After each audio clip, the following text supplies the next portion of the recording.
At this time, let the record reflect all 15 jurors have returned to the courtroom. Everyone may be seated. Counsel waive the call.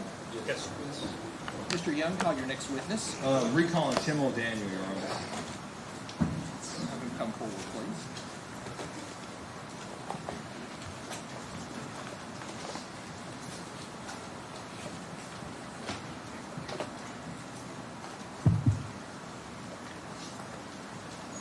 Sir, I need for you to raise your right hand.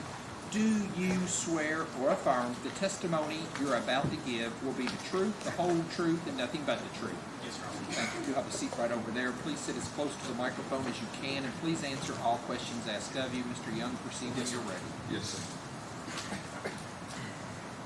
Detective, you were on the stand the day before yesterday, I believe. Is that correct? Yes, I was. All right. And defense had tendered a couple of exhibits to you, and specifically defense exhibits 7 and 8, and asked you if you could locate either Joey Lawson's cell phone number on these tower dumps. Is that correct? Yes. Now, these are tower dumps for what type of tower? Who's the carrier? I'm sorry. For AT&T Tower. Okay. And do you remember who Steve Lawson's cell phone provider was? It was AT&T. AT&T? Okay. Now, if someone was a Q-Link, are you familiar with Q-Link? I am. Okay, and Q-Link, is that a cell phone provider? Yeah, it's called an MVNO, a mobile virtual network operator, and it's basically a cell phone company without its own towers. Okay, and what towers did it utilize back in 2015? They used Sprint towers. Okay, so if someone had a Q-Link phone, would they show up on the AT&T tower? No. All right, and Steve Lawson was an AT&T customer. Is that correct? That's what you said? Yes. Okay, and did you have a chance to review these records? Yes, I did. Okay, and does Steve Lawson show up on these records? No. All right, and I think you were testifying the other day that you have to be careful with these, right? Yes. Okay, and these records were obtained years later. Is that correct? Yes, I think approximately 2023. Okay, so about 8 years after 2015. Is that correct? Yes. Now, you testified before that on the call detail records, does Steve Lawson's phone show up on the AT&T tower? Yes, it did. Okay, but you just testified they don't show up on the cell phone or on the tower dumps. Is that correct? Yes, that's right. Why would it not show up on the tower dumps, but it show up on the call detail records? Like I was saying the other day, you have to, when you're searching for tower dumps, when law enforcement is searching for tower dumps, you have to do it fairly quick or quickly. So, and typically the way that we do it is if you don't get it within 7 days or a month, you start to lose data. And especially after years and years, AT&T and these carriers are going to purge that information and rewrite over it just because it takes a large amount of storage. So is there a chance that this data is incomplete? Yes. All right. Now, just briefly, the jury was shown some video yesterday of the defendant, Brooks Houck, driving down the road on July 3rd between 5:30 and 5:42, somewhere in that neighborhood of time. Yes. Where was his device during that time? In the area of Glenview? Okay. And would that be where his residence is? Yes. Okay, and did it leave that area during that time? No. Okay. Judge, I don't have any further questions as it relates to Detective O'Daniel at this time. Mr. Butler, any cross? Very briefly, sir.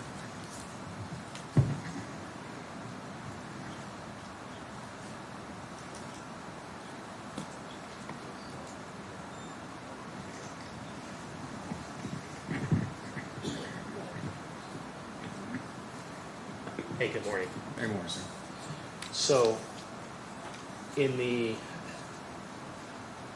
not going to pretend to say I understand everything you just said, okay? But I do have a couple of questions, all right? Yes, sir. All right, so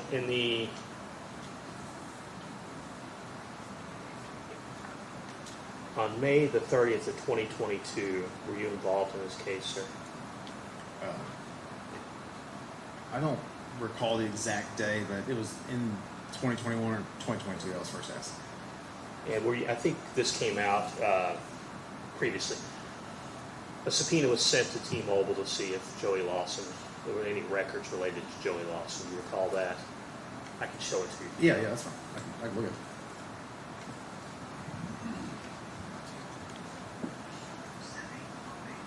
Okay, yes. Okay. Okay. Having taken a look at that subpoena from the Commonwealth Attorney's Office of May 30th, 2022, no records were found related to his phone. Is that correct, sir? That's correct. Now, you were a participant in the grand jury process that spanned different months and dates in 2023, correct? Yes.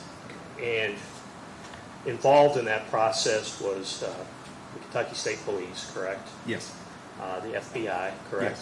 Yes. And as, of course, the prosecutor, and then you were asked to assist with regard to some of the phone evidence, correct? Yes. Now, I'm going to see if I can approach, please, sir. Just wait. So what I'm showing you is a search warrant, correct? Yes. And it's being asked, actually, it's a federal search warrant, or federal agent Steve Carey, correct? Yes. And he was the lead agent for the FBI, correct? In this Yes. case? And it is being, it's actually a search warrant he's requesting from state court, correct? That's correct. And that's Hardin County, correct? Yes, it is. That's the home jurisdiction of Mr. Young, correct? Yes. And they are actually asking for AT&T mobility, and this is the cell tower request that they've made, correct? Yes. And they were requesting it for July 3rd from 11 p.m. to July 4th at 1 a.m., correct? Yes. And the FBI was asking for that information on July 2nd of 2023, correct? That's correct. And that was during the investigation that led to the indictments of these two gentlemen, correct? Yes. That's all I have. Thank you, sir. Anything of this witness?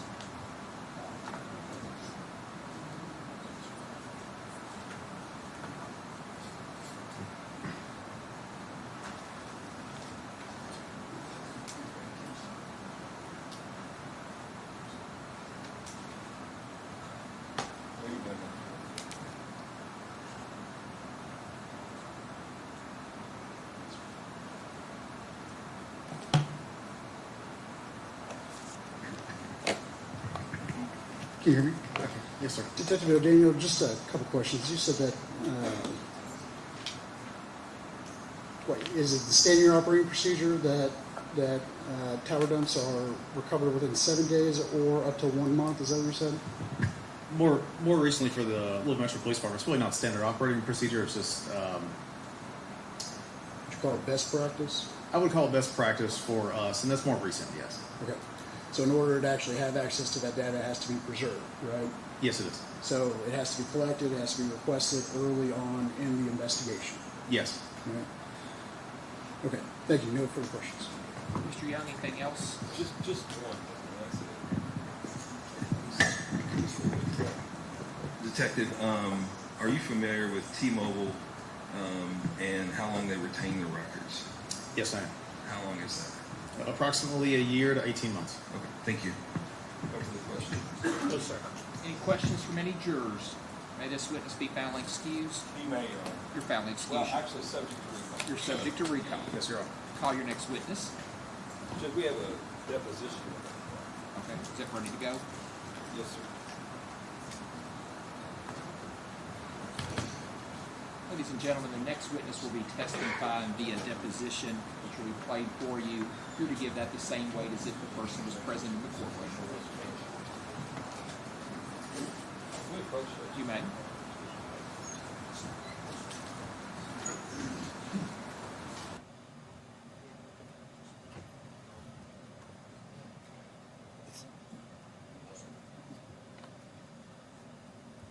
Judge, it's been a long time since I've done this, and I can't remember. Do you admit, do we need to admit this into evidence or just play it in the record? Okay. I've told them, and if you heard me, I told them that we're going to be playing a deposition to be given the same weight as if Yes, sir. it was present. Okay. And Judge, there is one objection on this that I made during the course of the deposition, but Mr. Lasowski just moved on, so it's not something that's going to be a problem.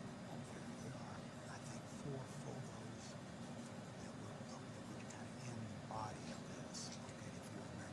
Yes, you did introduce those. I remember that. So there's 4 photos that were introduced. They're buried inside the deposition.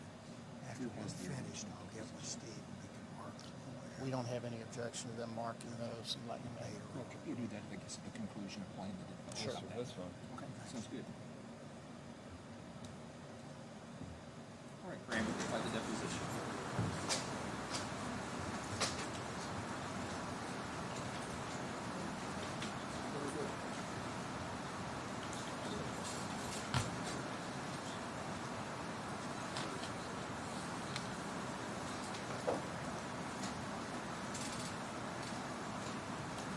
Ninth Judicial Circuit.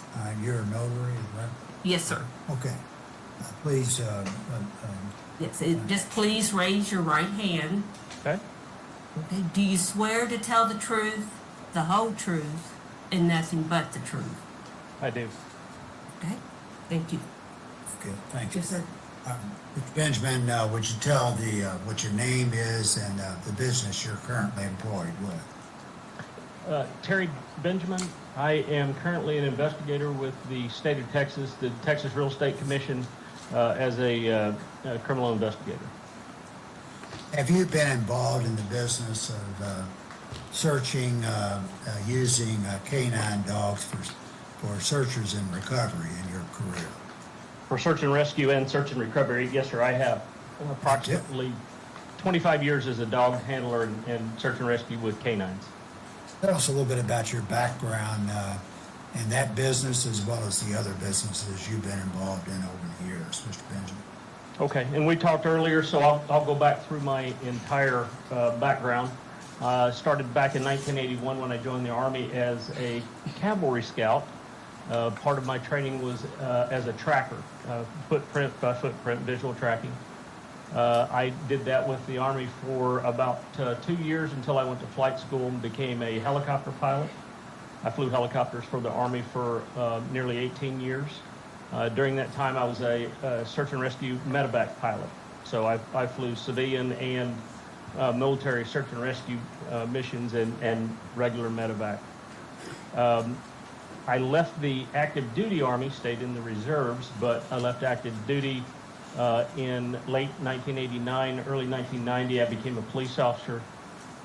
During the course of being a police officer, I became a mounted officer and continued to do search and rescue as a mounted officer for the police department, for the San Diego County Sheriff's Department, for the city of El Cajon, and I continued to use tracking as part of my job as a police officer. I did that for both my department and other surrounding departments, throughout the state of California. I continued in search and rescue until I continued with the police department until about 1999, where I was injured as a police officer by actually a horse that I was riding. I retired from the police department and moved to Dallas after meeting my wife, where I currently live, the Dallas area, North Texas area. And I began in search and rescue using a canine. I'd done search and rescue for about 10 years prior to that, 10 years before that as a medevac pilot. But I continued to do canine search and rescue until currently. I was part of Texas Task Force 2, which is both a state and federal team. As a canine handler, I was one of the Texas Task Force 2's first canine handlers. I was with a team called Mark 9 Search and Rescue. While part of that team, I was an instructor. I was a tracking instructor and a canine instructor. I continued as a canine instructor until I believe it was around 2015 when I retired from that team.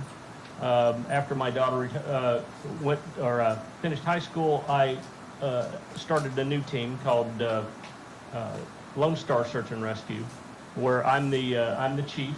I run all operations. Lone Star Search and Rescue was started with my wife. My wife was the co-founder, and she is now our canine instructor.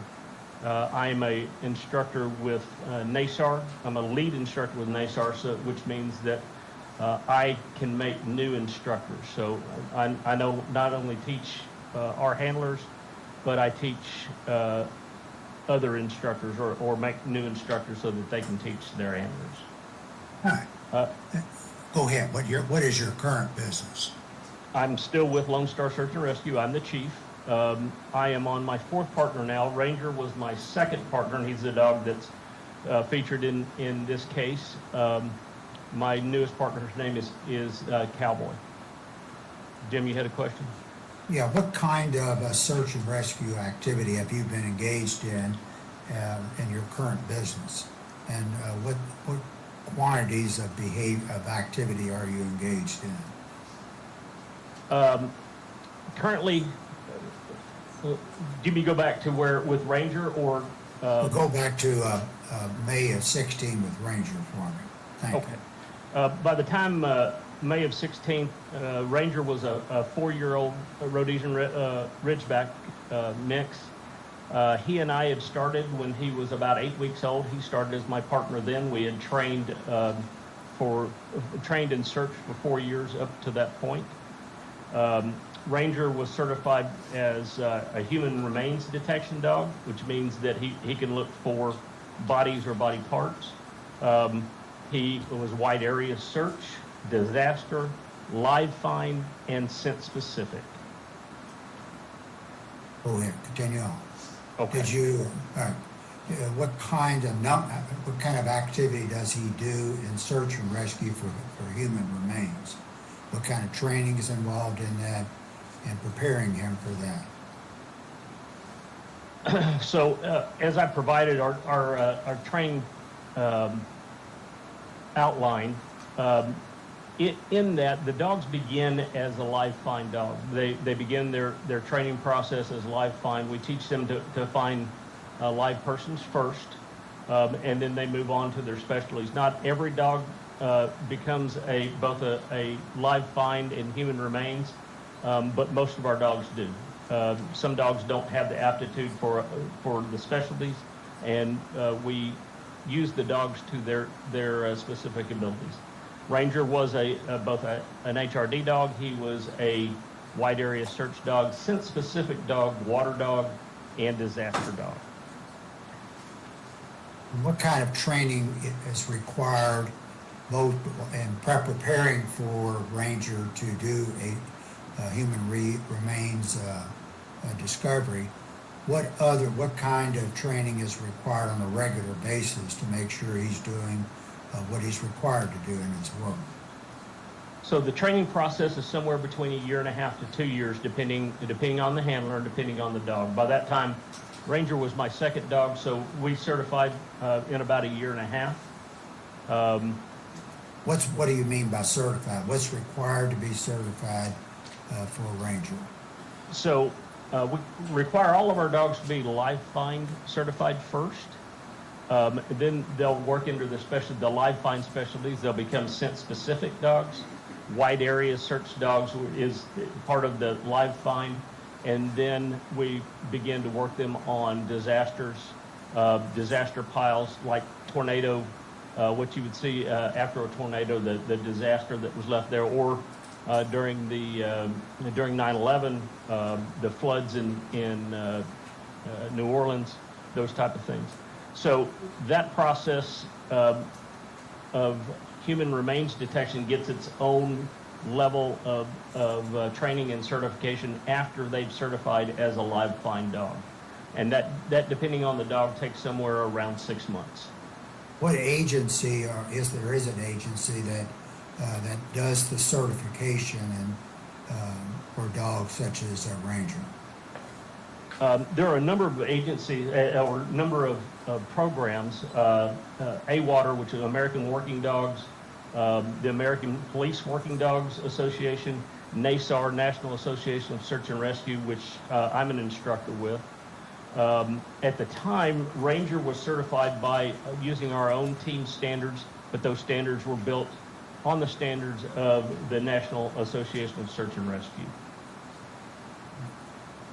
And what kind of training, and I'm focused now on Ranger, what kind of training on a regular basis do you offer to Ranger to ensure he continues his the skills that you have developed for him?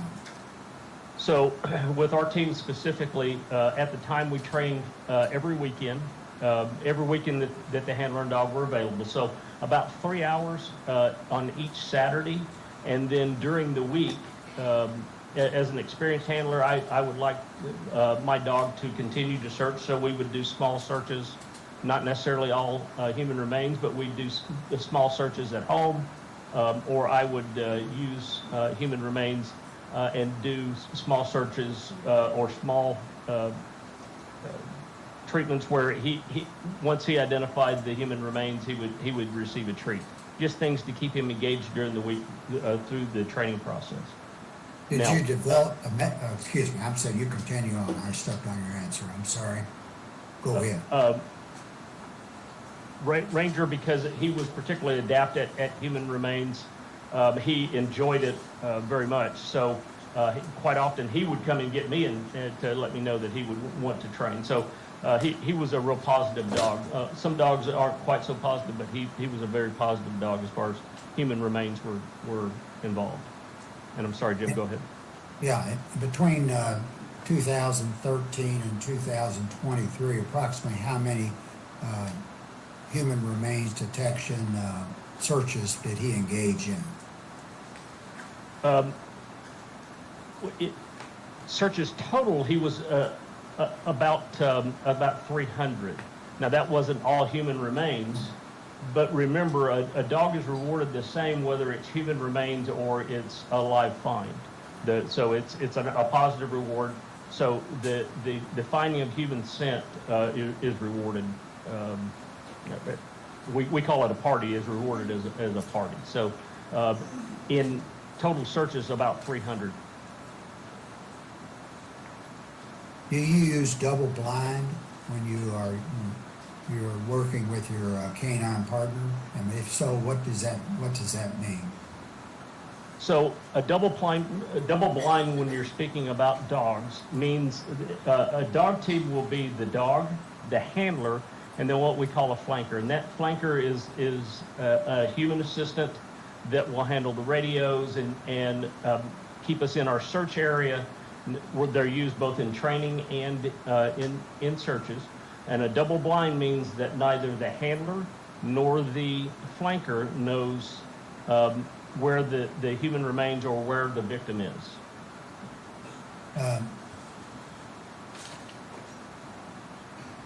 Now let me ask you about the length of time here. You did your search and rescue in this particular case in May of 2016. Is that correct? That's correct. All right. And the incident we're looking at was back in July of 2013. Does the length of that time does that affect in any way the canine's ability to do their job with the training that you give them? I think that the question you're asking is would scent remain, would human scent or deceased scent remain for that length of time? That's the question. Yes, that's exactly what I'm asking. We have dogs now, not necessarily my dog, but I work with dogs, I train with dogs and handlers that are working on cases that are hundreds of years old. They use dogs, go out to what they think are old graveyards for Indian burial grounds, for Civil War soldiers, for the Catholic churches up in Canada where they had killed and buried children. They're using dogs now to go back and find those old graves and identify those graves so that they can identify those children. So this scent can last hundreds of years. We commonly train with the dirt or the ground underneath where a cadaver has laid for some time and use that ground itself. So the scent impermeated into the earth, and we use that earth to train them. So we use some very minute and old scent to train the dogs to continue to search. So if the question is, does the scent remain? Yes, that scent remains for a very, very long time. What about if the difference between the remains of a human body versus some other animal remains? Is your canine ranger, was he trained to be able to distinguish between a cadaver from an animal versus a human being's body? So we commonly train with the dogs using, like at my ranch, I've got just under 70 acres. We will place the cadavers of deer and skunks and possums and pigs out into our search area so that while the dogs are working, they are exposed to those scents and they're taught not to alert on those scents. They may be curious about it, they may still smell it, but they won't alert. They're taught not to alert on those scents. Let's go to the incident we're looking at, and go back to around May the 20th of 2016. Were you at some point in time asked to assist with a law enforcement on a matter where you were requested to use your canine to do a human HRD investigation? Yes, I was at the NRA show there in Louisville. I had Ranger with me. I quite often take him into public settings like that so that he has an exposure to people. Obviously, his job is to find people, and so I want him to have as much exposure as possible. So he was there with me. I ran into Detective Brooks. He was there, I think, working as part of the security there for the NRA conference, and he asked if he could talk to me. He asked me questions about human remains detection, about what a dog should be able to and not be able to do, and so on. We had a brief conversation of 10 or 15 minutes. Would you like me to go on about this case? Continue on, yes. Later that evening, I think around 10 o'clock, 10:20, and I am referring to my report, just so that everyone knows that. Being a prior police officer, I have testified on the stand, so there are certain things I'm trying to do for you guys. If there's something I need to do that I'm not, please let me know. But I am referring to my report, just to refresh my memory.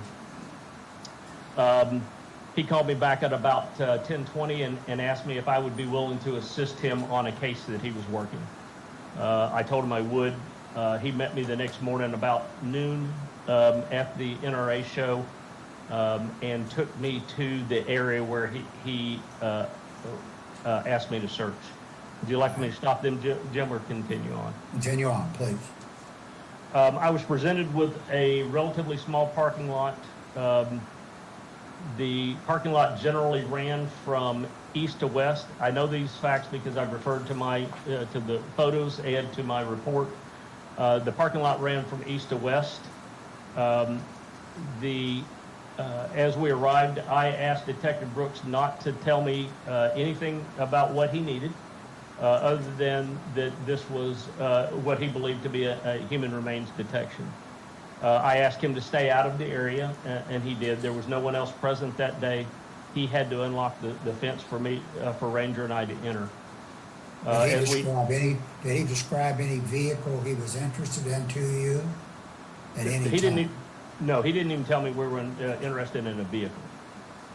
He unlocked the parking lot and asked me to search that area. Now, Ranger, and I may refer back to Haas. Haas was my first partner. If I do, it's a mistake. Ranger is trained for live first, and then for HRD. And let me stop and explain why we do that. Because if we're at a disaster site or we're at an area where there may be both live and deceased persons, we want them to find the live person first.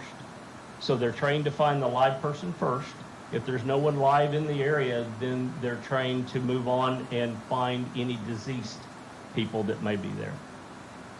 So I gave Ranger the find command, and he began his search. He cleared Were the. there other vehicles in the area at the time that you executed the search? Yes, sir. There were about 10 vehicles. I estimated about 10 vehicles.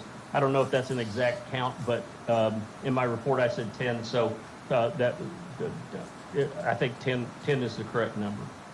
I think you've already answered it to some extent, but let me interrupt for just a moment. The vehicles that were present, were you given any information about those vehicles from Detective Brooks prior to this? Any information at all about it? No, sir. About the vehicles? No, I wasn't. In fact, he just asked me to search the area. I didn't know if it was part of the building that I was searching, whether it was just the vehicles. There were some other auto parts and some other things laying around. He didn't tell me if any of those things were involved. He just asked me to search that area. All right, continue And on. I asked him not to give me any further information. And this is what we call double blind, right? I didn't want by any chance to lead my dog into any specific area. I didn't want, in fact, I asked Detective Brooks to stay out of the area so that he didn't cue me into some area. Again, Ranger cleared the area of any live victims and continued his search. His search area was narrowed to 2 vehicles, a small red Chevrolet, I believe it was, and then the white Buick LeSabre. Continue on. The wind was blowing generally from from west to east. The vehicles were parked from a north to south direction, pointing north to south. So they were perpendicular to the layout of the parking lot.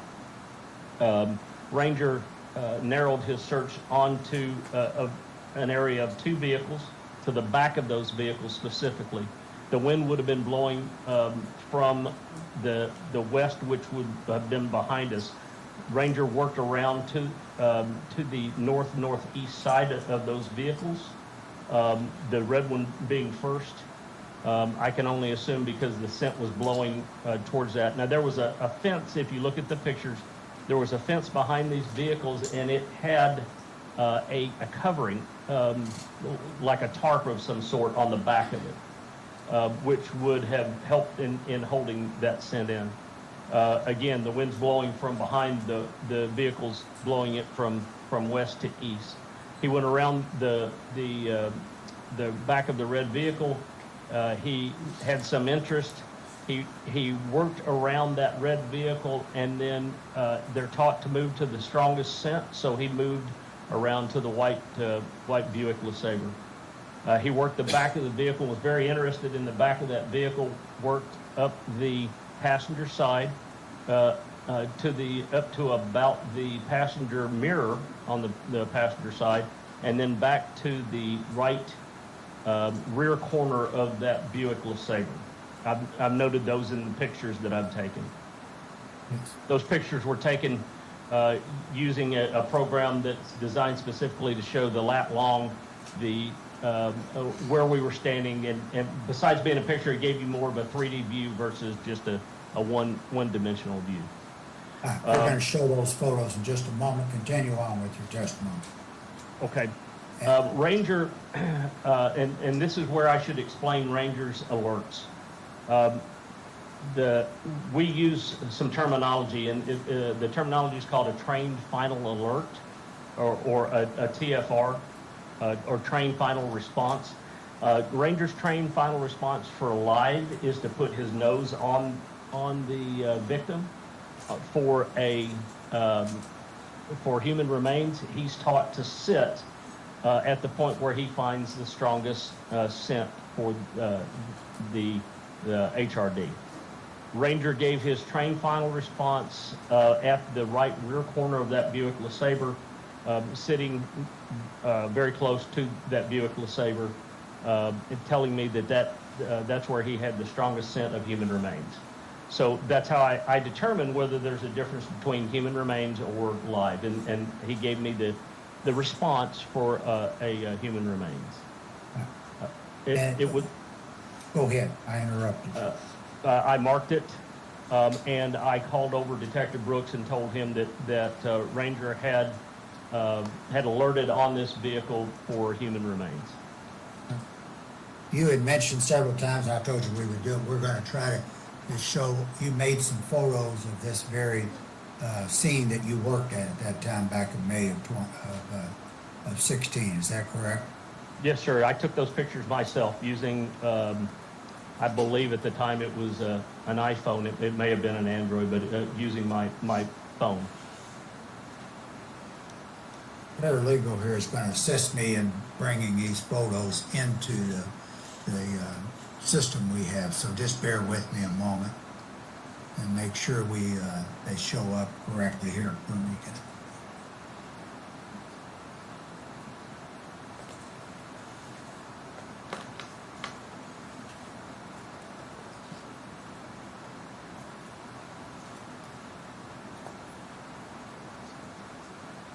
And I'm going to bring them up on my report as well. Thank you.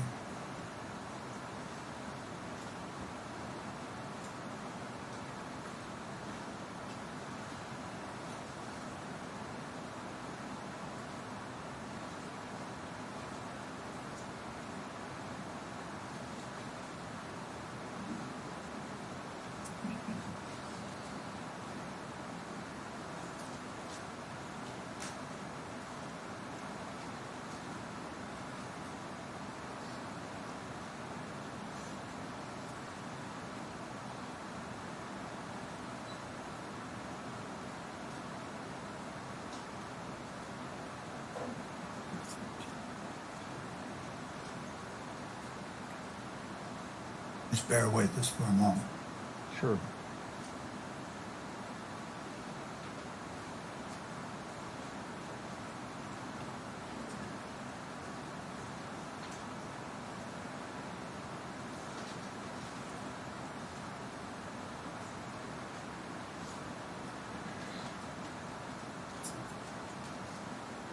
Can you guys see the screen?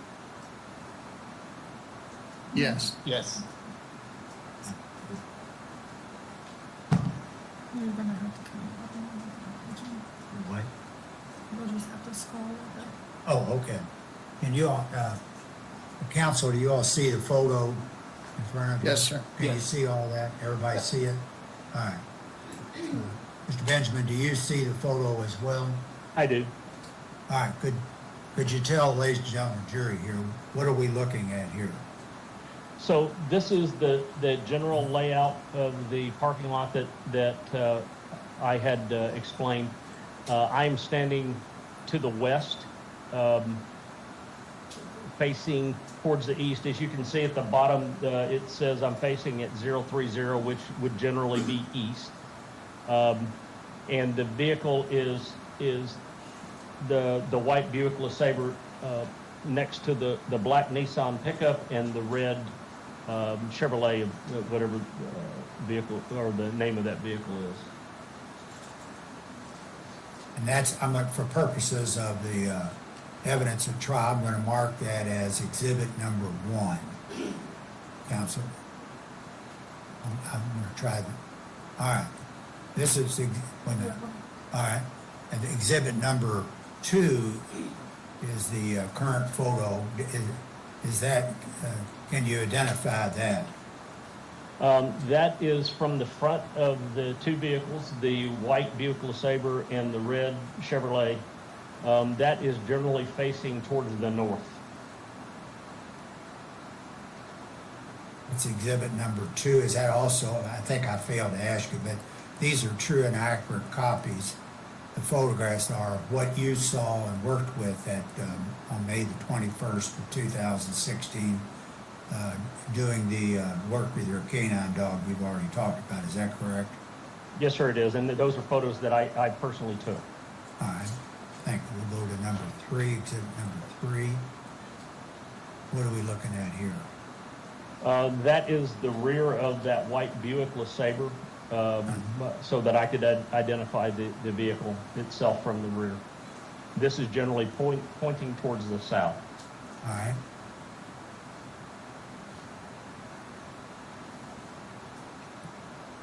That's exhibit number 4. Can you tell us what that is, please? That's the area behind that white vehicle, Saber. If you look to the left, you can see the fence and there's some type of a tarp or some type of a covering on the outside of that fence, like I was explaining, and the small space between the vehicle and the fence.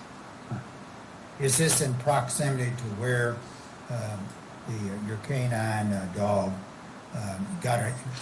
made the alert that you testified to a few minutes ago? This is the exact, at least as close as I could be to the exact spot where he sat and alerted. He was, where he sat is basically where I was standing.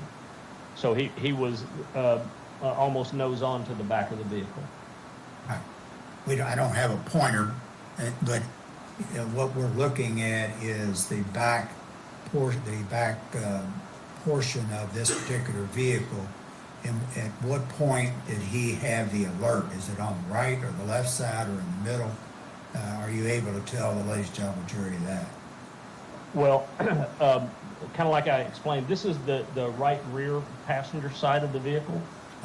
His alert was here at the corner near where the trunk and the lights come together. His Ranger was a relatively big dog, so his nose would have been right here at the area of the trunk.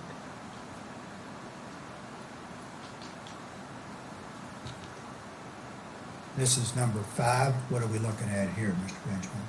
That's the license plate identifying the vehicle where Ranger had his alert. That is the vehicle. That was a further identification photo of that vehicle.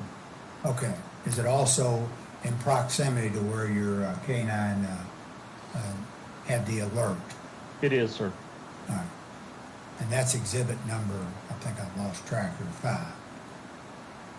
And that's those out when we get into trial counsel. I will, at the appropriate time, move to have those photographic exhibits admitted for the trial. That's all the questions I have at this time. Please answer any questions, same courtesy to the counsel for the 2 defendants. Thank you. Yes, sir. May I ask a question? Steve, I didn't hear your last name. I'm sorry. Yes, sir. My last name is Schroering. Could you spell that for me? Schroering.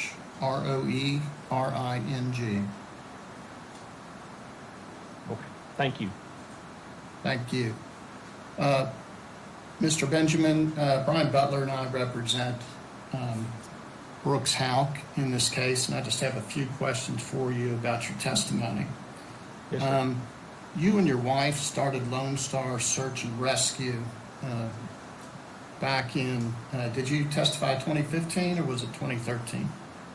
I believe we started it back in 2015, if I remember correct.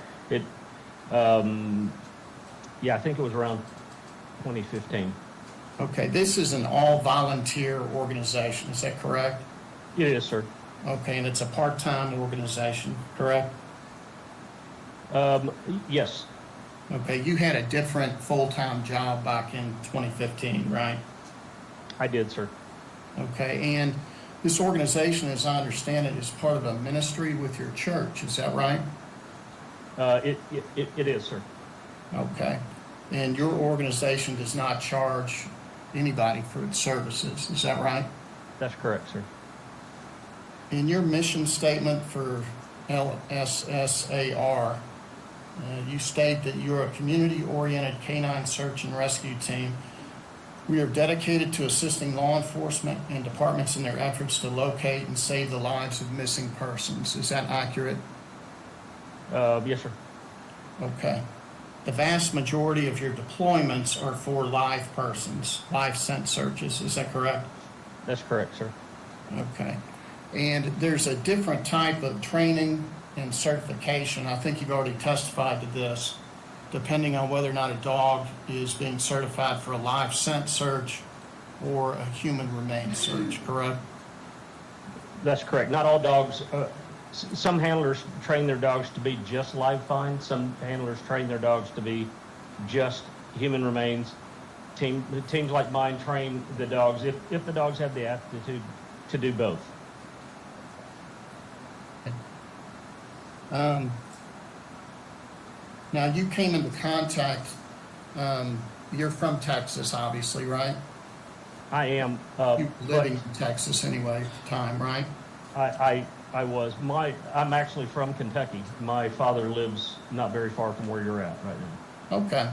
And Deputy Brooks did not, I guess, research and contact you in Texas. You ran into him at the NRA show. Is that correct?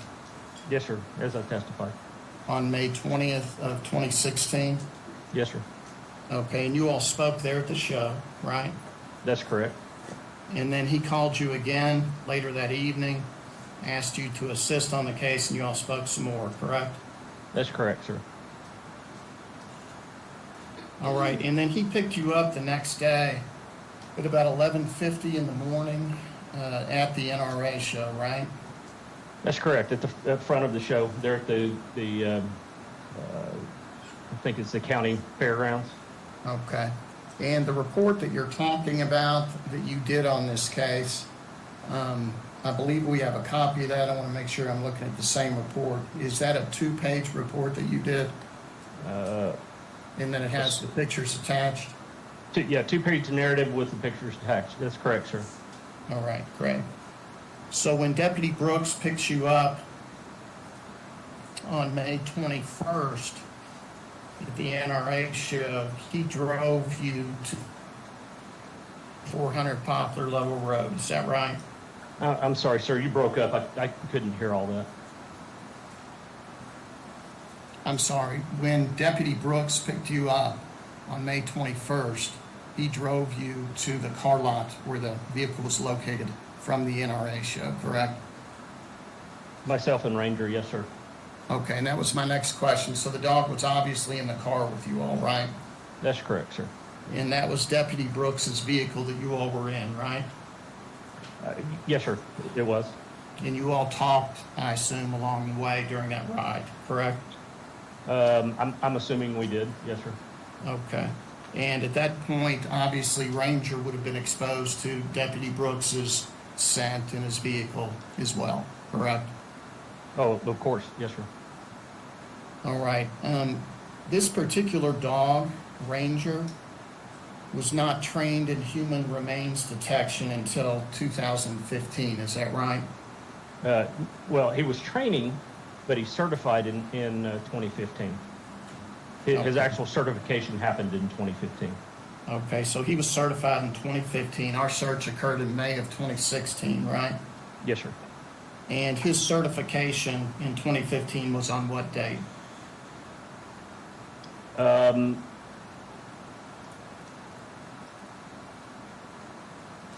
I apologize, sir. I don't have that. That was part of records that were lost. So I don't know exactly what day in 2015 he certified. I apologize. Okay. You estimated that during the 10 years that you used Ranger, and please correct me if I'm wrong, you estimated that he did approximately 300 searches with you, correct? During that 10-year period? In the 10 years, correct. Okay. And again, the vast majority of those searches were for living victims, correct? Well, that's not including training, but the actual searches, yes. I'm talking about actual searches. Actual searches, yes. And that's over the 10-year period, correct? Over a 10-year period, right. But his working life, correct. You mentioned the 9/11 disaster, the Louisiana floods. Ranger was not involved in any of those, correct? That was just examples you were giving, correct? That's correct. Okay. How many cases, sir, have you testified in regarding human remains detection with your work with Ranger? How many criminal cases? Or This is the civil first cases? one. This is the first one, sir. And same, no testimony for him regarding any of his work in civil cases either, correct? No. And Yeah, I realize, we'll talk about it in a minute, you don't have records on this dog, but you, between whatever date he got certified for human remains in 2015 and May 16th of 2016, working cases, do you have an estimate of how many of those were human remains cases, or were they all live scent searches? Sir, I do not. Again, only probably 20% of our total searches were human remains. And in some of those searches, we have a large area to search, so ranger would be put out for in an area. It doesn't mean that he necessarily made a find in that area. It just, we work that search. All right. Now, sir, when you cross-train dogs, they're cross-trained. You have to be careful when you cross-train them, make sure their training is done well, correct? Yes, sir. Because cross-training means that you train them for different disciplines, live scent versus human remains or other types, correct? Correct. Like a patrol dog with police departments that is a bite dog as well as a drug dog or a bomb dog, so on. In fact, many organizations, for instance, FEMA, don't recommend cross-training dogs, correct? Yeah, some organizations do not, correct. Okay, and the reason is that there is a danger if they're not trained properly that they could alert on the wrong thing, right? I think that would be a correct statement. Yes, sir.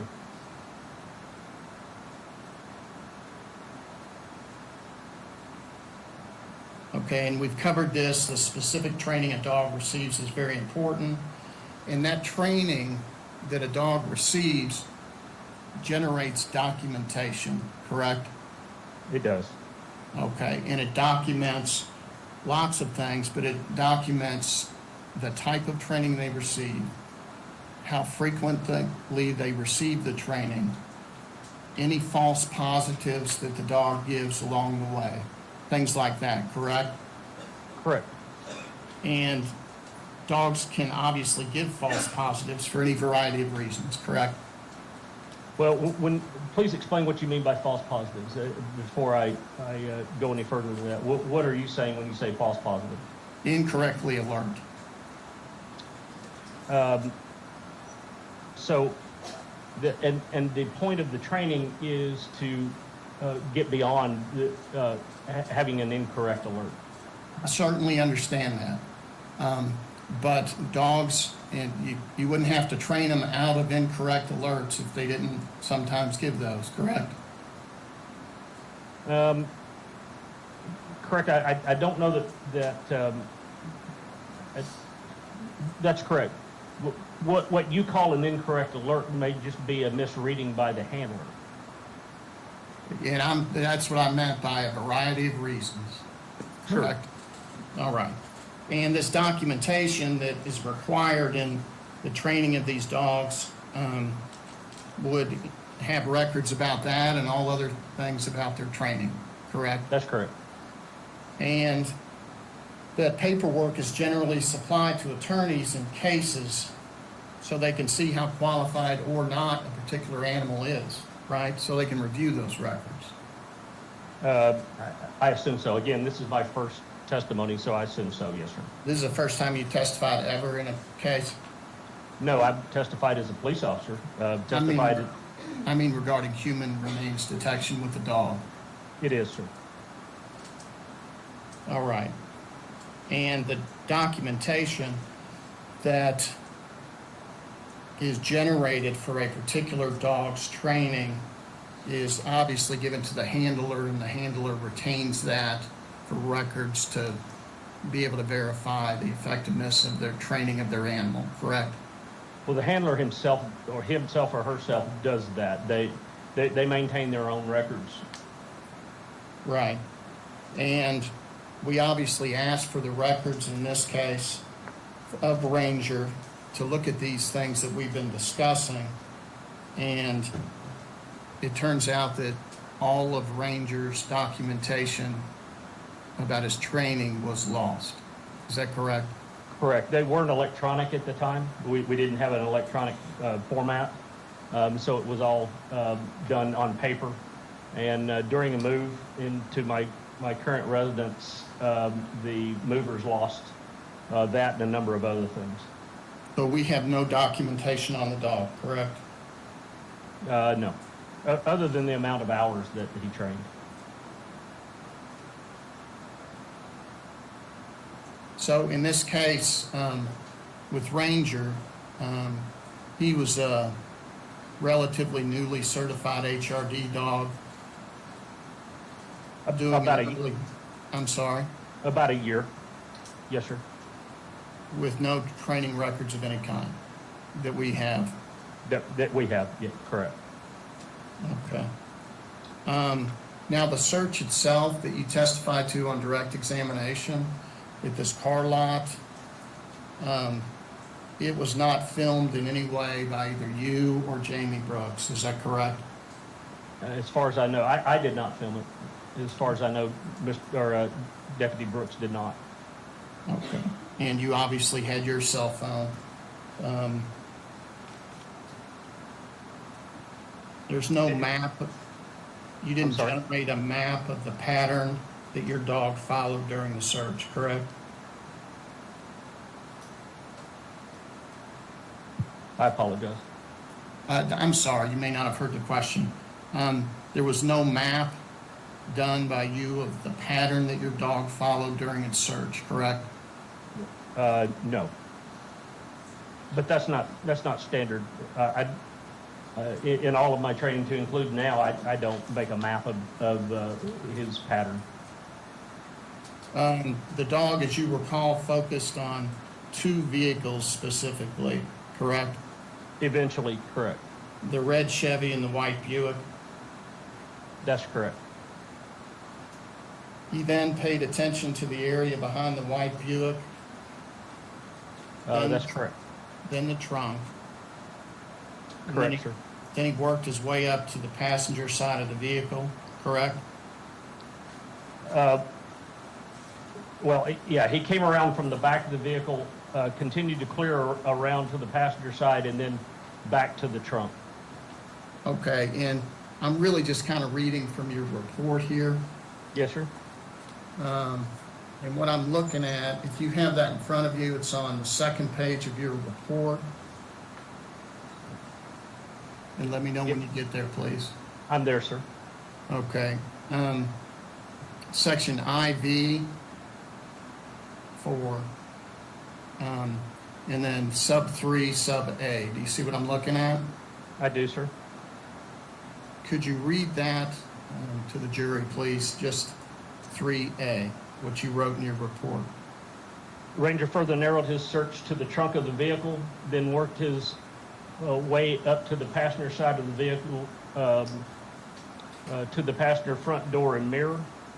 And Ranger gave a full HRD alert. And then? Ranger was rewarded as the search was ended at 12:09. Okay, so and that's the report you generated for this incident, obviously, right? It is, sir. Okay. You just testified on direct examination a minute ago about the dog sitting towards the back of the vehicle and essentially putting its nose right next to the trunk, correct? Correct, sir. None of that information is contained in this report that you generated for this case, correct? Well, the fact that he alerted on the passenger side, yeah, correct. The passenger rear side, yes, sir. Yes, sir, that's correct. That's correct. Okay. Because the way your report reads, worked his way up to the passenger side of the vehicle, to the passenger front door and mirror, Ranger gave a full HRD alert, right? Correct. Okay. And sir, you did take some photographs that day. I understand you didn't film the search, or Deputy Brooks didn't film it either. but you didn't take a photograph of the dog alerting, correct? I did not. So you're going by your memory at this point? I am, sir. Okay, from 2016. Yes, sir. Okay. And typically, and if you don't have experience in this, please let me know. Yes, sir. But typically, search dogs are brought in before a vehicle is searched, and then forensics can be used to determine if the dog is accurate or not afterwards, correct? To determine whether or not there's probable cause. Are you familiar with that in law enforcement?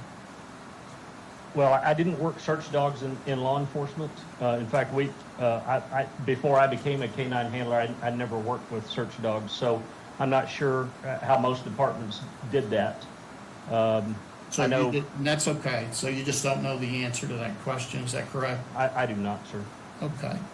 In this case, were you aware that an extensive search of that white Buick, both inside and out, had been conducted prior to your dog ever being brought to it? I had no knowledge of that. I asked specifically not to be giving any information about it. Okay. So, there'll be evidence at the trial that within 10 days or so prior to your search, that car had been examined by a number of officers, evidence technicians, who went all through the car, sprayed chemicals, pulled the carpet out of that trunk, used alternative light sources on it, and there'd been a lot of focused human activity in that vehicle prior to your dog coming. You were not aware of any of that, correct? No, sir, I was not. And obviously, you would have no way to know if there had been this type of intense human activity in the days before your search on any other vehicles in that lot. You don't have any knowledge of that, is that No, sir. correct? And you don't know if Jamie Brooks was in contact with his white Buick himself or any of the other vehicles prior to your search, correct? I do not, sir. Sir, that's all the questions I have. Thank you very much. Yes, sir.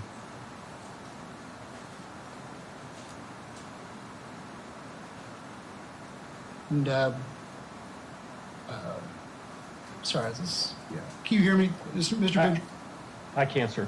All right. Hey, so my name is Kevin Coleman. We represent Joseph Lawson. We don't have any questions for you. We appreciate your time. Yes, sir, thank you. Benjamin, I just have a couple of questions so that help get focused on a couple of questions that may help. Your dog did make an alert, is that correct, during the course of this search that he did, is that correct? Yes, sir, the train final alert, that's correct. All right.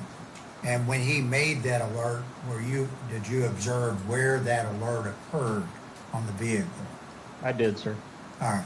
And where did that dog alert on the vehicle in question? The passenger side rear. All right. And does he indicate to you when he does make an alert? His train final alert is a sit. Is that what he did at that time? That's correct, sir, he did. And when he did that alert, did you note where that alert occurred? I did. And is that in the back, what you have already said, in the rear of the vehicle? Yes, sir, where I took the photo, correct. Now, as Mr. Shoring indicated, there were various examinations and investigation of this vehicle prior to you executing the search that you did. Were you aware there were other examinations and investigation of this vehicle at the time you executed your search? I was not. And did you have any conversation with any police officers, including Detective Brooks or anyone else, about what, if anything, any investigation was done of that vehicle prior to you entering it? No, sir, I did not. All right. Now, if the dog had an alert, was that an alert indicating the presence of human remains? that specific alert that he gave was the indication for human remains. Like I said, he has two separate train final alerts, one for live and one for human remains. The alert that he gave me, the train final alert, was for human remains. If either through the use of any devices or any materials that would have occurred in that vehicle prior to your dog being there, if that particular efforts underway, the investigation, examination, use of any other materials, if that had removed the presence of human remains, what effect would have that had on the dog's search efforts, if any? Could you restate that question? Yeah, that question wasn't very artful. I'm sorry. I guess what I'm asking is, would the alert that dog showed you at that time, would that alert have been in any way affected by any other examination or use of that vehicle prior to that?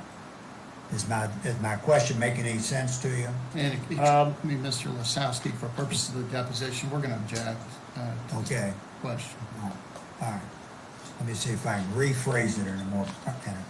I guess what I'm asking is, and we can deal with that when we get ready. Let me see if I can ask the question again. You were asked whether or not you knew there were various things undertaken, any investigations that were undertaken, and the questions that were asked you by Mr. Schroen. Do you remember those questions? I do, sir. All right. And you've testified you did not have any knowledge of those investigations or examinations prior to your search. Is that correct? That's correct, sir. All right. And regardless of what examination investigations took place, did your dog nonetheless indicate an alert to you at some point during that search? He did, sir. All right. Let me just look at my notes here for one moment. Ms. Shoring indicated there had been a loss of documents. That's correct, sir. That loss of documents occurred approximately when and with what canine? 2017, and with Ranger, I was training another dog at the same time, but both of their records were lost at the time. Did you maintain and keep the records that are necessary to your profession prior to this loss? I did. Huh.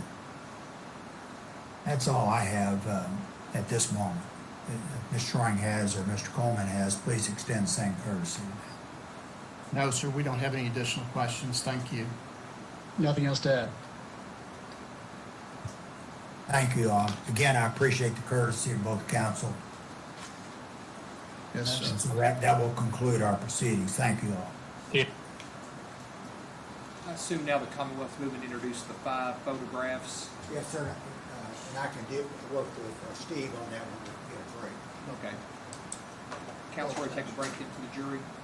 Ladies and gentlemen, the jury, we've been going for over an hour now, so we're going to go ahead and give you all a break. The same admonitions are in place. Do not discuss this case among yourselves. Do not let anybody discuss this case with you. If anybody tries to talk to you about the case, I need you to immediately report that to me. And you're not to finally make up your mind about the case until all the evidence has been presented. You've received the instructions from the court, and you've gone to the jury room to consider what your fellow jurors have to say about the case. We'll take a 15-minute break. You may leave with the debate.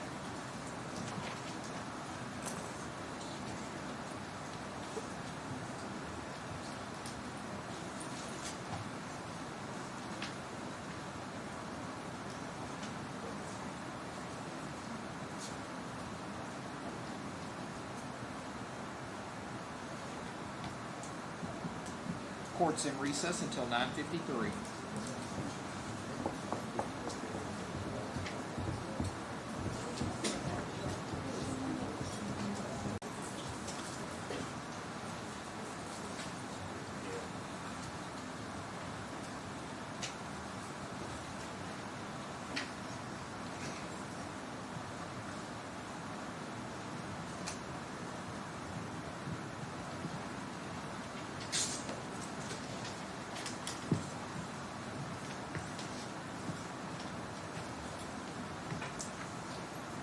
At this time, let the record reflect all 15 jurors have returned to the courtroom. Everyone may be seated. Counsel waive the call. Yes, sir. Mr. Young, call your next witness. Mr. Wasowski. Joshua Hickman. Joshua Hickman. I just put on the record what we're talking about there. Photos, Benjamin's testimony on the deposition. Those photos are in the record at 74 through 78. Any objections 74 through 78? I'll show Commonwealth 74 through 78 are introduced at this time.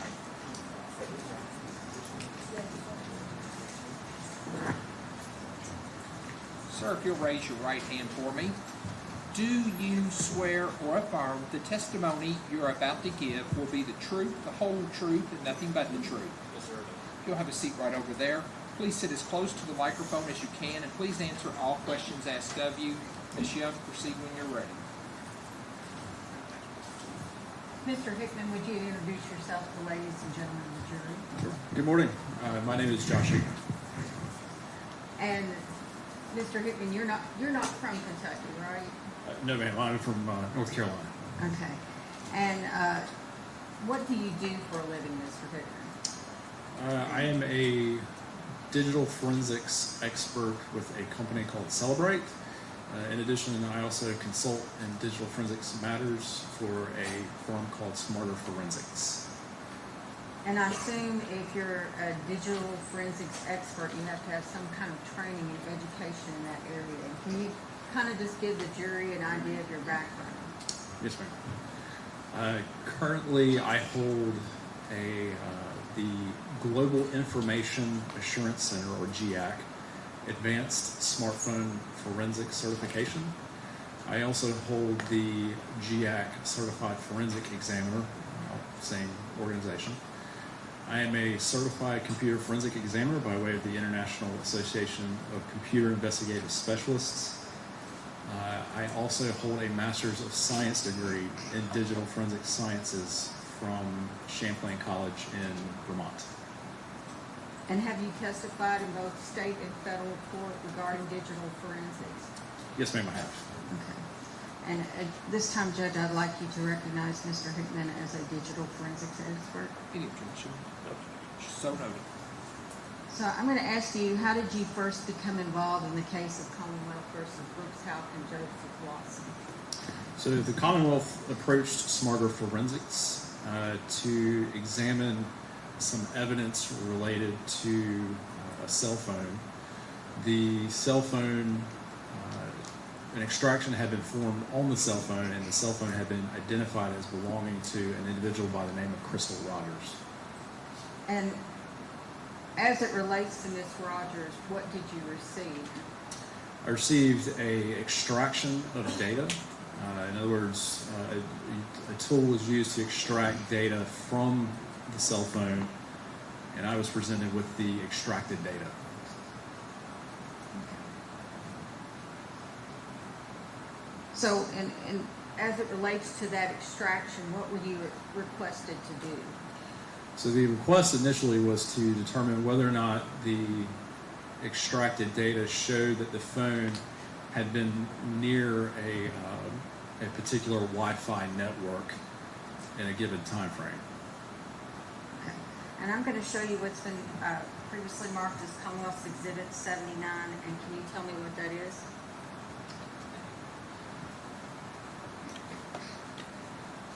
Yes, this is a report that I prepared for the Commonwealth and turned over to them via email. And does that fairly and accurately represent the report that you prepared? Yes, ma'am, it does. Okay. We're going to go through that really quickly, or not really quickly, actually, it'll be a little bit complicated, but we're going to go through it and try to make it as simple to follow as we can. So,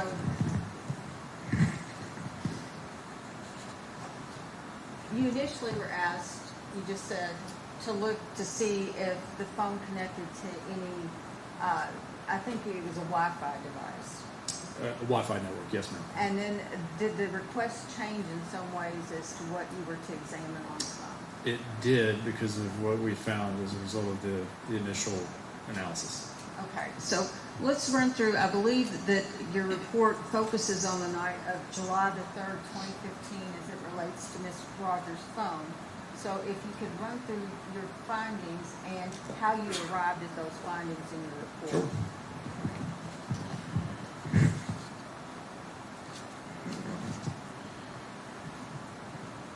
So, on July 3rd at 7:39:31, and I apologize, I'm having to do some time zone conversions as I'm sitting here.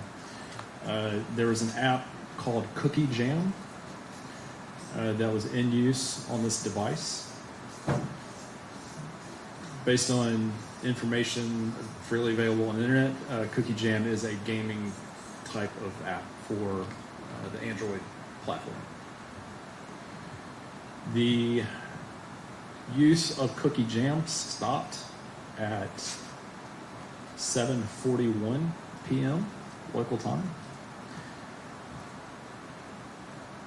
After that, the recent screen was opened on the device. So if you think about most modern smartphones, are able to multitask. If you take your phone and you just kind of swipe up halfway, you'll get a bunch of different windows of apps that you've recently opened, and that allows you to scroll through and get back to a different app that you were using previously.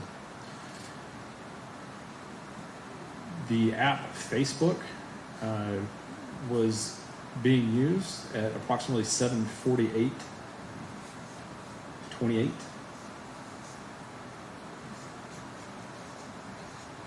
And then at 7:52 p.m., Cookie Jam was resumed to being used.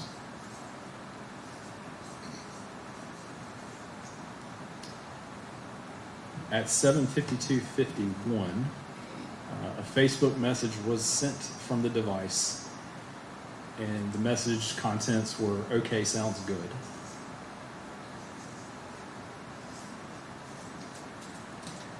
And then Cookie Jam resumed being used intermittently up until the point of 8:06:10 p.m. on July 3rd.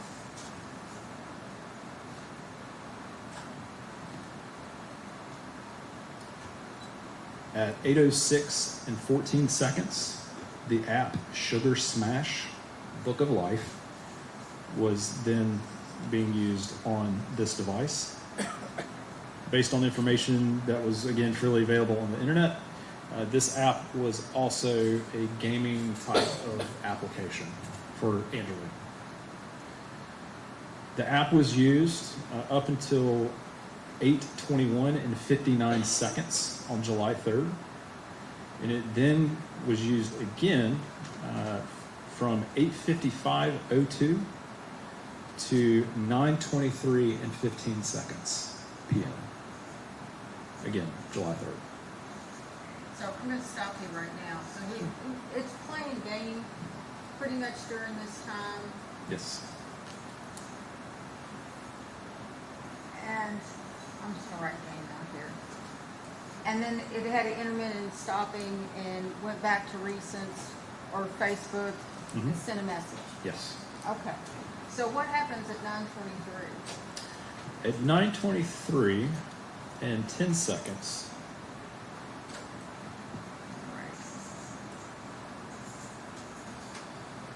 the device loses power, and as a result, it shuts off.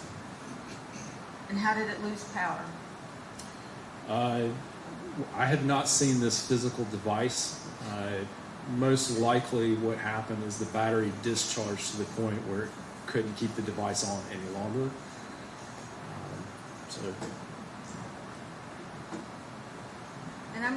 And I want to stop again because some of the time zone devices and the data that you look at are reflected in what you call UTC time. That's that universal time that you see. And when you write a report, do you write it in UTC time when you write a report, or do you write it in local time, or what do you do? So normally I do write my reports in UTC, or Universal Coordinated Time. The reason behind that is because when I turn over a report, I'm not sure who the consumer of that report is going to be. UTC time is kind of understood to be universal, so depending on where a device was and its time zone settings, it kind of helps, the local person or persons who are consuming the report that I write can apply the appropriate time zone offset to UTC. So this event that's at 9:23:10, where the battery dies. Yes. The power is lost. Okay.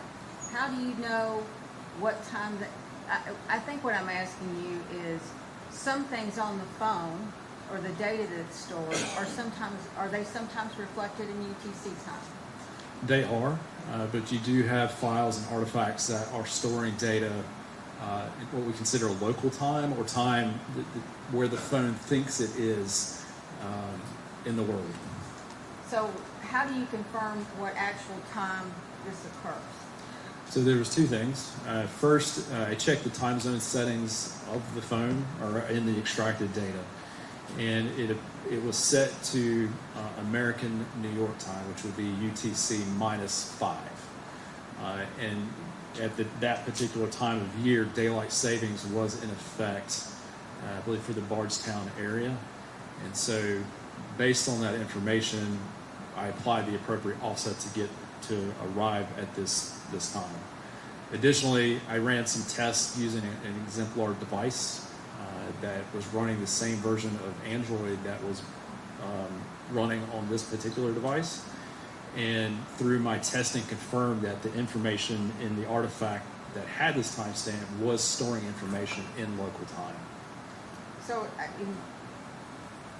somewhat quickly, can you explain what the exemplar device is? What do you do to create this device?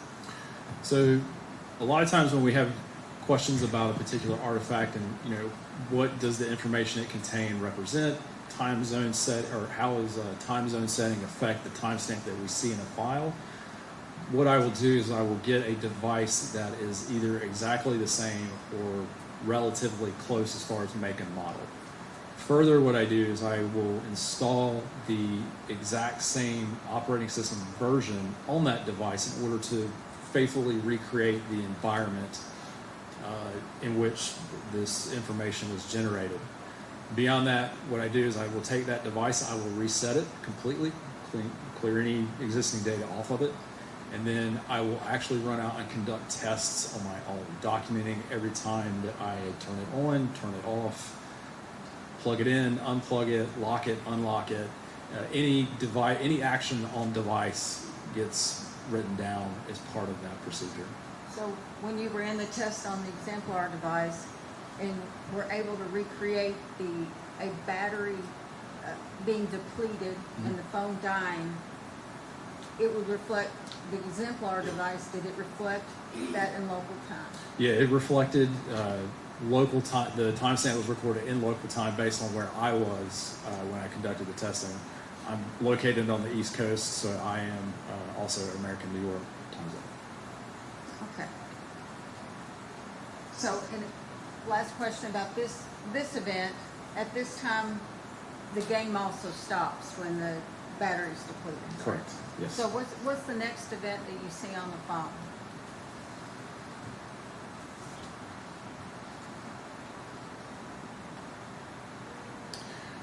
Beginning at 11:57:09 on July 3rd, 11:57:09 p.m., the device begins to boot.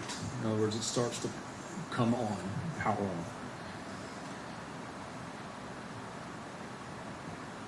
At the same timestamp, the messaging app, so the app that you would use to send like text messages on a phone, that becomes and is logged in a file as showing as it's in use. Now that doesn't necessarily mean that a person was sitting there using the app specifically. It just means that that app was front and center on the phone. Approximately 5 seconds after that, there is a set of GPS coordinates that get recorded in an app called Retell Me Not.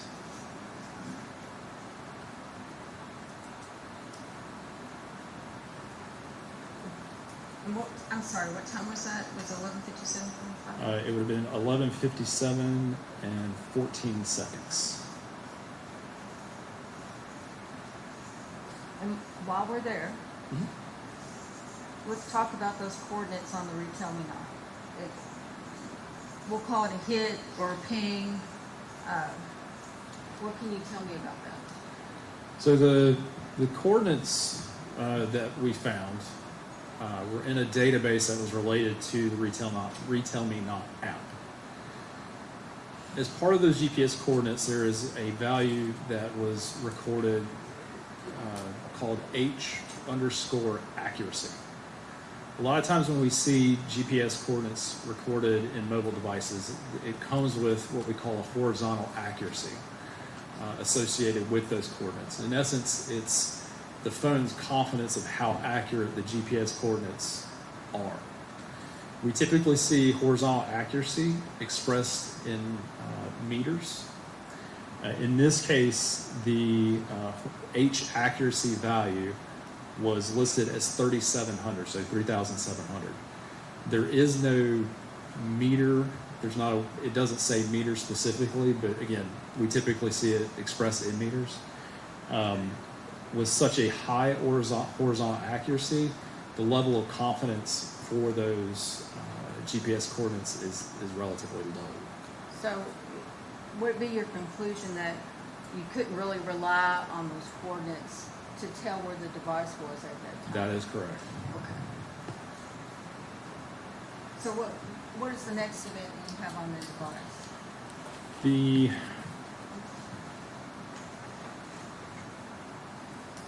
At 3:57, I'm sorry, 11:57 and 25 seconds, the booting sequence for the phone completed. So it finished the booting process. So now, what does that mean? Is the phone completely on? So the phone Android has finished booting. It's ready to, take input from the user. Okay. And what's the next event you have on the phone? At 11:57 and 39 seconds p.m., the device was manually shut down. So what does that mean what is a manual shutdown? So a manual shutdown in this case would be, if you think about how you shut off a phone, typically there's some type of button sequence that you need to push on a phone. Same goes for iOS or an iPhone and an Android.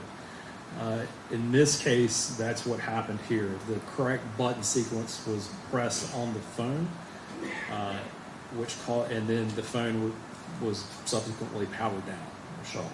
So somebody shut the phone off, however you shut the phone off. Is Yes, that ma'am. correct? Yes, ma'am. Okay. And did you do any testing to confirm that time? Yes, I did. So again, using the same exemplar device, I went through the process of testing what would cause the entries in the file that I was looking at. I pulled the battery out of my exemplar device straight up, so a sudden loss of power. I also left it plugged in, took the battery out and unplugged it, causing again a sudden loss of power. The only time I could get this particular entry in this file to generate was when I went through the correct sequence of pushing the side button and then choosing power off on the screen. Okay.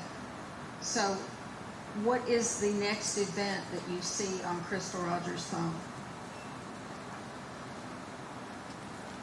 The next, I'm sorry, this is on July the 3rd, correct? correct, All these times we've done. correct. The next sequence occurred on July 6th at 10:45 and 35 seconds.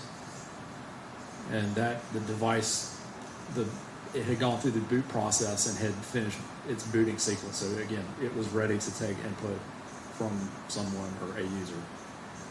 So between July 3rd at 11:57:39 p.m. when it was manually shut off by someone to July 6th, and I didn't ask you, but is this AM 10:45? I'm sorry, 10:45, 35 a.m. so in the morning. When someone powered up the phone, was this phone off? In between those times? Yes, sir. Yes, in between those times, the phone was off. Okay. Did you also receive another device? Yes, I received another extraction from the Commonwealth. The data, the extracted data was identified as having come from a device that belonged to Bruce Houck. I think it's on the first page. Yeah. Brooks. Brooks, yes. And what? Brooks, I'm sorry. Apologies. And what were you requested to do with that device? There were two asks for this particular device. The first was to determine if there was any location-related data on this device from July 3rd to July 4th. And then there was some question about some entries in the call-outs off the device. Okay. And just as it relates to, and I think, were you also requested to determine if there was any gaming apps or gaming on that? Yes, that was the third ask. Apologies.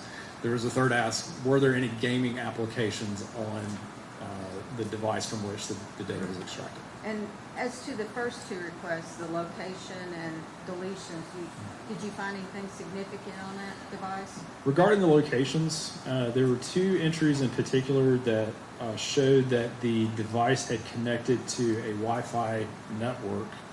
The SSID or service set identifier was identified as Belkin .2, the number 2, E9, and the way that the Android operating system at the time recorded this type of data, recorded it in like 2-hour blocks. So I can see from the data that it was connected to that particular Wi-Fi network on July 3rd from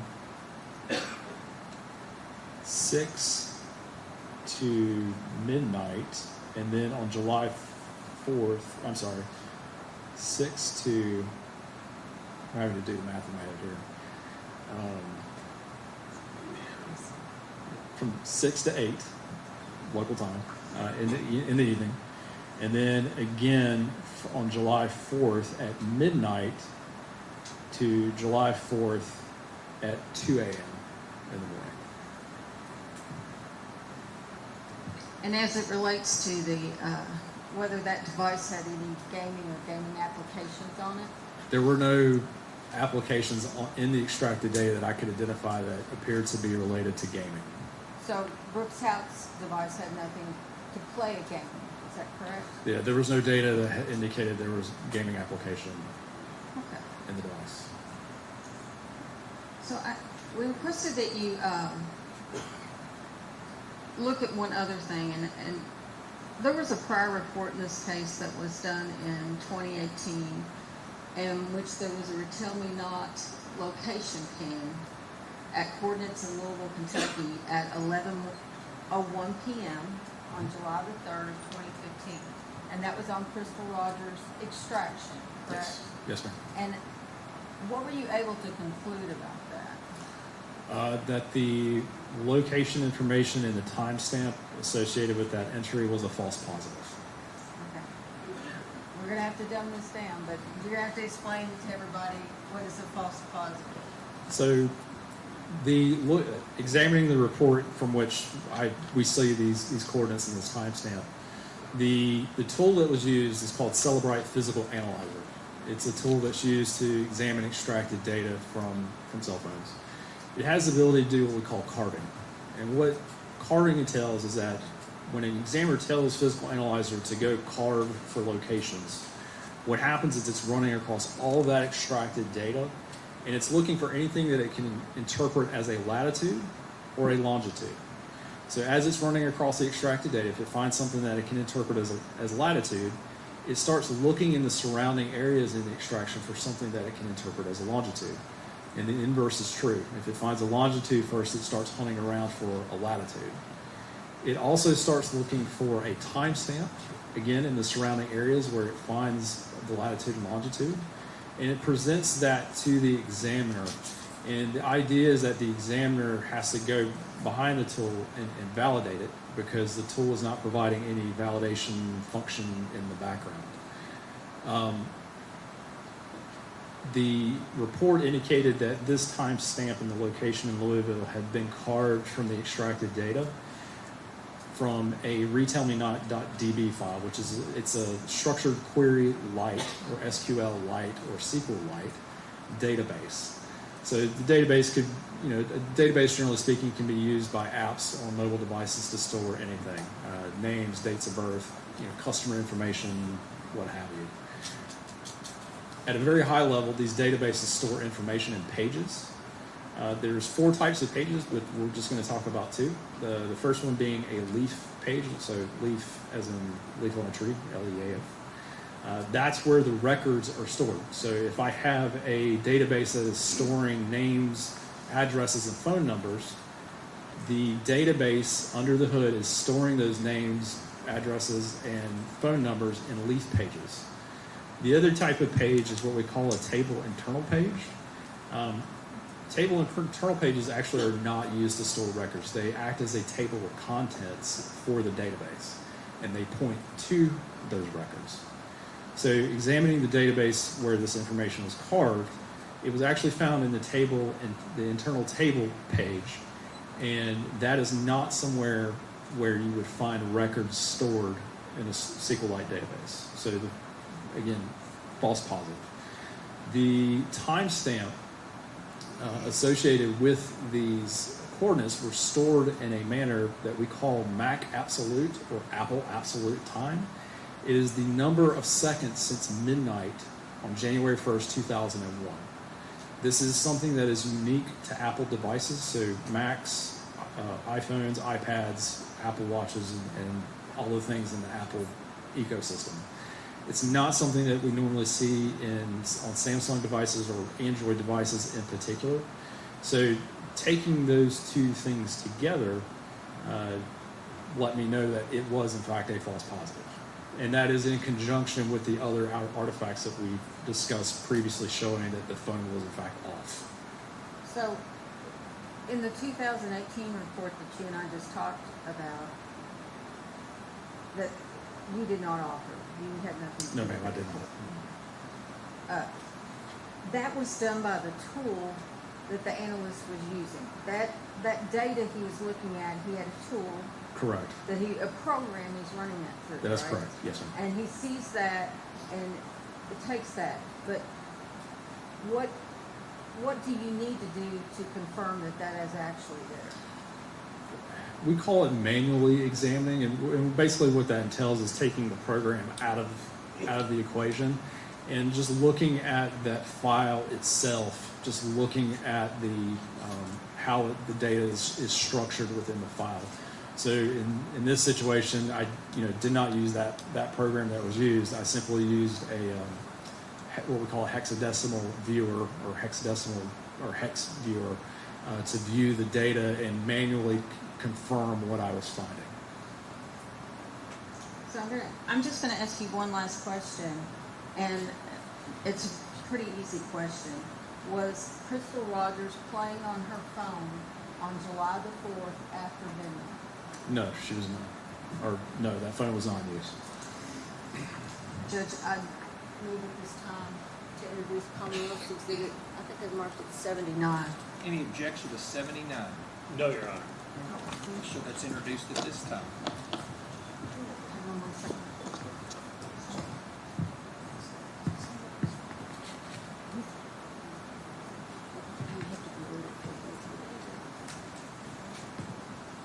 I don't have any further questions, sir. Any cross, Mr. Butler?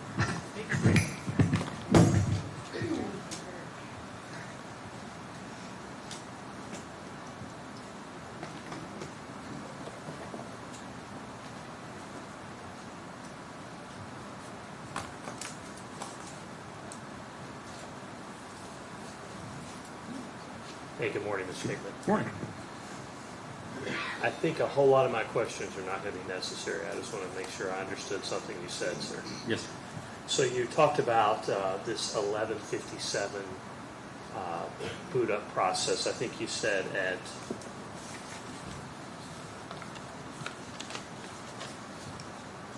11:57 and 14 seconds. Do you recall that, sir?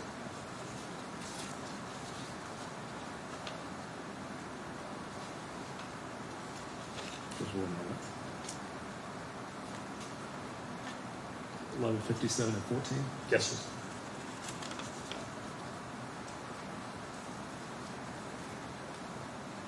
So the boot sequence started approximately 11:57:09.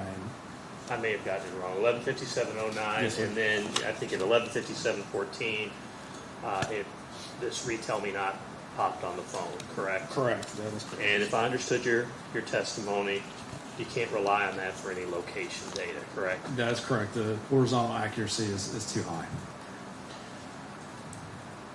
So that doesn't tell us anything about where the phone was located.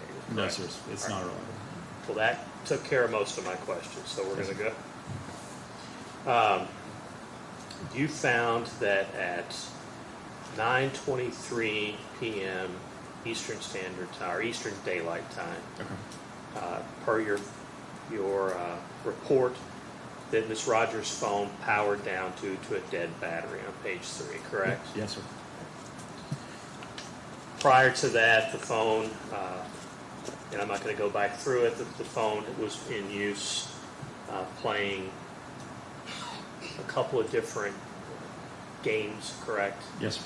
And I think you also mentioned that it was Facebook message sent or received, but there was Facebook and games until Yes, sir. 9:23. That's correct. Battery dies, correct? Yes, sir. It turns on briefly at 11:57:09 and is off again at 11:57:39, correct? Correct. Yes, sir. And it is rebooted on July 6th at 10:45. Does that sound accurate, sir? Yes, sir. It does. And I'm going to represent to you that the police had the phone by July 5th. Okay. I think that may be all the questions I have, so if you just give me 1 second. Yes, sir.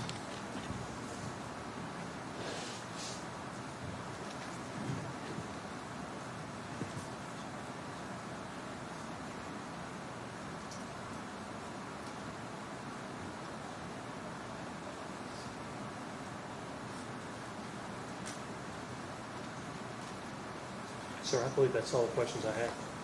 Any questions of this witness? Any redirect? No, sir. Any questions from any jurors? May this witness be found? Got a question? Question from the LEC counsel at the bench.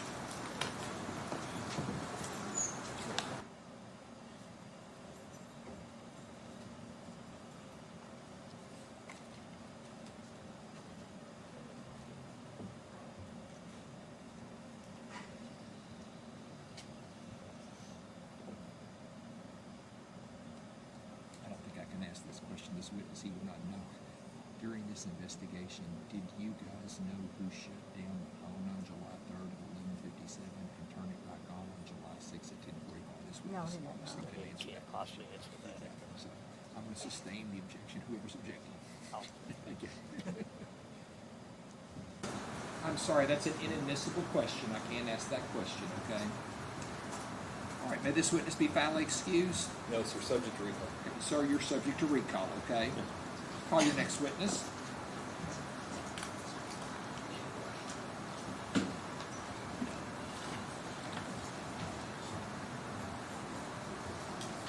Oh, I'm sorry, Judge. Detective Jamie Brooks. Jamie Brooks.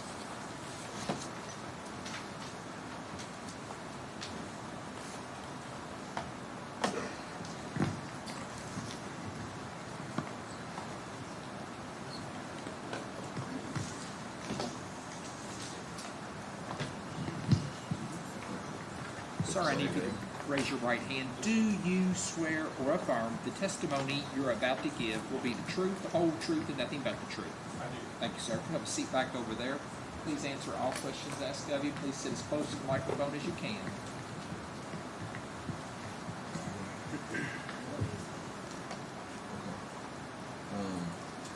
Judge, I apologize. This is on me for calling, saying we don't have a computer out here right now. Somebody is using it, so I'm gonna need to call another witness. I apologize. So you need to call another witness? Yes, sir, I do. Mr. Brooks, you're subject to recall. Thank you, sir. Need to go get it. Judge, our next witness will be Lon Spalding. Lon Spalding? Yes, sir.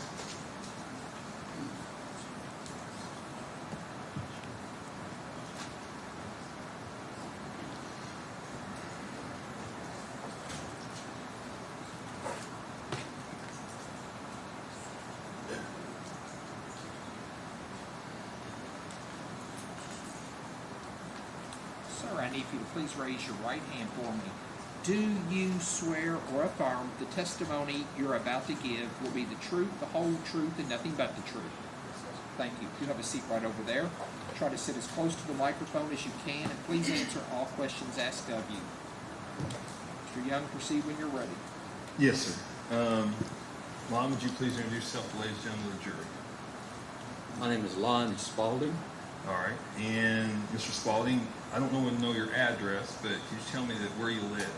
Thompson Hill Road. Is that in Nelson County? Cox's Creek, Nelson County. Okay. And back in December of 23, do you remember the police up there searching? Yes. Okay. And where was that in relation to your property? I live on my family's acreage. Okay. My personal property doesn't join the Thompson property, but my family property does. It's just to the front of my property. Okay. And how big is the Thompson property? Thompson property is on both sides of Thompson Hill Road. Jeremy Thompson lived on 4.2 acres on my side of the road. His father lived on 75 acres across the road. Okay. And you live on the Jeremy Thompson side of the road? Jeremy Thompson side. All right. And could you tell me, as it relates to that property, is it wooded? Is it fields?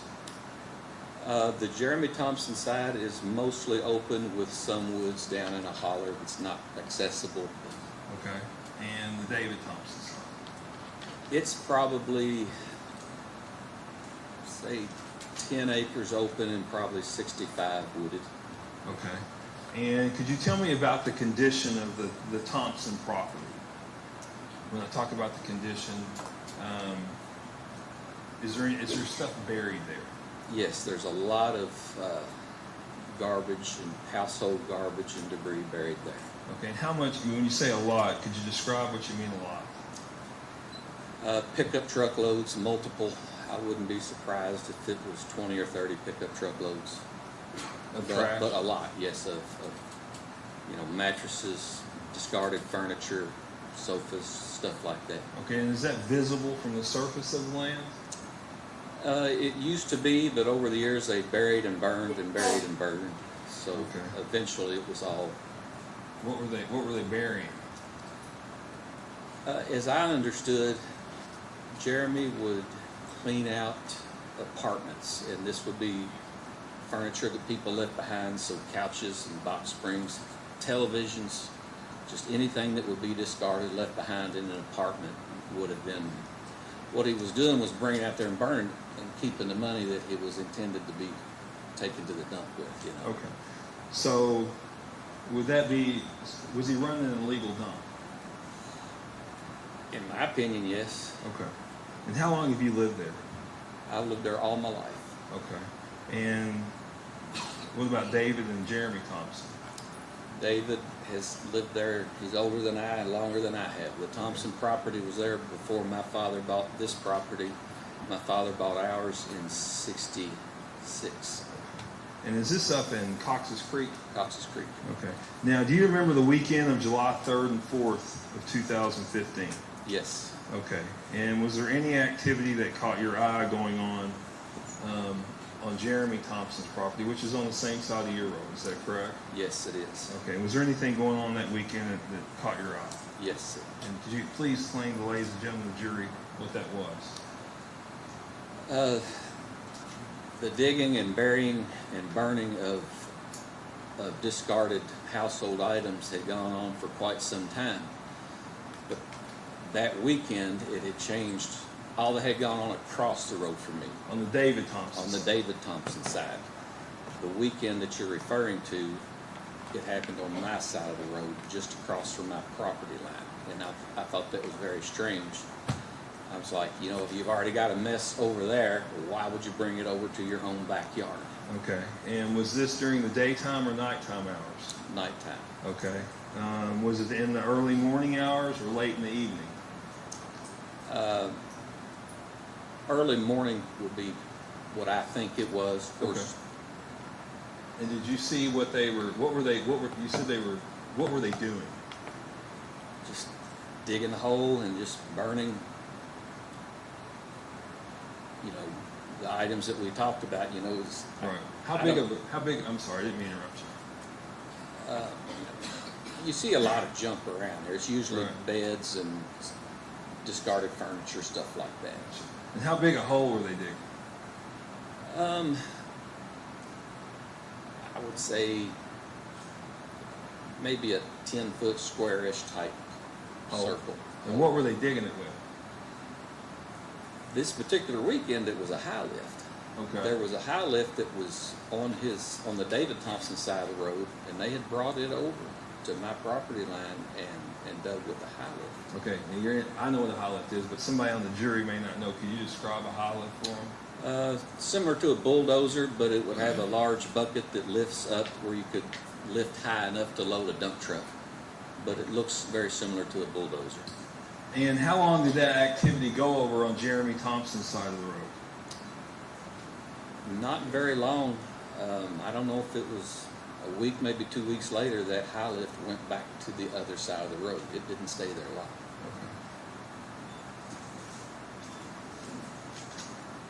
And Mr. Spalding, I appreciate you, and please extend the same courtesy to the defense counsel.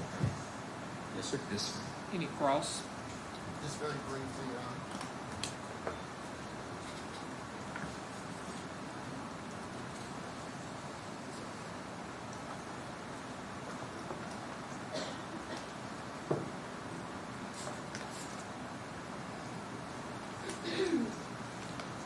Good morning, sir. Good I morning. just have a couple of questions for you. Sure. Sir, were you interviewed by law enforcement on this case?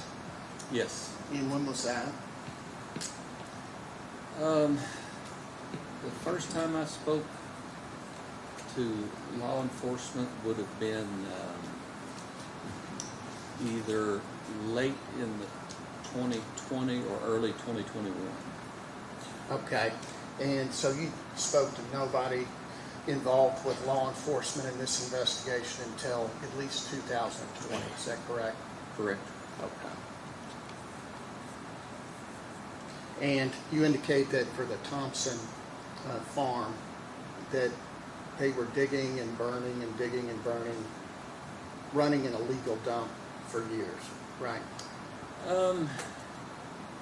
Yeah, I don't mean to sound like 10 or 20 years, but it had become common about that time, you know, a year or two, maybe 3. Right, right. And sir, you're aware, just because of the location of where you live there, that the police came out in December of 2023 and did a search, correct? Correct. And that was a 3-day search. Do you remember that? Seems like it, yes. Okay.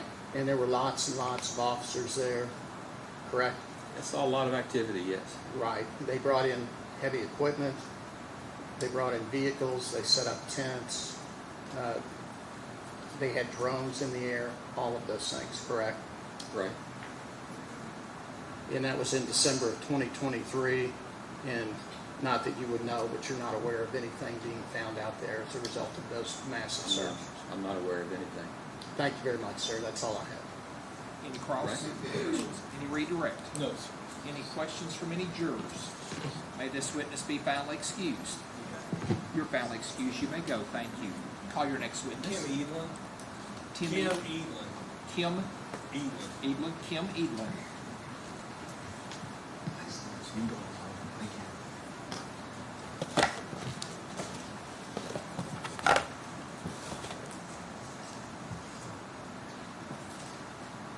Thank you. Pam, if you'll raise your right hand for me. Do you swear or affirm the testimony you're about to give will be the truth, the whole truth, and nothing but the truth? If you'll have a seat right over there, try to sit as close to the microphone as you can, and please answer all questions asked of you. Ms. Elin, would you Yes. please, I'm going to ask you just a couple of questions, okay? And will you direct your answers to them, please? Oh, Okay, could you state your name for the record, please? Kimberly Eaglin, Okay, and where do you live, Ms. Elin? my address, Well, you don't have to give the whole Next address. one. Do you- Is it Nelson County? Nelson County. Okay, and are you neighbors to the Houck farm? Yes. Okay, and there's a map up here, and if you can come up here, and Chris, if you can double click on it, I think it'll make it bigger. There you go. Do you recognize your house? This would be the Houck farm. Let's give her the microphone, please. Oh, I'm sorry. So is this your house here? Yes. Okay, and what property do you all own? We own all this. So all of this is yours? This line, yeah. Okay, all right. The square. Okay, and I'm going to ask you, go sit down. I'm going to ask you, back in July of 2015, were you all home on the weekend of July 4th? No, Okay. And do you all typically do something on the 4th? we always go camping Okay. at Green River Lake State Park. The Green River Lake State. Okay, and when you left that weekend, is there any security cameras or anything? No, Okay. Were there any lights on the fields? the fields, Well, that area. just like at the house, like a security light. Yes, ma'am. Yeah, Okay. All right. And do you have a Wi-Fi extender? Back then, did you have a Wi-Fi extender? a router. A Wi-Fi, like no, you had a route. You had Wi-Fi Yeah. at your house. Is that right? Yes, 'cause- Okay, so you yes. had a router. Yes. Okay. Did you have anything stationed outside that would extend the signal or anything? No. Okay. Okay. Hang on one second.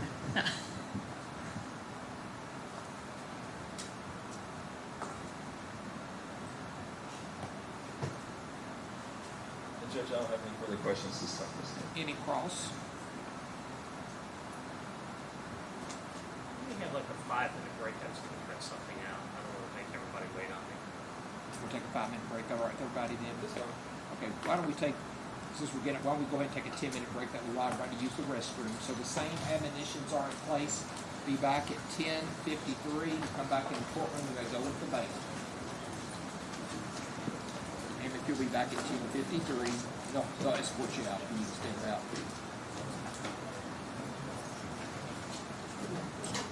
Jason, you can miss it.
At this time, let the record reflect all 15 jurors have returned to the courtroom. Everyone may be seated. Counsel waive the call. Yes. Yes. Miss Evelyn, you're still under oath, okay?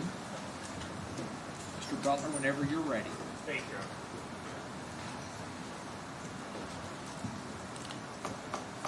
Thank you for the break, too. Thank you.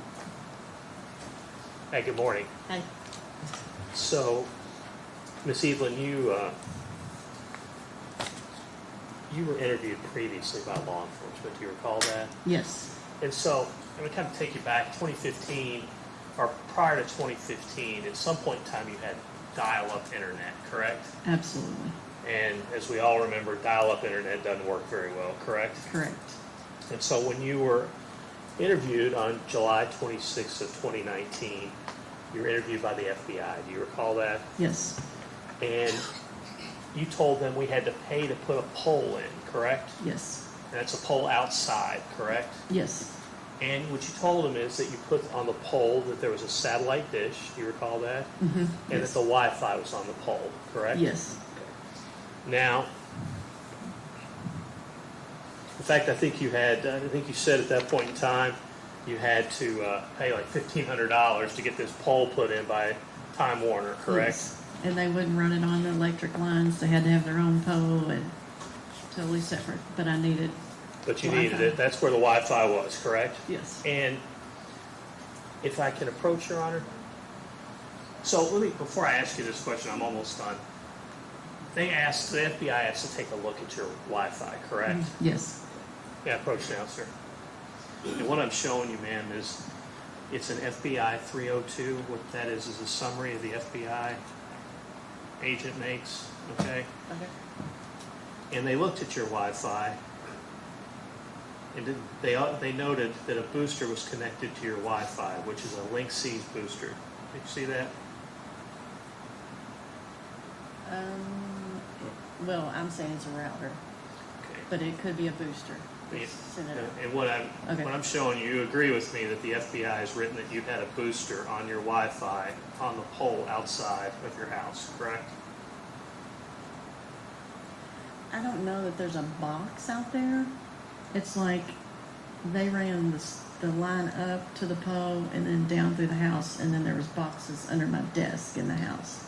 So I'm not trying to trick you. Okay, yeah, There- no. You agree with me that the FBI looked at it and agreed that there was a booster connected to your Wi-Fi, Okay, correct? that's what that says, yes. That's all the questions I have, sir. Anything of this witness? Mr. Young?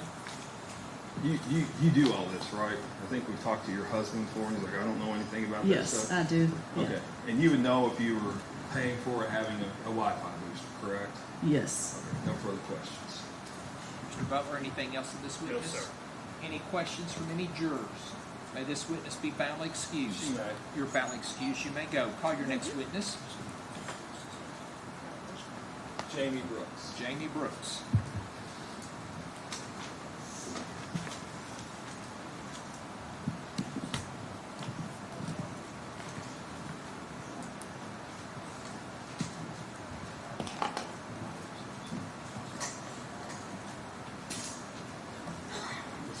Do you swear or affirm the testimony you're about to give will be the truth, the whole truth, and nothing but the truth? Thank you, sir. If you have a seat back over there, please sit as close to the microphone as you can, and please answer all questions asked of you. Detective, you remember yesterday when you were testifying, correct? Yes, sir.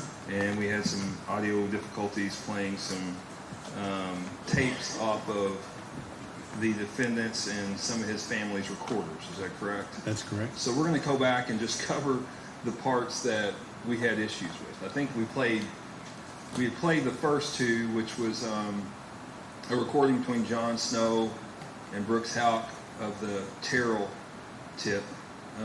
And then we'd also played a recording between the defendant Brooks Houck and his mother Rosemary Houck talking about a blanket in the police car. Is that correct? That's correct. Okay. So there's other recordings. Is that correct? Yes, sir. Okay. And there were, I believe, where we left off was July 9th of 2015. That was the conversation regarding the blanket out of the police car, correct? Correct. Nick Houck's police car that seized. Yes, sir. And on that same day, there were other recordings. Is that correct? I believe so, yes, sir. Okay. And one of the recordings that we had issues with was a recording between Rosemary Houck and the defendant Brooks Houck. Is that correct? That's correct. Teresa, if we can play that. And Judge, he's been previously admitted.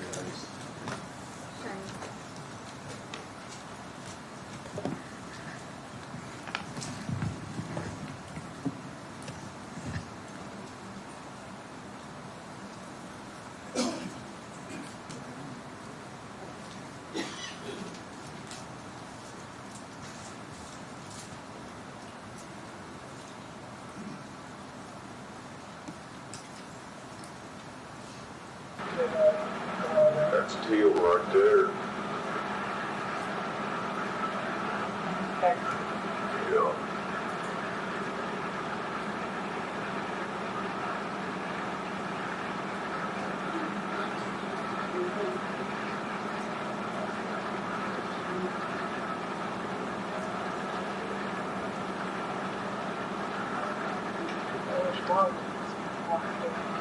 What's that? Black belt.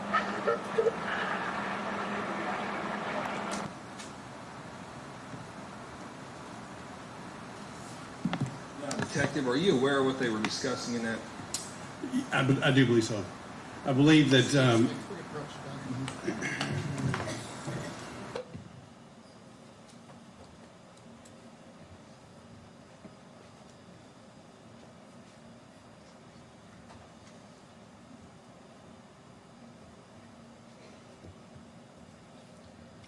Object to the witness speculating about what they were discussing. I think the tapes speak for themselves. I think that's the way we've been dealing with these tapes all along.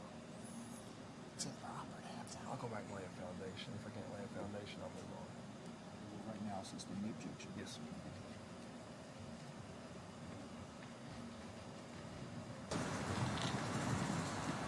Now, Detective, you can't, I believe so. Do you know what they were talking about? yes, sir. Okay, and what's that based on? It's based on the recording leading up to the information that they're talking about. Okay, and based on that, what are they speaking about? They're speaking about the tinted windows in Brooks' house truck. Okay. And there's also another recording as well on that, is that correct? Yes, sir. Okay, if we can go ahead and play that.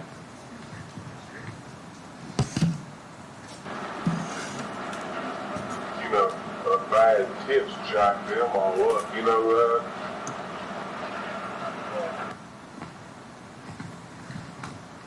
Okay, Detective, I think we had heard previous testimony from Detective Snow where on July 7th and 8th, we'd heard a conversation on July 7th on the recorders where Detective Snow had told them about the Terrell tip, correct? That's correct. And he had also further told Mr. Houck, the defendant, on July 8th about the Terrell tip. Is that correct? That's correct. And that conversation we just listened to was on July 9th?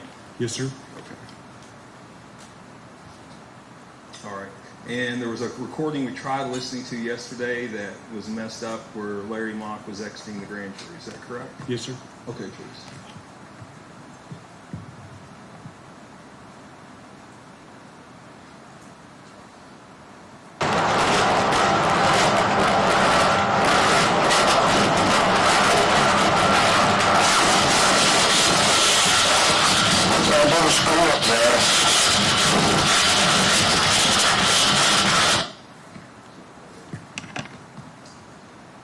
Now, that was as Larry Mock was leaving the grand jury where he testified in this matter, correct? Yes, sir. All right. And Rhonda McAvoy, the defendant's sister, also appeared in front of the grand jury, correct? That's correct. And were you able to review a recorder where she records her grand jury proceedings? Yes, sir. All right. And is her and the defendant, Brooks Houck, having conversations on the recorder while it's being recorded? Yes, sir. And is that prior to her entering the grand jury? Yes, sir. Trace, we can play that.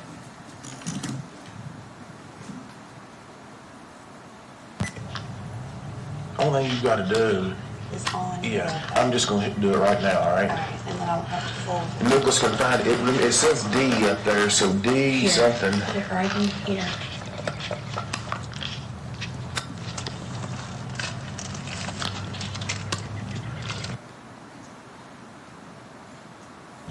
I don't know how to stop it now.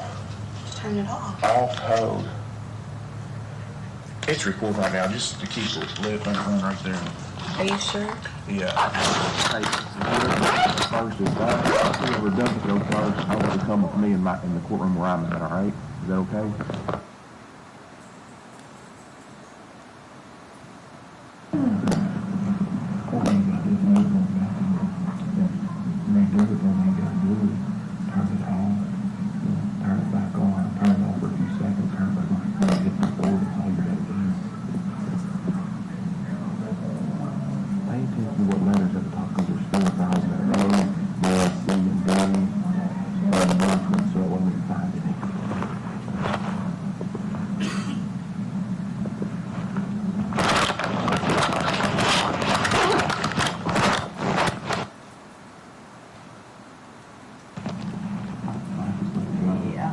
Good department.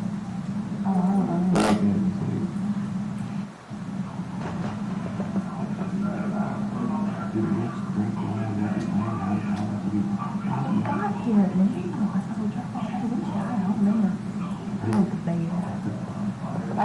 There you go.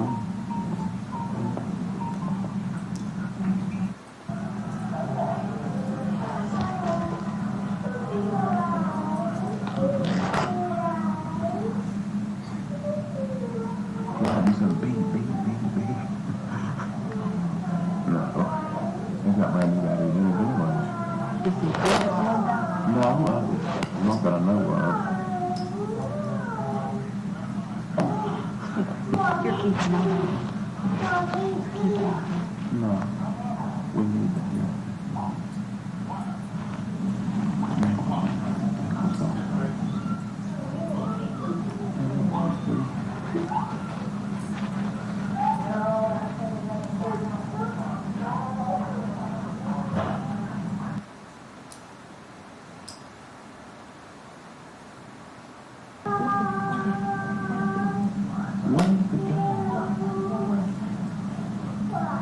It don't matter. Y'all wouldn't say nothing.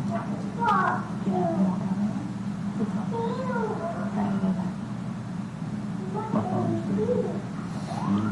Get down and work it off.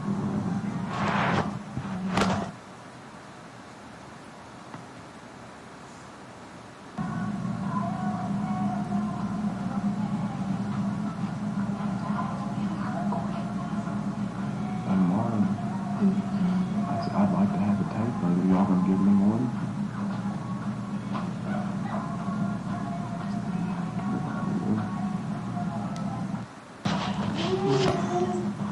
The light goes off because it's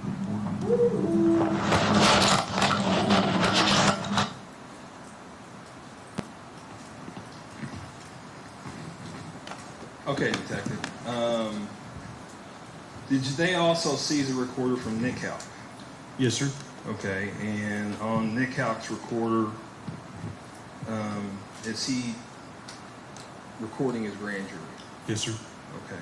The final tape, the final cut I believe we want to listen to is with Brooks and Rosemary Houck in a meeting with an attorney. Is that correct? Yes, sir. And that was about a month after Crystal disappeared. Is that correct? Yes, sir. Okay, sure.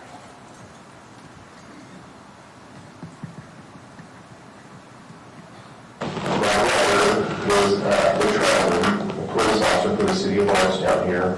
He has also been subpoenaed to the grand jury. He did talk, but he did exactly what you're saying. He had 5 answers, and it was, I don't know, your guess is as good as mine, and I can't remember. The jury is extremely upset over his responses.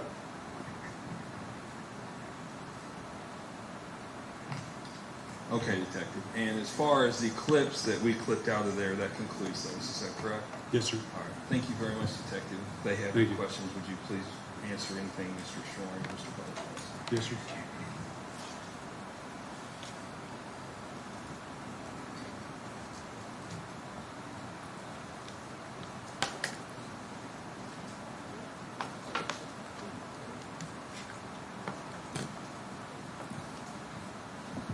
Judge, I have one more question. I apologize. Go ahead.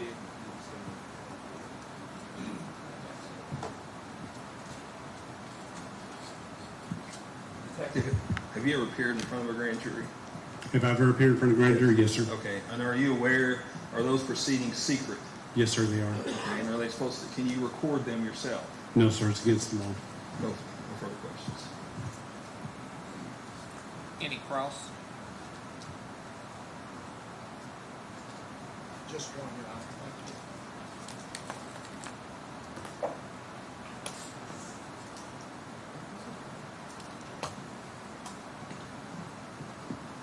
Actually, 2. Thank you. First of all, sir, the attorney meeting that was recorded, that was not with us or any of these attorneys? No, sir, it was not. Okay. Secondly, in one of the tapes that Mr. Young played between Rhonda McElroy and Brooks Houck, there was a question where and then the tape was cut off. But Rhonda McElvoy asked, what do I say?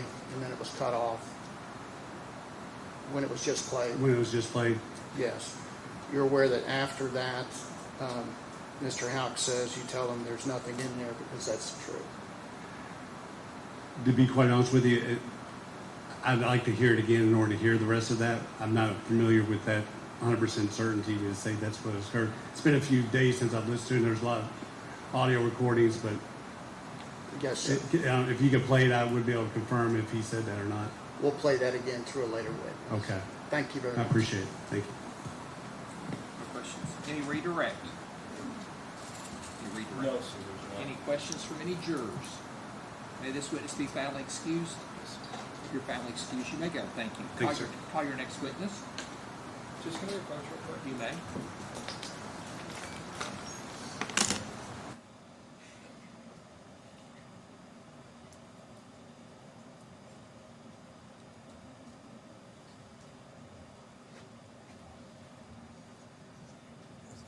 No heavy lifting here.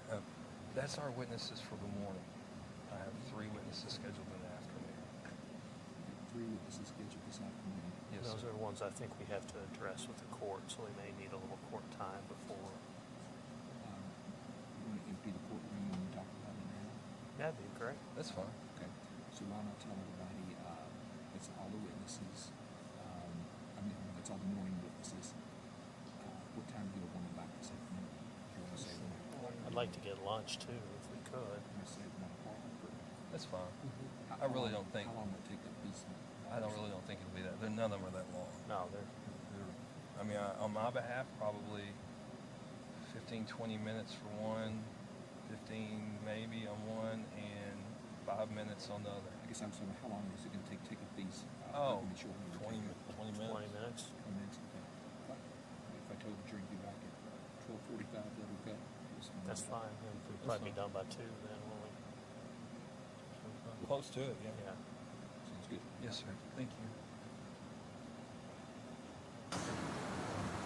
Ladies and gentlemen, the jury, that's all the witnesses the Commonwealth has this morning. They're going to have some more this afternoon. So we're going to let you all take an early lunch break. We're going to come back at 12:45. I want to remind you of the same admonitions are in place. Do not discuss this case among yourselves. Do not let anyone discuss this case with you.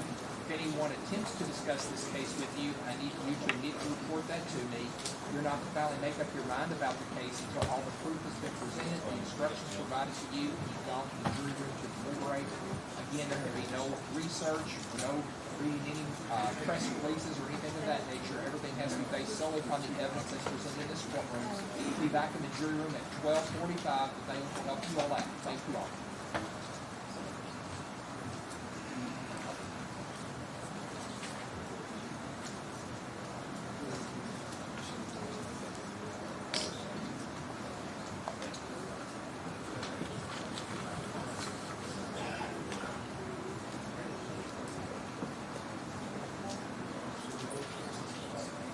Bailiffs will empty out the courtroom, please.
we could close the courtroom doors, I think court matters outside the presence of everyone.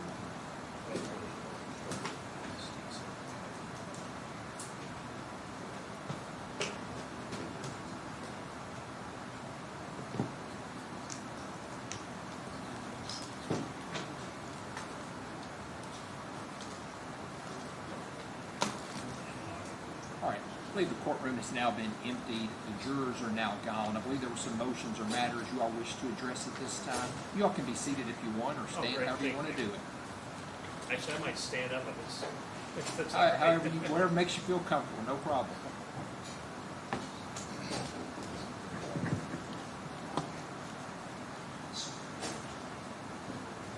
Judge, I think the Commonwealth has advised, they have 3 witnesses that they would like to call. I guess I'm going to try to take them up one by one if we can.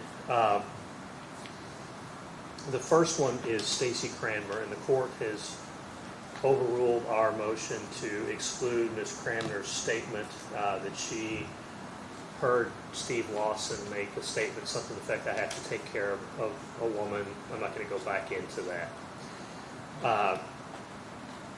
In 2020, Ms. Cranmer acted as an informant for the FBI.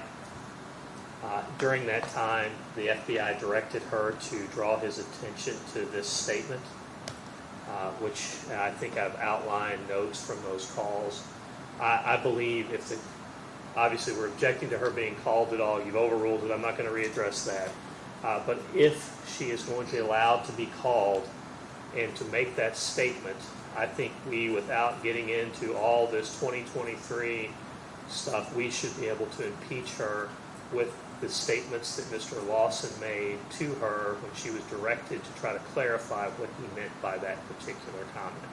So I'll start with her, and then we can turn to the other issues that are a little different than her, given your previous ruling. And Judge, one, are you done, Ron? I'm sorry. Yes, sir. Okay, one, you wouldn't be impeaching her with Steve's statement.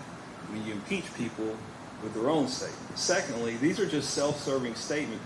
The statement that we're going to get in was given at, near, or at the time of the event itself.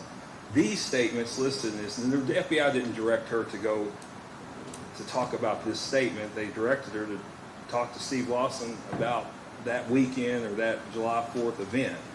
It wasn't specific to that statement. And these are all self-serving statements that are hearsay, and there is no hearsay exception for them. You can't impeach Stacy Cranmer saying he said this to me with statements he made years later that are self-serving. It's just hearsay. Judge, if I can, I'm sorry, I got to turn this damn thing on. Judge, if I can respond to that, I'm impeaching Steve Lawson. And of course the FBI sent her in to talk about all of this. I agree with Shane. They sent her in to talk to Steve Lawson because she was dating Steve Lawson at the time, to ask him about the events of July 3rd and July 4th. I put a lot of the context in there. I'm not seeking to get in everything that he told her, but I do believe if the court is going to let in that because they're going to stand up at the end and they're going to say, oh my gosh, look, he saw Steve Lawson gets out of this truck. You found it's a state of mind exception to let this in, and they're going to argue that he's coming out to some plan to murder her, and he gave an entirely inconsistent statement with that when he has no idea that he's being taped. And Judge, there's also statements. He also told her that he was on the Bluegrass that night, and that he believed Joey Lawson was involved. I'm not seeking to play all of her FBI recordings. I mean, if I was going to, it'd probably be helpful to us. But he says repeatedly Brooks Houck didn't have anything to do with it. He tells where he was that night, which was not. But that's not the limited issue that I'm requesting. I believe I have a right to impeach Steve Lawson prior to 2023 with his statement about what that conversation was about. And Judge, these are self-serving statements made by Steve Lawson after he had already been interviewed by the FBI. We're seeking to introduce one statement that was made at or the time of the event. This is 5 years later. Judge, that's a fraud on the jury to let... Okay, counsel. Here's what I'm going to do. I'll allow you to cross and say, did you wear a wire for the FBI? Did you ask questions of him? And this one part in here where it says, did he say Steve Lawson said he didn't take care of her, but he took care of business. I'll limit it to that because I believe Yes. Judge, that's the, Yes, sir. I think the part that I'm requesting to ask is, where, and this is specifically what, let me find it, what is directly relevant to this. If I could give me 1 second. Judge, could you direct me to where you just read? I'm sorry. I'm looking at page 12 of what Mr. Butler had filed or sent out, or Ms. Jackson actually written the memorandum. It's the Brooks Houck motion to exclude hearsay testimony of various witnesses. I'm looking at page 12. What I would request, Judge, is to say I didn't say I'd take care of her, but I'd take care of business, and I was probably talking about Joey's girlfriend, Red. That's what we need to. That's what impeaches that Commonwealth version of this. That's what I'm asking. The rest of it, I agree with you. It's just a self-serving statement, Judge. It is not a self-serving. It is self-serving, but I mean, I think you all can argue all that to the jury. I think if he's going to make a self-serving statement there, she's wearing a wire, I think the jury should hear the whole picture. So those two lines there. Which ones? I'm sorry, I don't. The only thing I'm going to get into is she was wearing a wire, and it's related to this one issue about taking care of her or taking care of business. So it would be the line that says, Steve Lawson said he didn't take care of her, but take care of business. And the line below it, he said he probably was talking about Red, who would have been Joey's girlfriend at the time. That's Yes, as sir. far as I'm going to go, okay? That's all we were asking. Okay. I'm not going to get into all these other quotes in here that are in here. All right, what's our next issue? The next issue, Your Honor, is I believe the Commonwealth is intending on calling Barbara Coulter. She testified, Your Honor. Is she Mr. Lawson's mother? She's Okay. Mr. Steve Lawson's mother, yes, sir. And in 2020, she advised that Joey Lawson came to her home, and you correct me if I'm getting this wrong, Shane, that Joey Lawson came to her home and he said something to the effect of, Grandma, I have to tell you, Steve Lawson, Dad killed Tammy Lawson, and Dad killed Crystal Rogers. I'm not seeking to introduce Tammy Lawson's. Oh, well, I just want to give him the context. He says Dad killed Crystal Rogers and Dad killed Tammy Lawson.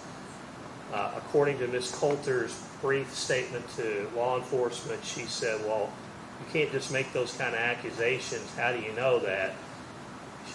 Joey Lawson left. She said he was on meth at the time. He was driving a motorcycle. She was concerned he shouldn't even have been there. So, first of all, there's no foundation for how Joey Lawson knows that. You could guess that he's saying, I was there and we killed somebody, which is impossible based upon the Tammy Lawson part of it, because Tammy Lawson died of a drug overdose, and there's no evidence that I've ever seen that Joey Lawson was anywhere to be involved in that.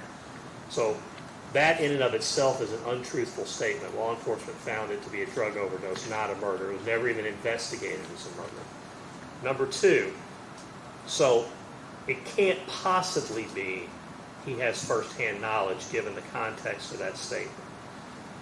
The only thing it could be, either, he and his dad have an awful relationship and lied on each other all the time, which goes to the trustworthiness that you would have to find, but it becomes double hearsay at that point.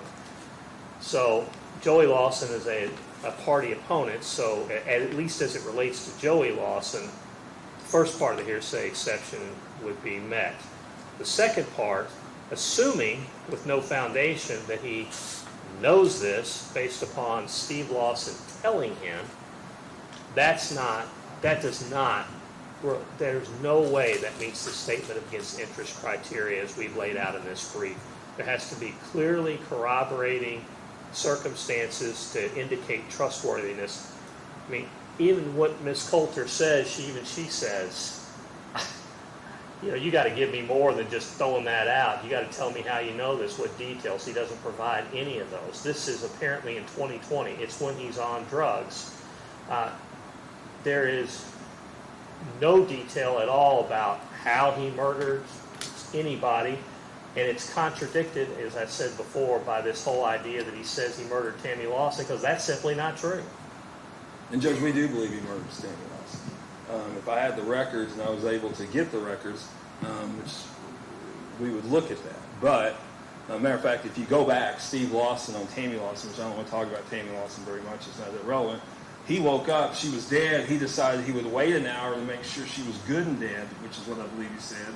And he didn't even call the police or the ambulance. He called the coroner and made statements that we're better off without her because she's the only person that could put me away for life.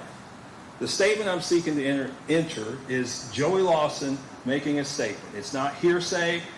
Judge, there's plenty of corroborating evidence that Joey Lawson is involved in this and has intimate knowledge of this crime. And he made a statement, a declaratory statement, that simply said, Grandma, I think you need to know that Steve Lawson killed Crystal Rogers. That statement's admissible. He's a party opponent, and we're seeking to introduce him. And again, the Tammy Lawson context, you have to consider that in evaluating any sort of clearly trustworthiness, reliability. The Commonwealth saying we think this or we think that, I mean, there's literally a finding that it was a drug overdose. So that is just, I mean, that in and of itself destroys any credibility of this statement. Obviously, it is incredibly prejudicial. You know, it's exactly what we've been concerned about being in a joint trial here. It bleeds over onto Brooks, even though it is double hearsay to get to Brooks. And that's not their theory of the case anyway. And Judge, there is no hearsay. He made a statement. He didn't say Steve told me. He said Steve killed Crystal. The court will allow the testimony as against Joey Lawson because he's a party to the case. The court will give an admonition that it's not to be considered against your client. Okay? Yes. Right. It's our next thing. Because I believe an admonition would be appropriate under the circumstances. We would respectfully, and I understand your ruling, I'm not asked to revisit it. We would also request an instruction at the end of this case that cannot be considered against him. Judge, the final one is Ms. Greer. We are not, with regard to Ms. Greer, Who is Ms. Greer now? Miss Greer is Steve Lawson's ex-wife. How many ex-wives does this guy have? 5. I think. 4. Every time I hear his name, he's got an ex-wife. Okay. It's pretty much an identical type statement, I guess, right? That you're trying to. And why don't you say what you're trying to get in? So, Miss Lawson, back 2017, 2018. When you say Miss Lawson, are you talking about? I'm sorry, Miss Greer. Miss Greer. Okay. It was Miss Lawson. Tammy Lawson. I apologize, Judge. I've known her as Miss Lawson and Miss Greer, so I apologize. She overheard a conversation between Joseph Lawson and her daughter, Elizabeth Chester, who testified here in the case against Steve Lawson. And the conversation was, and it was inadvertently overheard, where Joseph Lawson was explaining to Elizabeth that they had been paid $50,000 to move the car. She later confronted Joseph Lawson, and he admitted that and told her that if you want more details, you need to talk to Steve. And finally, the statement that Steve made to her was that there's only one person that can put me away for life, and she's dead, and we don't have to worry about her anymore. So that was said to Miss Greer by Miss Greer by Steve Lawson. Judge, with regard, I hate these things. I'm sorry. I can see how you'd be frustrated because there's no other courthouse in America you have to use those in. I know it's hard to, and you don't want to forget to turn it off and say something. With regard to the first thing that Mr. Young said about the alleged statement that Joey made about moving the car, I think that's... Is this the $50,000? $50,000. I believe that is admissible against Joey Lawson. I do not believe that should come in against Mr. Houck. I believe we should get an admonition with regard to that and instruction with regard to that. With regard to Shane's second statement, I do not believe that should come in. I do not believe that... Now remind me what the second Are statement you talking was. about the put me away for life statement? Only one person can put me away for a life statement. Okay. So there's two things that Shane's mentioned. One is Joey moved the car for $50,000. I agree that's admissible. I do not believe it's admissible against Mr. Houck. and we should get an admonition. With regard to the second statement of only one person can put me away for life, and she's gone, that should not come into evidence against anybody. Number one, it's ambiguous. We have to assume, at least in the other one the court let in with Ms. Coulter against Joey, there is the reference to Crystal Rogers. Here, there's not even a reference to Crystal Rogers.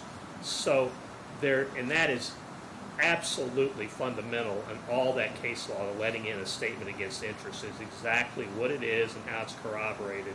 That should not come in against anybody, but it's certainly should not come in against Mr. Houck. Just give some context. I'm not going to go on forever, I promise. He was talking about Tammy Lawson was the dead person. He wasn't talking about Crystal Rogers or anything. Right. Tammy had information that could put him away for life, and we no longer have to worry about her because she's dead. And we have to assume, if he said it, we have to assume that he, there's evidence in this record this guy's a drug dealer. There's evidence in the record that in the discovery this guy was in a motorcycle gang. We have to assume he's talking about Crystal Rogers. There's no details that say Crystal Rogers. There's no details how she could put him away for life, what she knew, or anything else. That is garbage evidence to throw into a joint trial of two men that aren't on, and he's not even here. And can I just address the admonition on this one? Just we don't think an admonition in this one is appropriate because somebody, according to Joey's Lawson statement, somebody paid them $50,000. They're charged with complicity, and we think the jury should be able to consider that. But I'll let Your Honor do what. I'm sustaining and keeping out the second part. Yes, sir. I'm okay with that. Okay, I'm keeping that out. Yes. We'll take it up the bench when I hear the testimony whether or not I give an admonition. Yes, yes, thank you very much. Is there any other issues we need to take up prior to lunch? That was it. No, sir. By golly, you got at least an hour for lunch, so I'll see you Thank you very much, sir. I 12:45. appreciate the time. Thank you.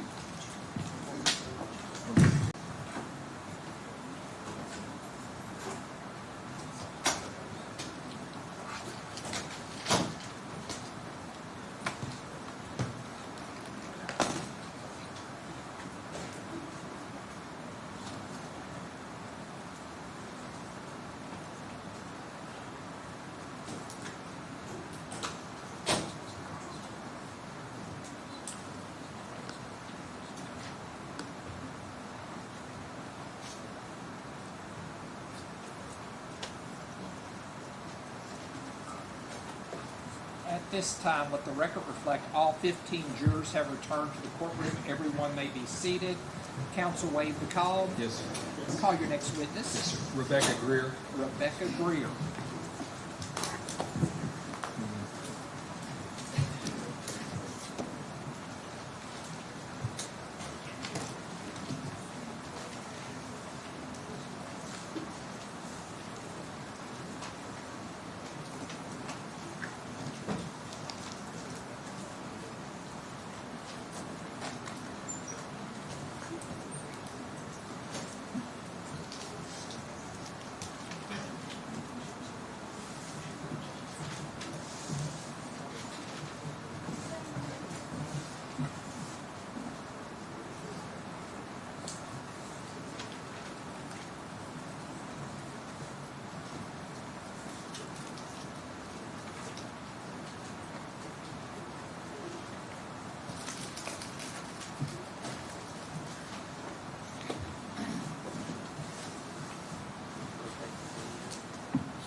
Sorry, Judge. She went to the restroom.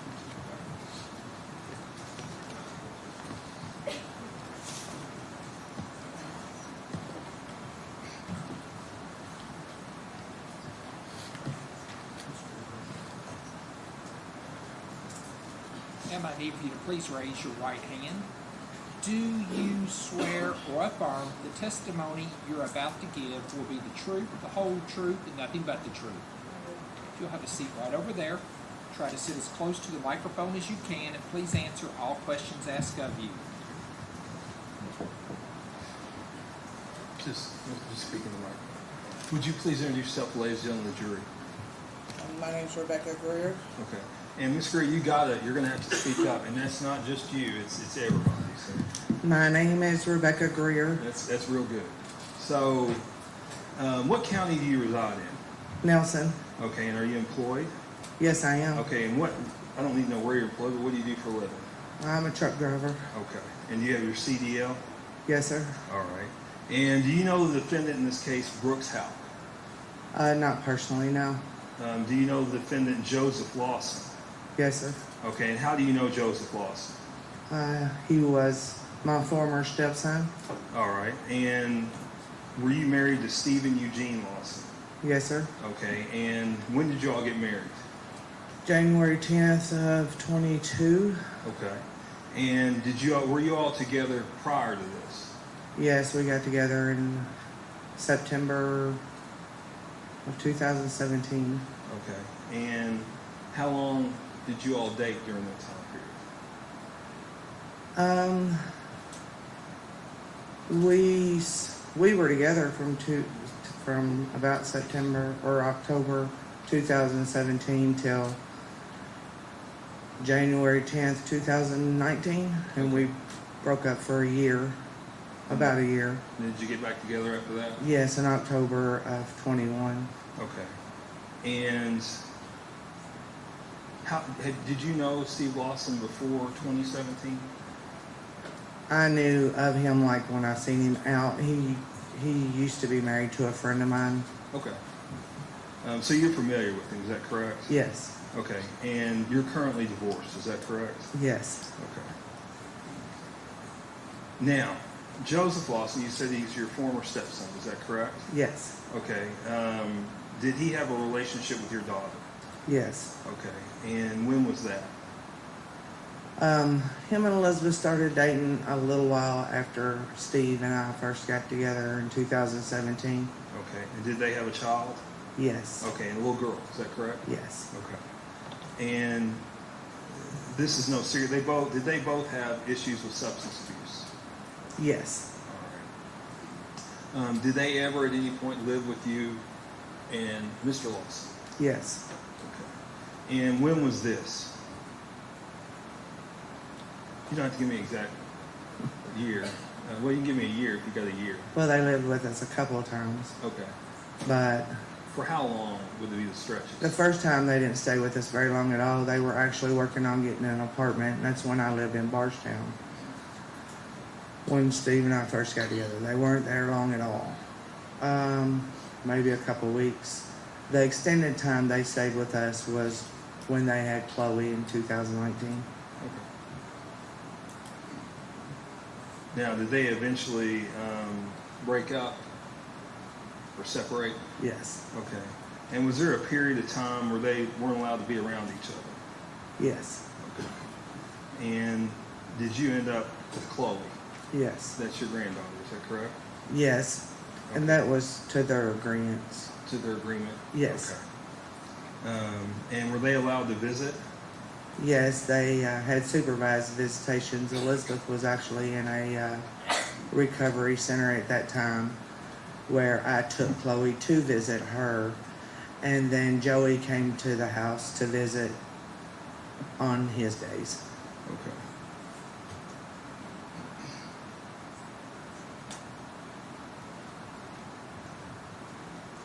Now, was there a time in 2019 where you overheard a conversation between Joey and Elizabeth?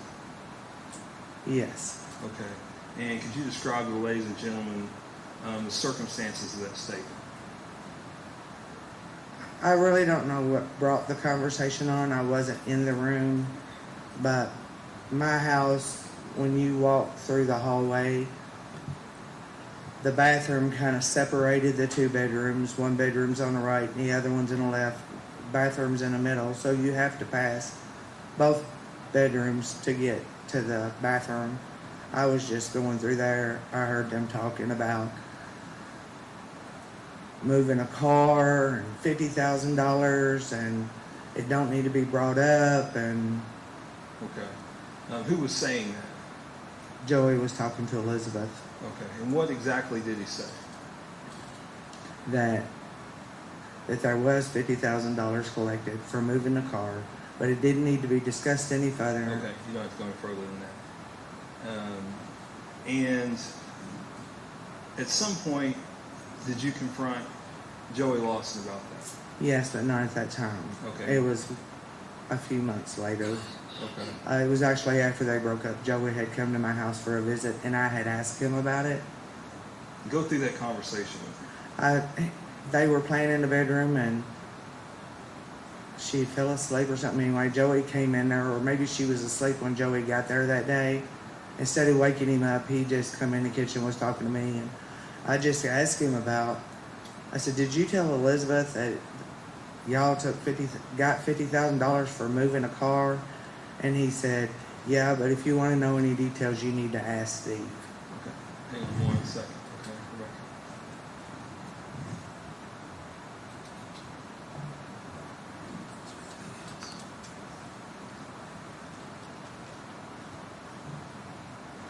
Judge, I don't have any further questions this time.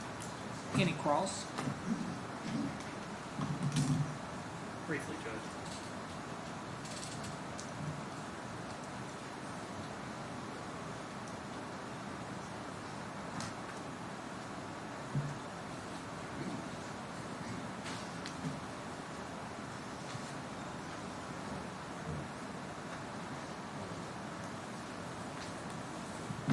Good afternoon.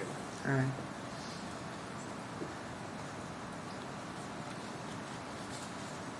So back, this conversation that you say you overheard, that you said that was in 2019, ma'am, or give or take? Yes. Okay. And at that point in time, and I mean, certainly don't mean any disrespect to your daughter. Your daughter was a drug addict, correct? That is correct.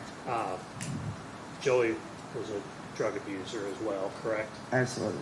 And again, I don't mean any disrespect. You've had a long history. I know you're clean now of drug addiction issues as well, correct? Yes, I've been clean for 30 years.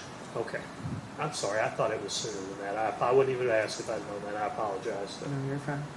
So during this time frame, and I'm not going to get into the details, there's periods of time where they couldn't even be around each other, correct? That is correct. Drug issues, other issues, things that they just needed to be separated, correct? Absolutely. And it was both of them, not just one or the Yes, other. ma'am. Now, Mr. Young asked you this question, and I just make sure it's clear. In 2015, you were not in any relationship with Steve Lawson, correct? Absolutely not. And your daughter wasn't in a relationship with No. Joey Lawson, correct? No. And your relationship with Steve Lawson didn't start until 2017, correct? And if I understand it correct, her relationship began with Joey Lawson in somewhat of a similar time frame, correct? Yes. All right. And now, this conversation that you said you overheard, you told the grand jury on April the 13th of 2023 that Joey said things sometimes just to make himself look good, and you thought it made him look like an idiot. You recall that? Yes. I think one of the other witnesses described him that he was going to be a tough guy, right? That's correct. And not particularly truthful when he was on drugs either, correct? That's absolutely correct. And after this 2019 statement, all right, that you heard, you and Steve actually got married on January 10th of 2022, correct? Correct. I forgot one other question. You mentioned the $50,000 that you'd overheard. Steve never had any money when you were with him, did you? No. In fact, you had to pay for everything, didn't you? Yes. And Joey never had any money, did he? No. Thanks. Any questions? No questions. Any redirect? Yes, sir. Yes, sir. Can we approach your court? Okay.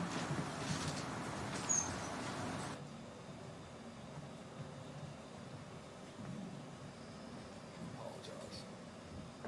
This is real quick. I apologize. When we were It's not on.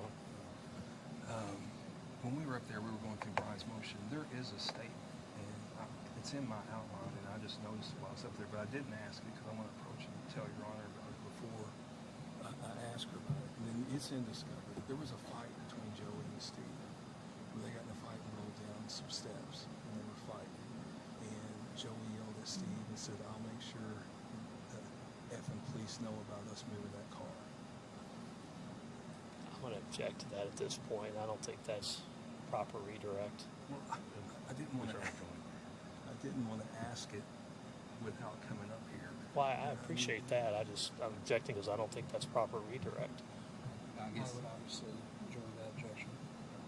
I can understand the dilemma here. I'm not asking the question, so I'll allow her to be recalled on direct. But what was it that? They got in a fight. Who got in a fight? Joey and Steve Lawson. Okay. They rolled down a bunch of concrete steps.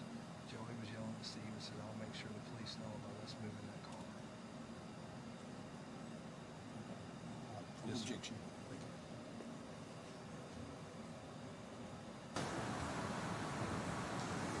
Ms. Lawson, I think Brian asked you, you got together with Steve in 2017, is that correct? Yes. Okay. And did you previously tell the FBI when you interviewed with them that Steve had money all the time the first couple of weeks you were with him and then he was broke? Yes. Okay. And did you know him personally to know whether he had money back in 2015 or not?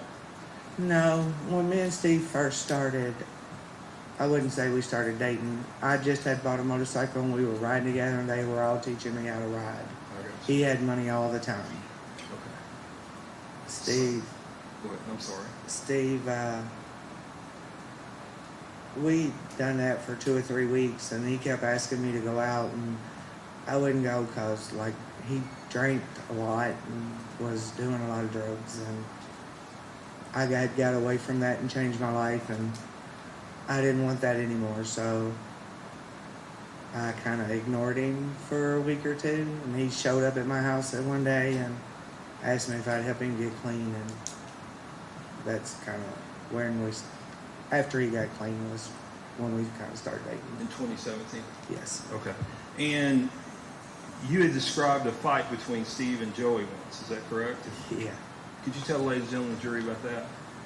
There was an altercation with him and Elizabeth and we had went over there and I don't know what they were fighting about. We were just trying to calm the situation down and Joey basically, I don't know, it happened so quick. Joey and Steve got into it. I'm pretty sure that he felt like that we were intruding in his business and we probably were. And next thing I know, they are full force fighting and they rode down about 30 steps of concrete steps at this apartment and they were screaming and cussing and throwing swings and Joey told Steve, he was screaming out something about you keep on and I'm gonna let everybody know about this car and all your involvement and that's really all he said. He kept saying, you know, he was gonna let it known about this car and just how involved he was. But Elizabeth and I had no idea what he was talking about. Okay. Thank you very much, Mr. Any further cross? No, Your Honor. Any questions? Any questions from any jurors? May this witness be found excused or She may, Your Honor. You're found excused. You may go. Thank you. Judge, can I check on my witness? Sure.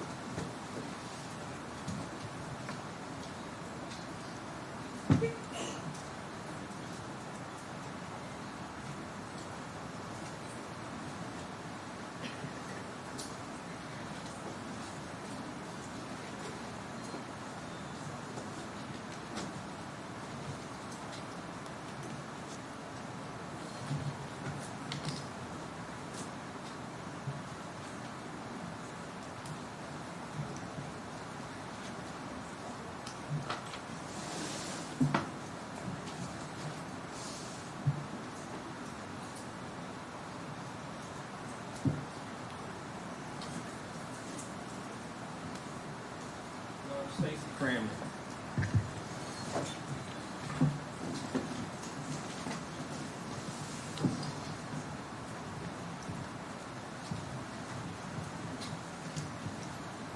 If you please raise your right hand. Do you swear or affirm the testimony you're about to give will be the truth, the whole truth, and nothing but the truth? You have a seat right over there. Please sit as close to the microphone as you can, and please answer all questions asked of you.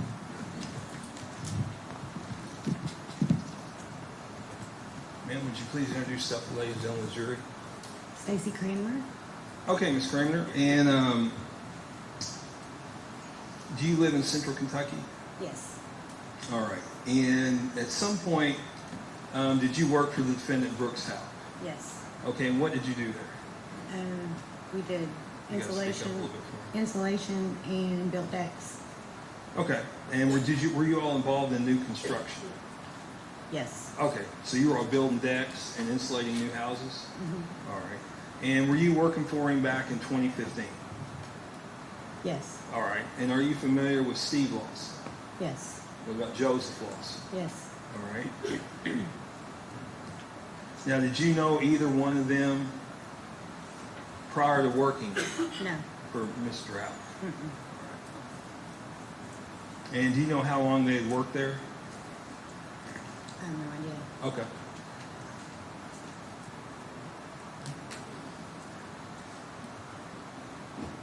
Now, first of all, did you know Crystal Rogers? I didn't know her personally, but I've seen her around on the jobs.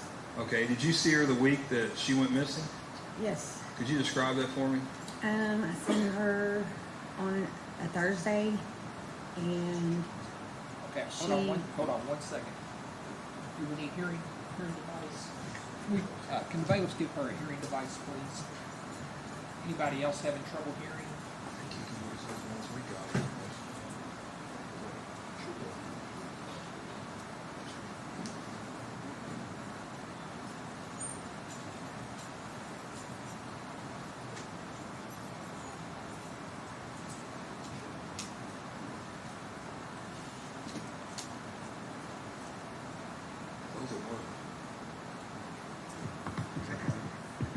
Can you hear better with that? Hello.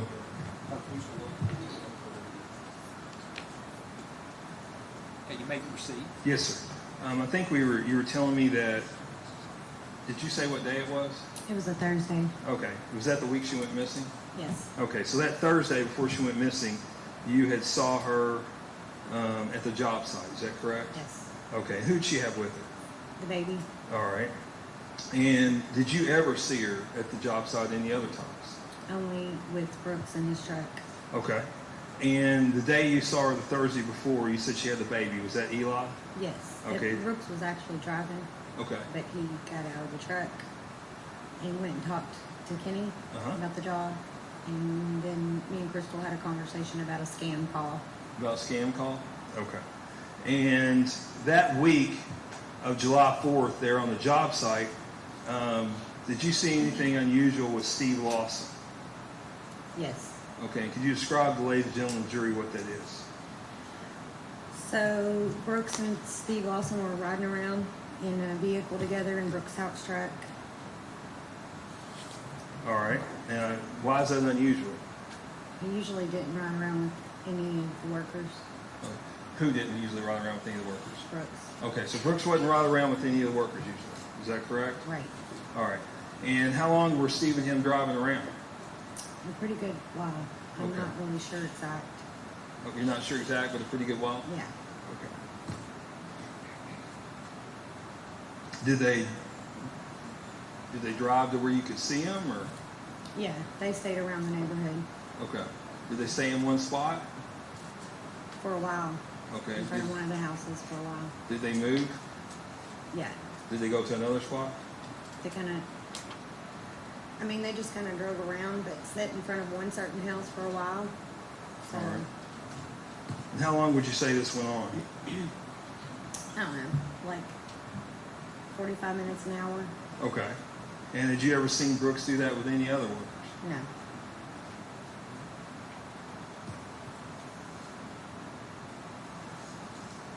Now, at some point, do you know Danny Singleton?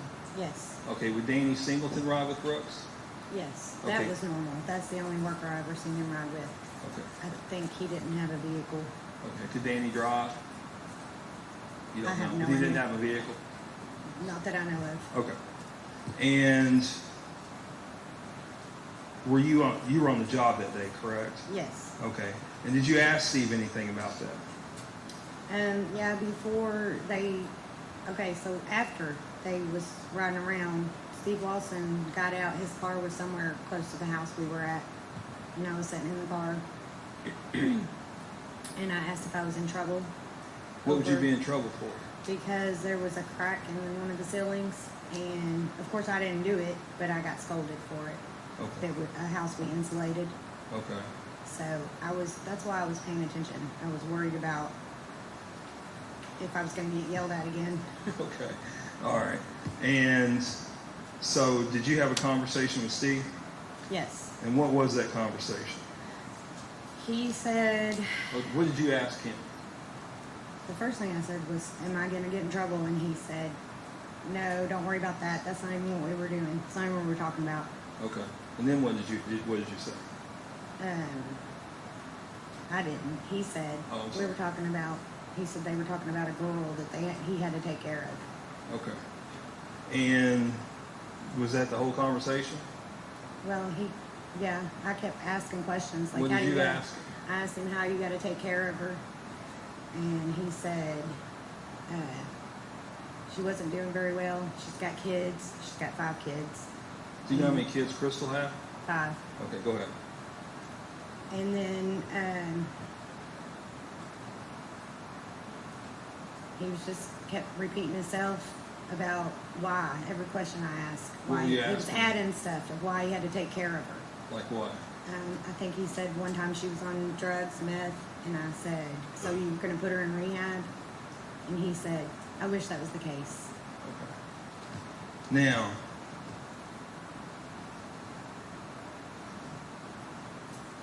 what was his demeanor while he was doing it?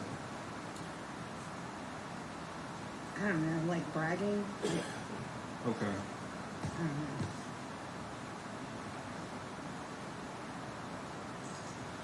All right.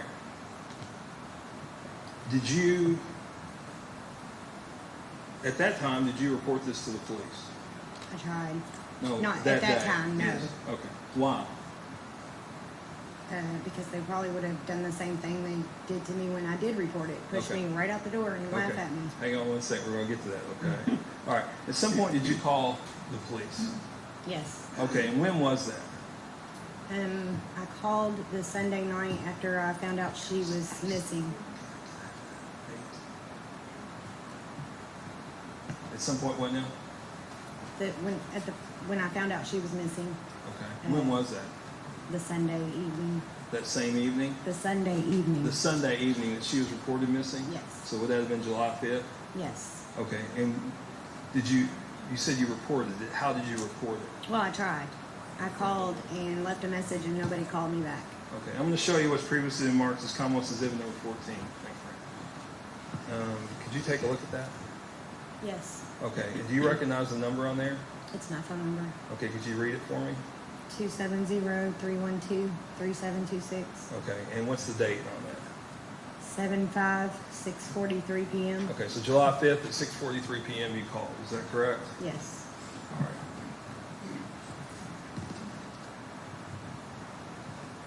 Now, at some point, to your knowledge, on July 5th, was Steve under investigation by the FBI? No. Okay.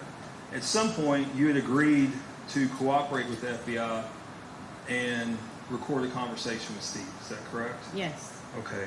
In that conversation, you asked him about that. Is that correct? Yes. Okay. And his response to you is something about taking care of business, and if he remembered correctly, he may have been talking about Red.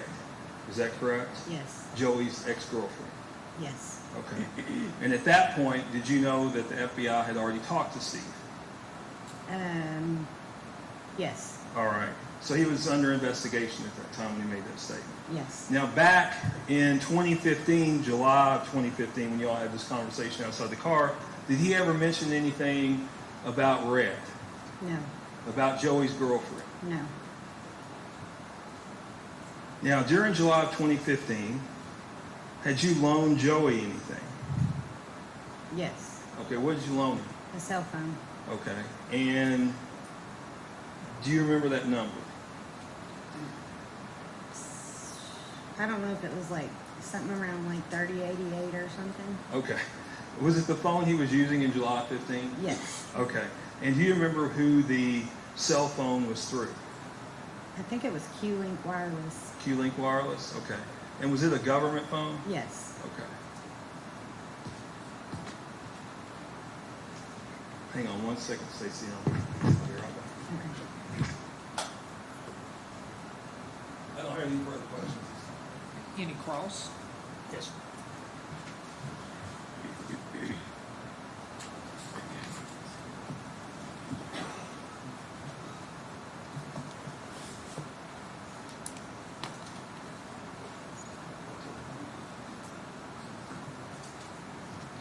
Hey, good afternoon, Ms. Cranmer. Hey. So in July or June of 2015, you were working for Brooks Houck, correct? Or Yes. At least part of the time, correct? Yes. And I think you said you did some insulation work, correct? Yes. And you don't, if I understood your testimony, you don't recall when Joey and Steve Lawson started working for I you. can't really hear you. Okay, can you hear me now? A little better. A little bit better? Okay, let me move it up here. So let me start again. In June, July of 2015, you were doing work for Brooks Houck, Yes. and you testified that you knew Joey and Steve Lawson at that point in time because they also did work for Brooks Houck. Yes. But you didn't remember when they started, correct?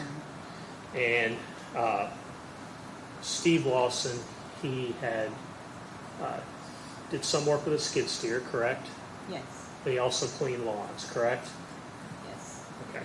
So now you called the Nelson County Sheriff's Office on July 5th, correct? Yes. And by July 5th, this case was on the news, correct? That Miss Rogers' car was on the. Go ahead. I didn't try to cut you off. I seen it on social media that she was missing. Right. Social media that her car was found on the Bluegrass Parkway, correct? Yes. And it became, I'm not getting into what was said, it became kind of the talk, correct? Yes. Now, you said that no one contacted you back after that July 5th call for some time, is that correct? Nobody contacted me back at all. Okay, but you went back to the police, correct? Yes. Okay, and you went back to the police, I believe, in October, does that sound right? Yes. Now, let's find, got so many papers up here.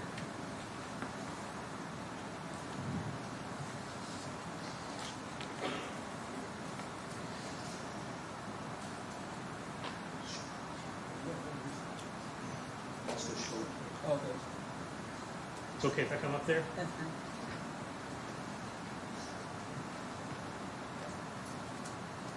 I can't really see it. I don't have my glasses. I'll tell you what I'm gonna ask you, okay?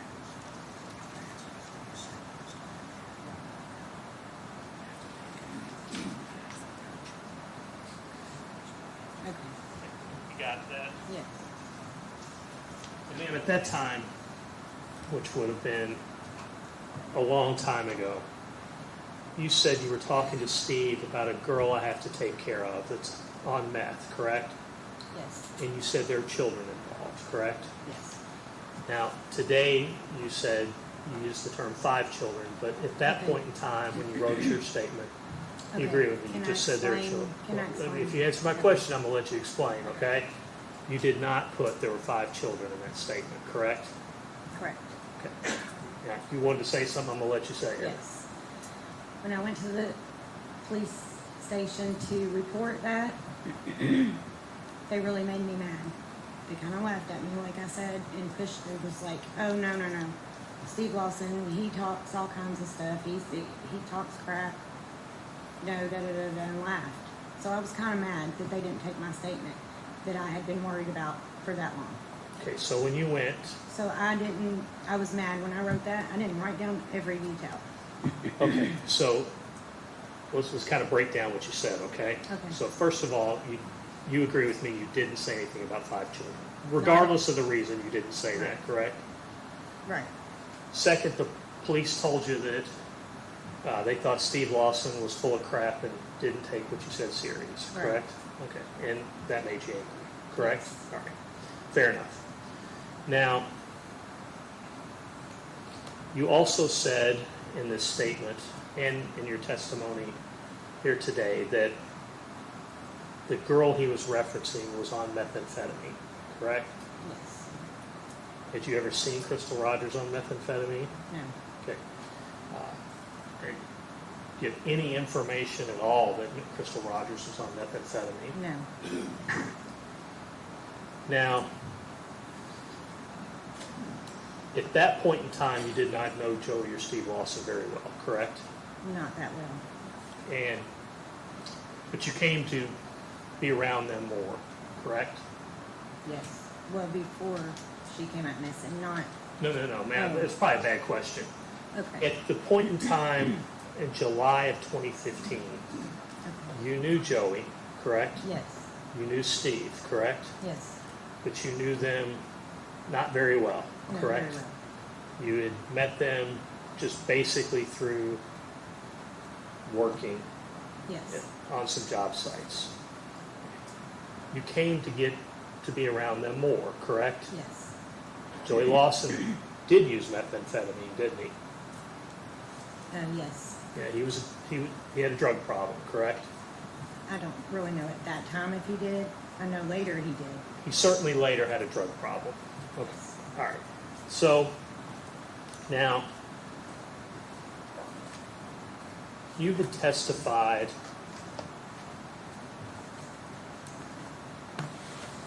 on your direct examination that you saw Steve Lawson in Brooks Houck's truck, correct? Yes. And that they had driven to different, I'm going to call them job sites, but basically different properties, correct? Yes. Okay. And you had told me when we started that one of the things that Steve did was cut lawns, correct? As well as do skid steer work, correct? I don't know about the cutting lawns, but yeah. Okay. Now, you were interviewed by the Kentucky State Police on July the 12th of 2023. Do you remember talking to the state police then? Yes. Okay. And at that time, they asked you about this comment that Steve Lawson made. Do you recall them talking to you about this? And I can play the clip if you want to. It's there. Vaguely. Okay. Well, at that time, they asked you if he made this statement about what day was it. Was this July 3rd? And you said, no, it was before that. I'm going to say it was about 3 weeks maybe before she disappeared. Do you recall telling the state police that Steve made this comment to you 3 weeks before Crystal It was 2 to disappeared? 3 weeks when he made the comment. Okay. It wasn't like. Okay, maybe I misunderstand your direct Yeah. testimony. I thought you had said that you overheard this statement on Thursday and she disappeared No, on that's Friday. when I talked to Crystal. It was on a Thursday. Okay, so the conversation, or I'm It going was to call it a about- conversation. It was It was 2 to about 3. 3 weeks because then Brooks and Crystal went on a vacation to Florida. Okay, so timeline-wise, Steve gets out of Brooks's truck, makes this comment to you. About 3 weeks later, she disappears. In between that, Brooks and Crystal go on vacation. Yes. Okay. Now, when Steve got out of the truck, he didn't say he was going to take care of Crystal Rogers. You agree with me, right? Right. That's not what he said. He didn't say he was going to kill Crystal Rogers, correct? No. He didn't say Brooks asked him to kill Crystal Rogers, did he? And at this point, he didn't say he was going to kill anybody, did he? No. And at this point in time, Steve was not, as we said, he wasn't a close confidant of yours, correct? You all just knew No. each other barely, right? Right. After that,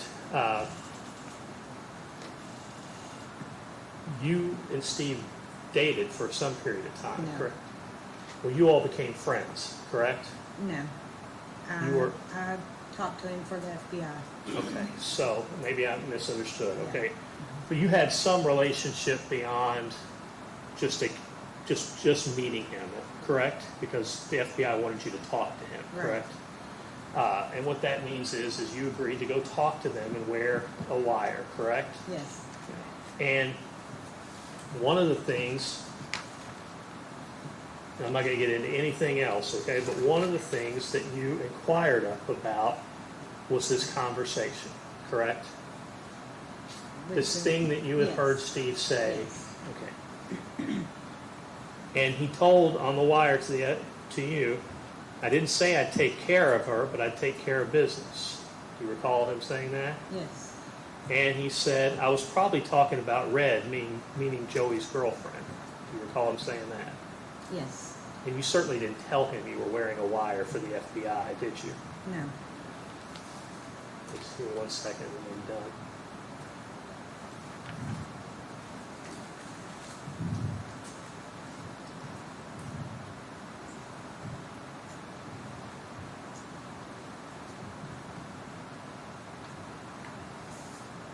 Judge, I think that's all the questions I have. Thank you, ma'am. Any cross? No question. Any redirect? Just briefly.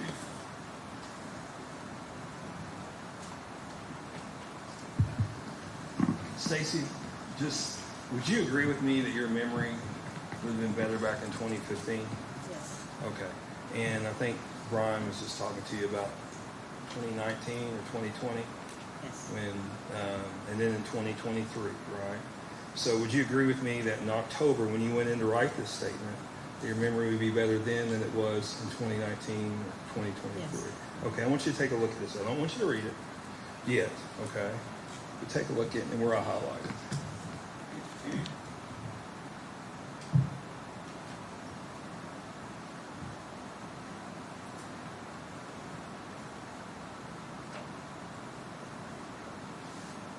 Does that help refresh your recollection?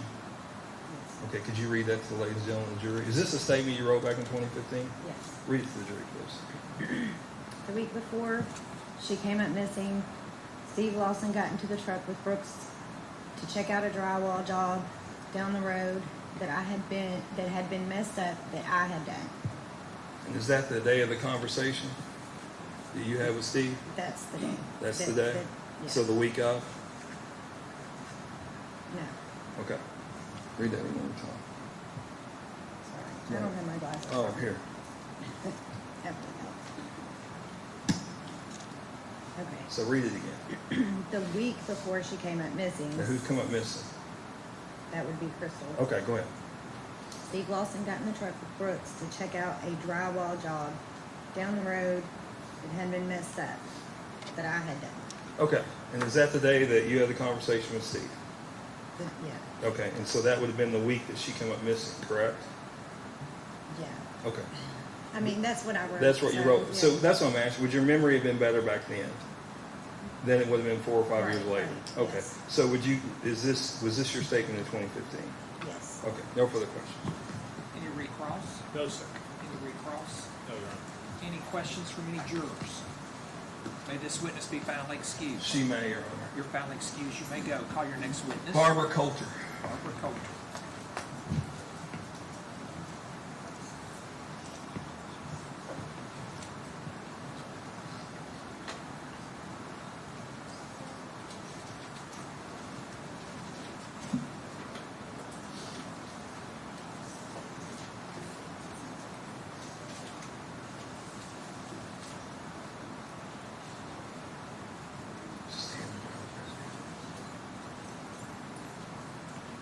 And if you'll raise your right hand for me, do you swear or affirm the testimony you're about to give will be the truth, the whole truth, and nothing but the truth? Thank you, ma'am. If you have a seat right over there, please sit as close to the microphone as you can, and please answer all questions asked of you.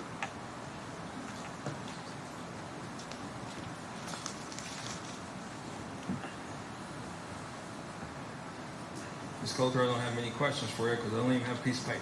Okay? So if you please introduce yourself, ladies and gentlemen, of the jury. My name is Barbara Coulter. All right, Ms. Coulter, are you the mother of Steve Lawson? Yes, I am. All right, and are you also the grandmother of Joseph Lawson? Yes, I am. Okay. There's something just really specific I want to talk to you about, all right? Okay. Back sometime, Joey's in a wheelchair, correct? Correct. Okay, and that was due to a wreck. Is that Motorcycle right? wreck, yes. Motorcycle wreck. All right, sometime before he had that motorcycle wreck, did he come to your house and tell you something about Steve Lawson as related to Crystal Rogers? Yes, he did. Do you remember what year that was? And if you don't, it's okay. Well, Stephen was living with me in 2022, so it had to be in the summer of 2022. Summer of 2022. Somewhere in that area. Okay. Joey came to my house. He was riding a motorcycle, but he was high, too high to be riding a motorcycle. Did he get there? He got here, yeah. Okay. He got to my driveway. He came in, sat down in the recliner, just as you come in my door, and he said, Grandma, there's something I need to tell you. What was that? He told me that I needed to know that Stevie had killed Crystal. And who did you believe he was talking about? Crystal Rogers. Okay. I didn't know a whole lot about the case back then, but, you know, I knew that's what he was talking about. Did he stay there for a long time? No, because he and I talked, and I said, Joey, now, if you're going to accuse your dad of this, you need to make sure that you're telling the truth. I said, because this is going to cause a whole lot of drama. Because since Joey was really young, him and Stephen have had a love-hate relationship. Okay. Over Didn't get years. along all the time? No. Okay. I think we heard Rebecca talk about them fighting before. Right. All right. And go ahead, I'm sorry. Then he got up, and I said, let me take you back to town. He said, Grandma, I can drive my own self back to town. I didn't feel like he could, but he did. He left on his motorcycle. Did he get home? Or As get far as- wherever he was going? As far as I know. Okay. Judge, I don't have any further questions related to this culture. Before we do cross, ladies and gentlemen, the jury, the testimony she just gave here today, it can only be used against Joey Lawson. It's not to be used against Brooks Houck, okay? Just against Joey Lawson. Any cross? No, not for us. Any cross? Yes, sir.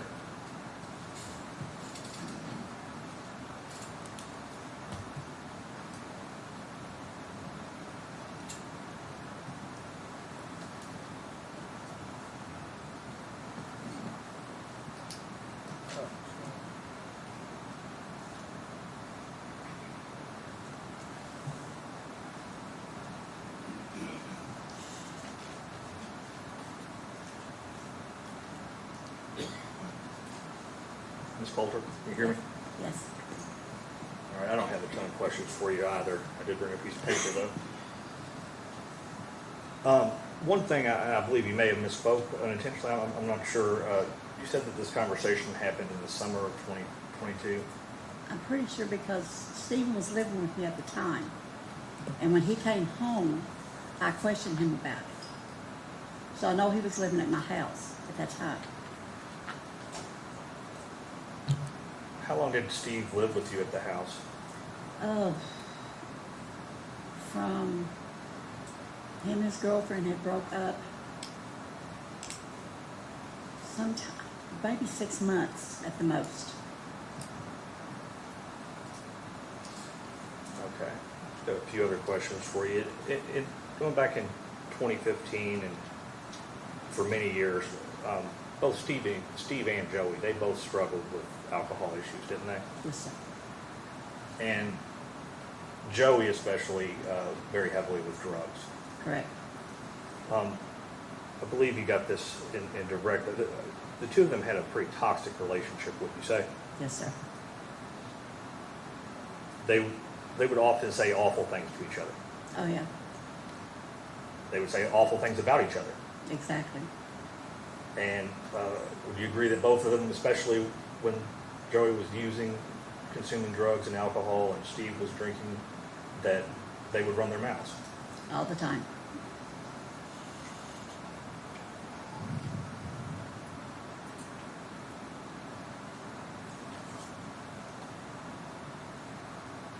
So when Joey made this statement to you, he was very high on drugs. Yes. At what point you asked him to tell you how you knew it, right? No, I didn't ask him. I told him, I said, Joey, if you're gonna say stuff like this, you need to know that it's a fact, because it can bring a whole lot of drama into your life and your dad's life. I believe you said if you say it to the wrong person, it can become a Yeah, fact that's if what- it's yeah. not. Right, exactly. And you said he left riding a motorcycle and he was too high to be operating that He motorcycle. shouldn't have been on it. I offered to take him to town. He said, no, Grandma, I can drive. He didn't give you any details, No, not one fact specific of no, any it kind. was just a point blank statement. And you didn't make this statement to police until June of 2024, correct? Correct. I don't even know the reference. It's correct. There's a couple of follow-ups. Just Do you remember when Joseph had his motorcycle wreck? September of 2022. September of 2022? I think it's September of 2022. Okay. Could you possibly have the year messed up? I could, yes. Okay. All right. I Because- know. Time runs together. It's good. Well, I've got Crohn's disease too, and I've been in and out of the hospital a lot too. So Gotcha. some things I can put a date on, and some days I can't. I got I you. know that it happened. I just sometimes don't know the exact date. I got you. Do you remember, and I know you said you didn't give me specific, do you remember the fact, the specific, that Joey told you that Steve killed Crystal? Correct. Yes. No further questions. Anything else? Anything else? No, Your Honor. Any questions from any jurors? May this witness be foundly excused? She may, Your Honor. You're foundly excused. You may go. Thank you. Call your next witness.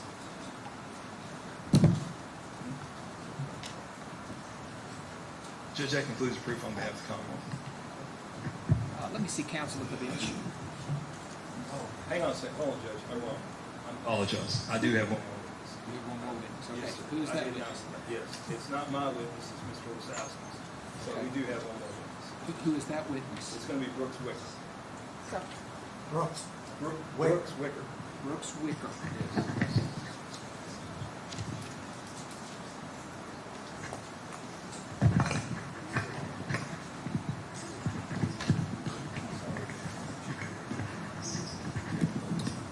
Sir, if you'll raise your right hand for me.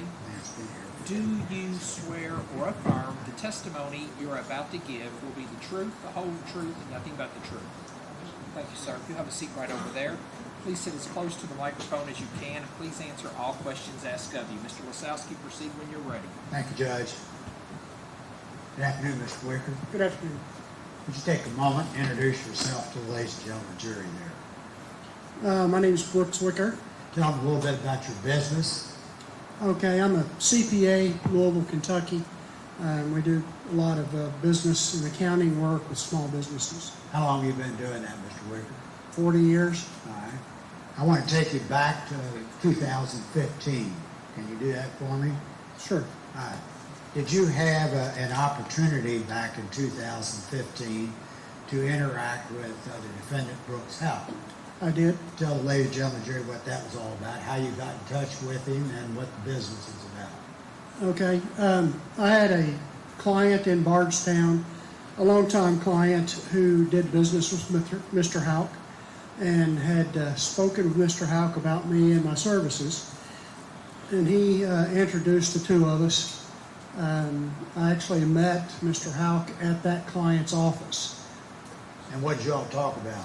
We talked about primarily his rental business and doing the accounting and tax work associated with that rental business. All right. What kind of work did he figure you could help him out with?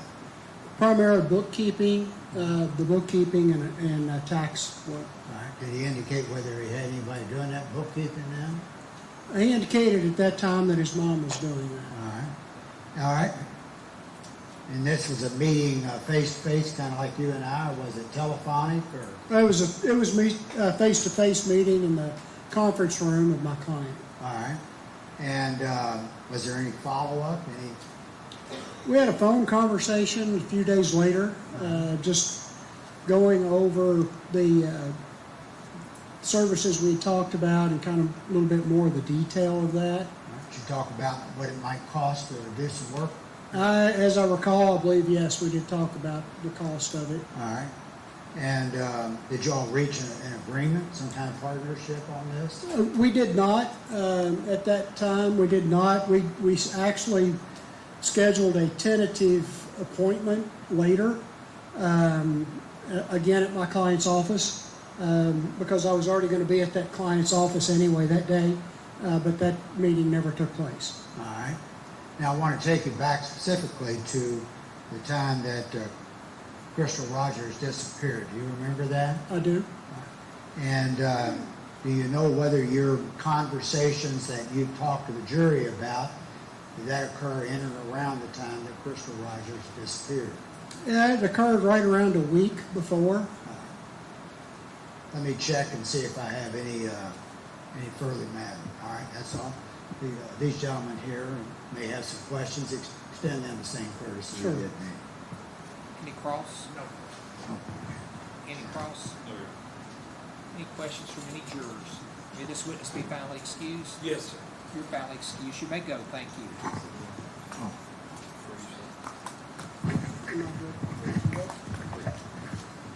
Any other witnesses? No, sir. And now we will conclude the comments case. Let me see counsel at the bench for a second.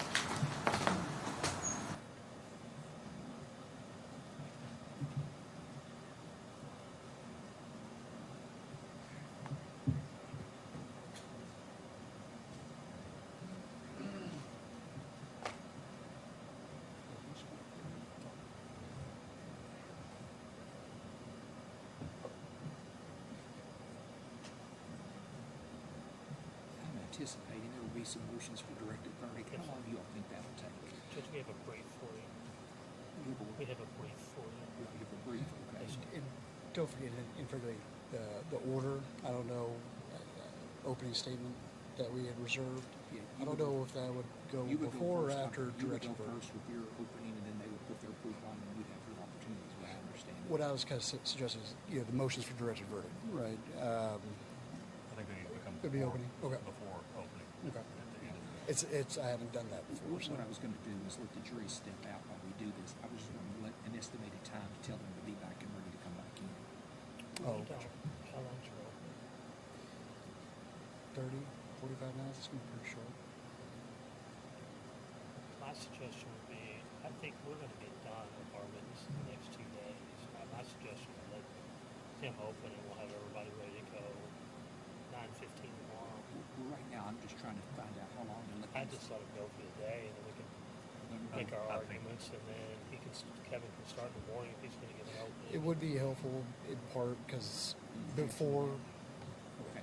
Yeah, I don't have to tell them that I'm going to let them go for the day. There's motions and matters I need to address, and then be back at 8:30 tomorrow. Yes, sir. Good.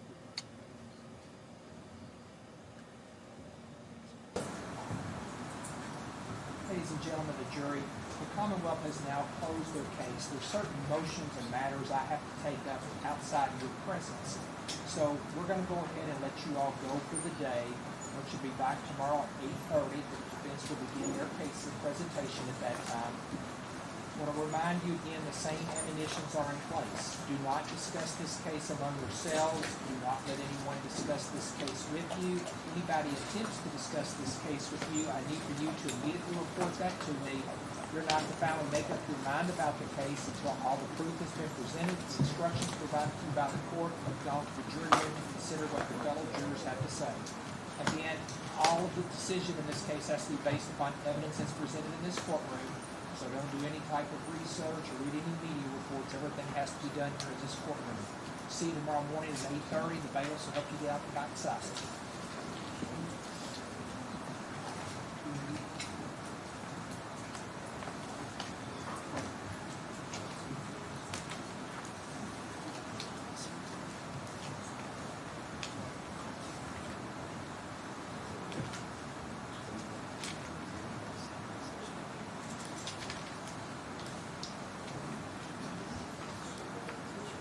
At this time, everybody can be seated.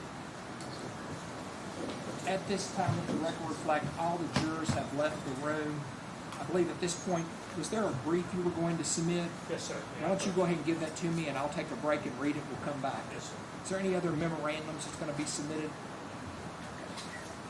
Okay, I have been handed a memorandum here Tell you what, we've been going about an hour. Why don't we come back at 1:55, take a 15-minute break. That'll give me an opportunity to read your memorandum, and we'll take up all motions and matters that need to be addressed. So, court's in recess for 15 minutes.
All right, at this time, let the record reflect, we're taking up both cases again.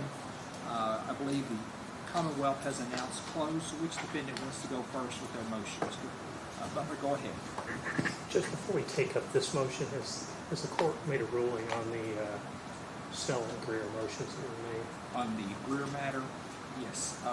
In regard to the Greer matter, in regard to whether or not an ammunition should be given, the court's going to deny that request. The court is going to find that it was a statement against interest in making that determination. The court has considered the time of the declaration and whom it was made to, which was the girlfriend of Joey Lawson. There's existence of corroborating evidence as far as phone calls in this, or the phone records. When the court looks at exhibit number 55, it shows on July 3rd a bunch of telephone calls that were made that night, beginning with Steve Lawson to Joseph Lawson. Joey Lawson to Steve Lawson, then Joey Lawson to Tammy Lawson, the other phone. It goes back and forth. When the times stop, when the calls stop, there was testimony today from Mr. Hickman that Crystal's phone comes on at 11:57:09 and goes back off at 11:57:39, which fits right in the middle of these phone calls. And then at 11:58, there's another call to Tammy Lawson from Joey, then another phone call a little later. So based upon that, the court believes there's corroborating evidence of that. In regard to the money, the witness did testify that when she first got with Steve, he did have money at first when they were dating. So the court's going to deny that motion but show that it's properly preserved for appellate review. Yes, there was also one on Snellen, sir. Snellen. that was, Similar motion that we made, Your Honor. yes. On that one, let me find my notes here, I've got so many witnesses. What's this stuff here? Yes, that was the testimony where Miss Snellen had testified to overhearing a conversation between Joey and Steve Lawson about moving a body at the Houck farm with a skid steer. On that one, I am going to grant your motion and give an admonition on that. I don't believe that it qualifies as far as corroborating evidence for a statement against interest. So I will give an admonition in regard to that statement. Yes, sir. Okay? All right. Your Honor, it would be our motion for a directed verdict. We've obviously filed a brief with the court, so I'm not going to belabor everything that we've said in the brief. But if I could start with, may mispronounce this, Warmke versus Commonwealth, which is a very old case, but it's recently cited in 2024 by the Kentucky Supreme Court. And what it says in that case is that a murder conviction may be supported entirely by circumstantial evidence, but death may be proven by proof of criminal violence adequate to produce death, which accounts for the disappearance of the body. The body must be found, or there must be proof of death, which the law deems to be the equivalent to direct evidence that it was found. Obviously, to start, there is neither of those things in this case. There is, of course, Miss Rogers' body has not been found. There is no crime scene. This, while it wasn't touched on a great deal in this trial, it's thus far, you have heard some proof that there were multiple searches at the Houck farm. I believe that was the Commonwealth's theory from their opening statement, that Miss Rogers was murdered at the Houck farm. There is absolutely nothing by way of physical evidence to support that. There's conjecture, there's speculation, but there is no proof. There are limited cases in Kentucky which have addressed this particular issue. So I'd like to touch on the ones that we could find. Polly, which is the case from 2024, which recited the rule from 1944, which has been the law of Kentucky for, 60, 70 years? In that case, the Commonwealth wasn't able to produce the victim's body or a murder weapon. Of course, the Commonwealth cannot do that in this case. However, in that case, an eyewitness observed the actual defendant beating the victim, and then under threat of execution, the victim shot this person shot the victim. That person testified to what happened, as well as there were jailhouse informants that corroborated, I guess I'm going to call it victim shooting the victim under the facts of this case. But in that case, there was clear testimonial evidence of how it happened, where it happened, and why it happened. None of that is present here. In Phillips v. Commonwealth, this is a little different, but it's similar.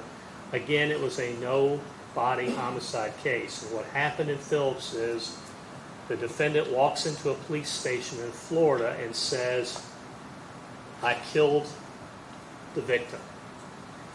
Case goes to trial. Defendant's defense is, as the court is well aware, an uncorroborated confession cannot stand for a conviction. And so they use the fact that there were multitude of what I'm going to call circumstantial evidence of indicia of guilt to corroborate that confession. But again, that case, there was a confession. Kessinger versus Commonwealth. What happens in this case is they find the victim's decomposed body wrapped in a tarp inside an abandoned van outside an apartment complex, and several days after she went missing. Based upon the time that had elapsed between her death and the time her body was found, the body had decomposed to such an extent that the medical examiner could not give a manner of death. So they had a body, Obviously it was deceased person, but the medical examiner couldn't come in and say, oh, it died by a gunshot wound, by a stab wound, or anything along those lines. In that case, they went to the defendant's residence. They found the victim's blood in various locations in the kitchen, as well as on the brush of a vacuum cleaner that had been used to clean the kitchen floor. What they said is despite the fact that the Commonwealth could not prove, they could prove the death, but they couldn't prove the manner of death, as the court has, I'm sure, seen it countless times over the years in a homicide case. The medical examiner comes in and they offer the manner of death, homicide, and that's what we typically see. Of course, that's not happened here. What the court cited was the presence of the victim's blood in the kitchen suggested a struggle or assault occurred there, and there was also additional evidence of concealment to go with the fact that there was a crime scene. So, again, going through the more modern cases, all homicides have a body. Very few has a conviction been upheld without a body. The cases in the modern era where they have either had a crime scene where you could say this is where it happened, a violent death occurred, or you had a confession. None of those exist here. The quintessential case in Kentucky on this goes back many years, as I said, that's Warmke. In that case, the defendant threw her baby off of a railroad bridge. And at the bottom of the railroad bridge, they found the baby's little hat. But the baby's body, I assume, had washed away. The lady confessed. She said she threw her baby off the railroad trestle because she couldn't bear the shame of having an illegitimate trial. Again, the court in that case upheld the no-body homicide because the lady confessed and said, this is what I did. Reading those together, it is clear under Kentucky law, you have to have one of three things. You have to have a body, or you have to have a crime scene, or you have to have a confession. None of those are present in this case. To allow this to go to a jury on this proof would be contrary to 80 years of Kentucky law. It would certainly be, I don't know how it could be upheld, but there is nothing here other than, you can say there's circumstantial evidence that she's not alive. You can draw that conclusion. And I understand the standard. You have to take things in the light most favorable of the Commonwealth. There is nothing in the light most favorable of the Commonwealth, nothing that says there is a crime scene where you can demonstrate a violent death. It just doesn't exist. And of course, the court can't do this under Kentucky law. You can't invent it for them. But here, this is the most extraordinary case any of us have ever been involved in. There's been more law enforcement resources poured into this case than any I have ever seen, and I suspect no one that does what we all do would say differently, and it doesn't exist. So you're not really permitted to excuse them not finding it, but the fact that they went to such extraordinary efforts strengthens our argument. And without question, there is no confession in this case. There's no proof of the state of mind. And Judge, in this case, there's not even proof of venue. We can speculate, if you believe the Commonwealth's theory, that something happened in Nelson County, but we don't have any proof of that. So for all those reasons, and I don't want to go through beating every point that's in our brief, but there's three things that have been identified to support a homicide. Proof of a body, proof of a crime scene, or a confession. And none of those exist in this case. So we believe Mr. Houck is entitled to a directed verdict. Thank you, sir. Any response from the Yes, sir, council? Judge. I won't be as quite as eloquent. I wanted Teresa to do this because she's smarter than me. But, Judge, we do, under Polly, there was no body, there was no murder weapon. And Brian says, and I should say Mr. Butler. Mr. Butler says that there was a witness. And I will tell Your Honor, in this case, we did have a witness. And that witness is seated right there. Everything that man come in on July 8th and July 5th and told the police was a lie. Other than getting out of bed and driving to the farm. What he told them was a lie. He gave them an 7 or 8 page written statement detailing where he had been all day long. He was told in that. He was told in that to write down every place you've been so I can verify that. He was. And you know what he did? He lied. We heard from witnesses who said they didn't see him, that he had listed on his piece of paper. And what did he do? He went to the Houck farm. Why? Why? He was at the Houck farm all day long. When he come in and talked to Detective Snow, he never mentioned that. If you have enough time to prepare to kill somebody, you have enough time to make sure there won't be any evidence of a crime scene. Him and his brother who disappeared for 24 hours, who was with Brooks, according to his girlfriend. They were preparing the scene. Nobody homicides are unique. They're not just unique to this state. They're unique everywhere in this country. There's different fact patterns to prove murder. What I have to prove is that there was an intention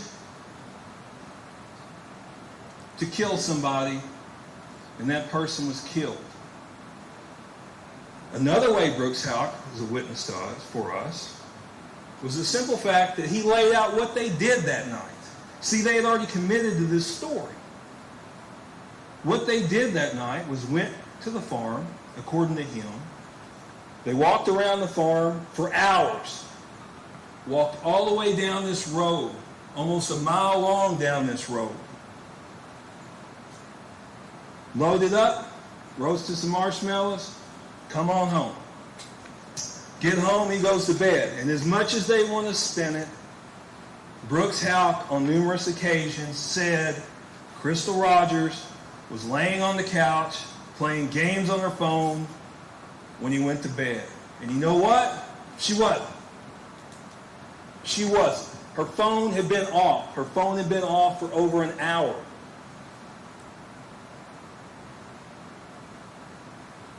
He also said that Eli wouldn't go to bed if someone was up.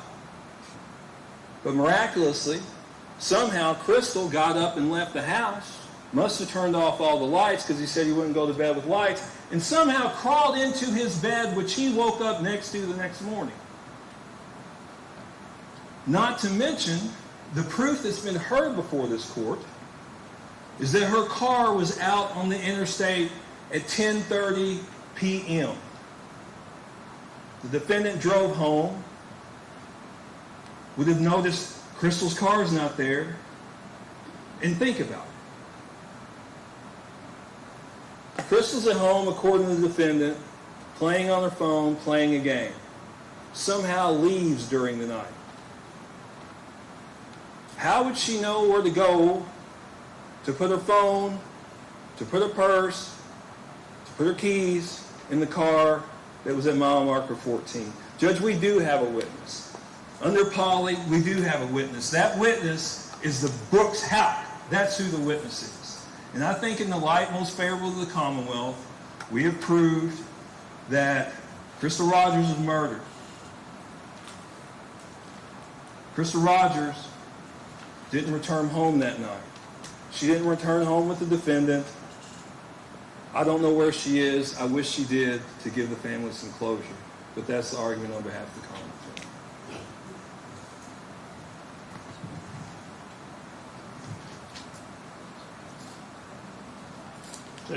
Just briefly in response to that. I think the Commonwealth just furthered our argument.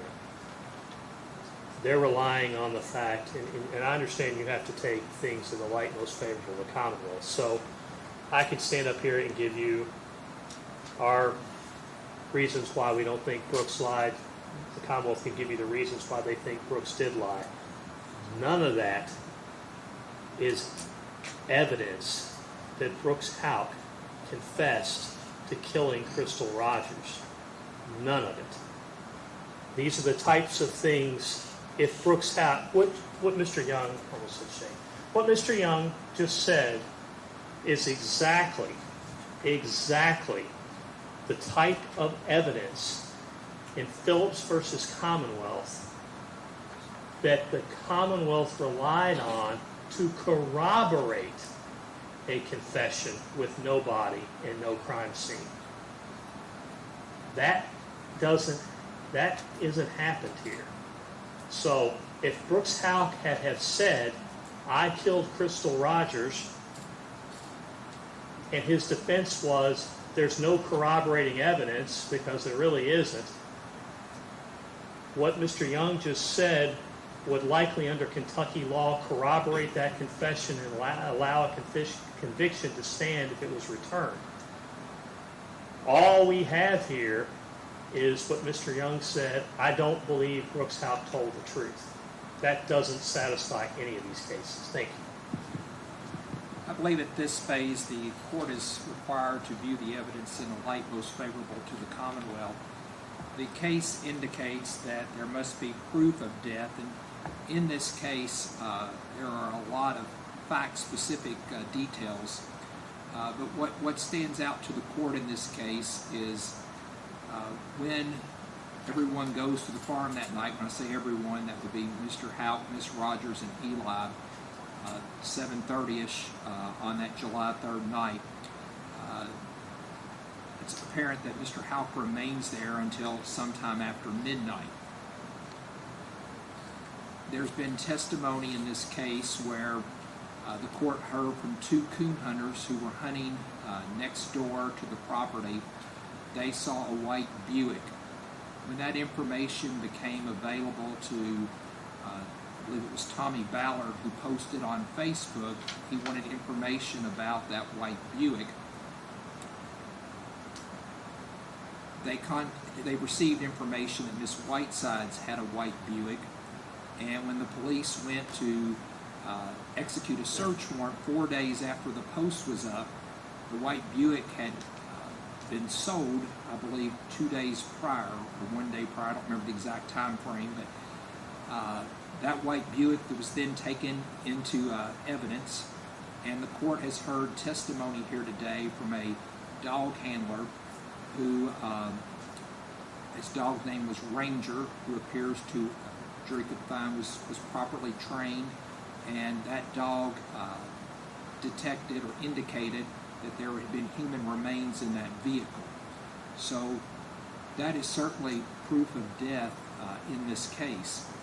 There was also, if I recall correctly, a hair that was recovered in the trunk of Miss Whiteside's vehicle.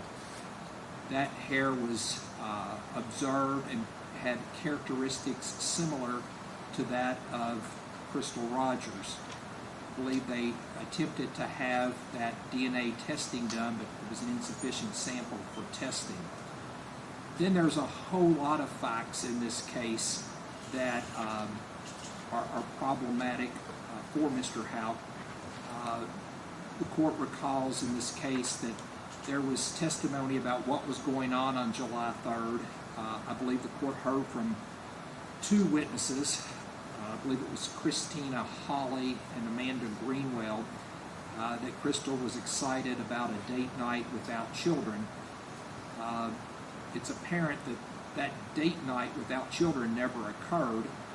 They apparently went to the farm with Eli that night. I believe that's one of the undisputed facts in this case. Did Crystal leave the farm?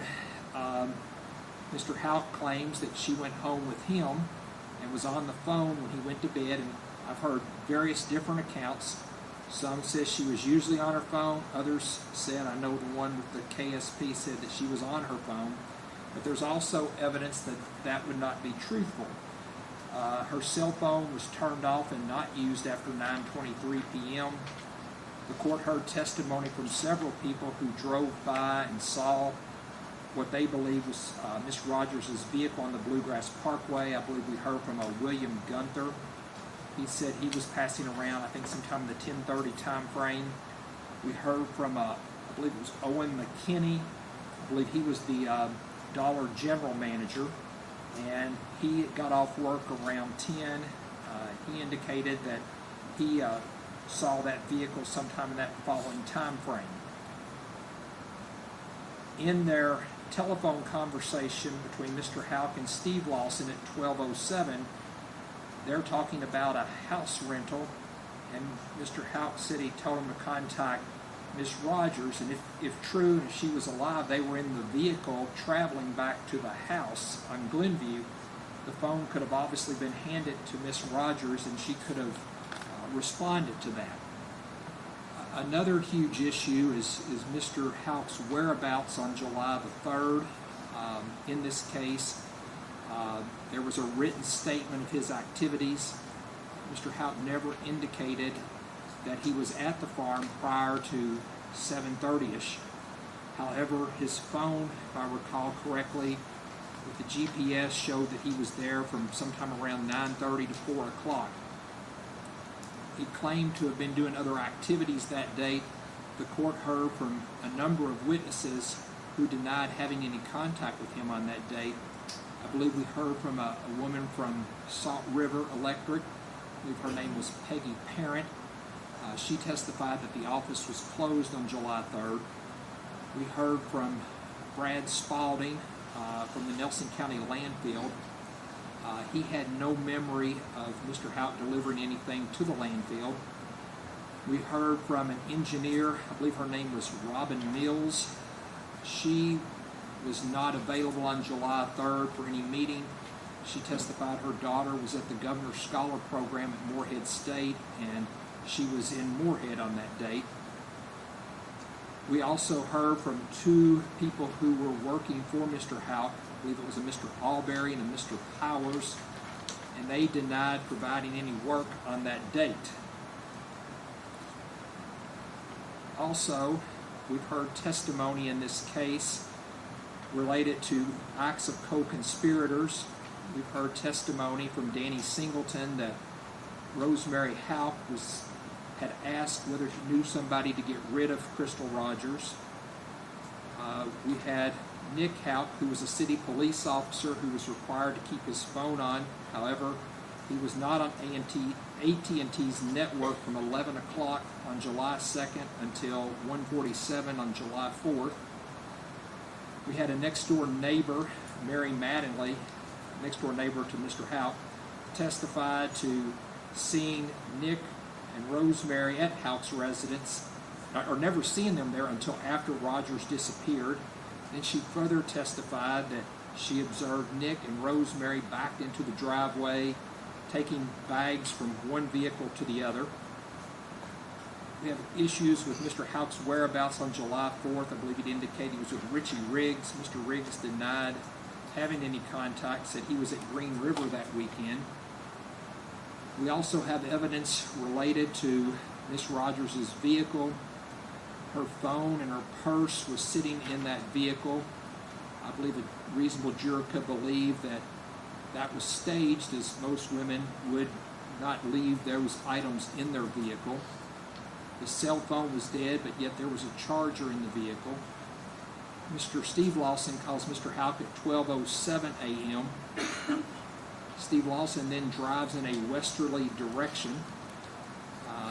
Detective O'Daniel opined that Lawson was near that vehicle from the phone evidence. I believe Steve Lawson would not cooperate with the police on his phone. They had to get a search warrant and track him down.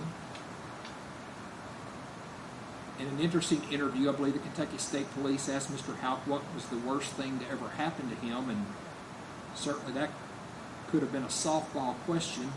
The obvious answer is My child's mother has disappeared, and I don't know where to tell my child where his mother is. There was testimony about Rosemary Houck not liking Rogers.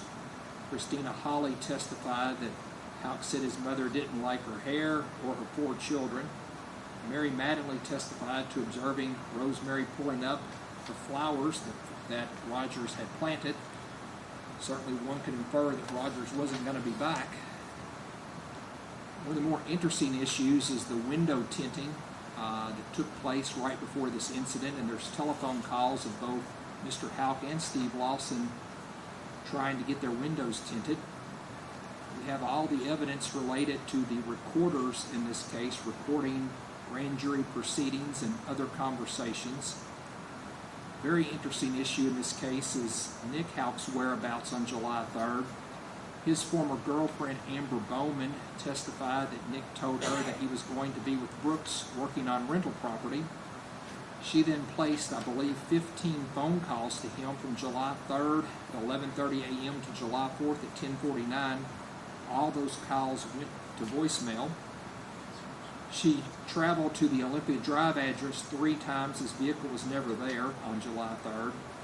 She asked him why his phone was at Olympia. He had no explanation. And she testified that Nick had never turned off his phone for that length of time. Certainly the issues I've gone through with the 2 coon hunters finding the white Buick on the adjoining piece of property.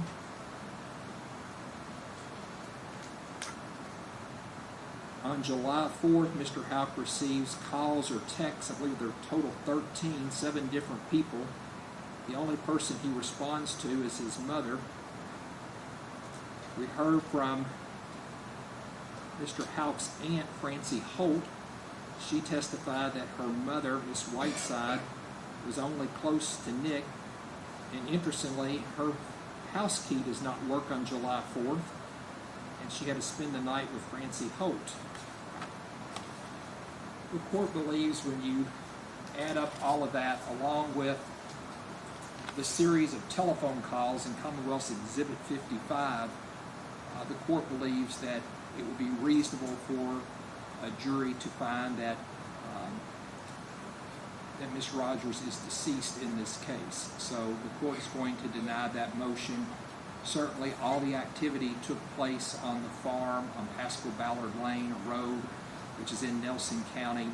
There's no evidence of Ms. Rogers ever coming out of that property, so the court believes there's sufficient evidence on venue. Is there any other issues we need to take up at this time for Mr. Houck's sake? No, sir. Anything you all wish to address on regard to Joseph Lawson? Yes. Take my way around. Take your time.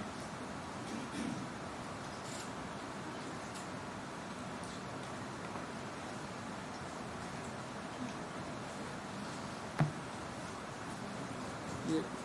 Judge, is this amplified? Can you hear? I can hear you. You can hear me, Yes, I can okay. hear you, yes. So I think that's fine.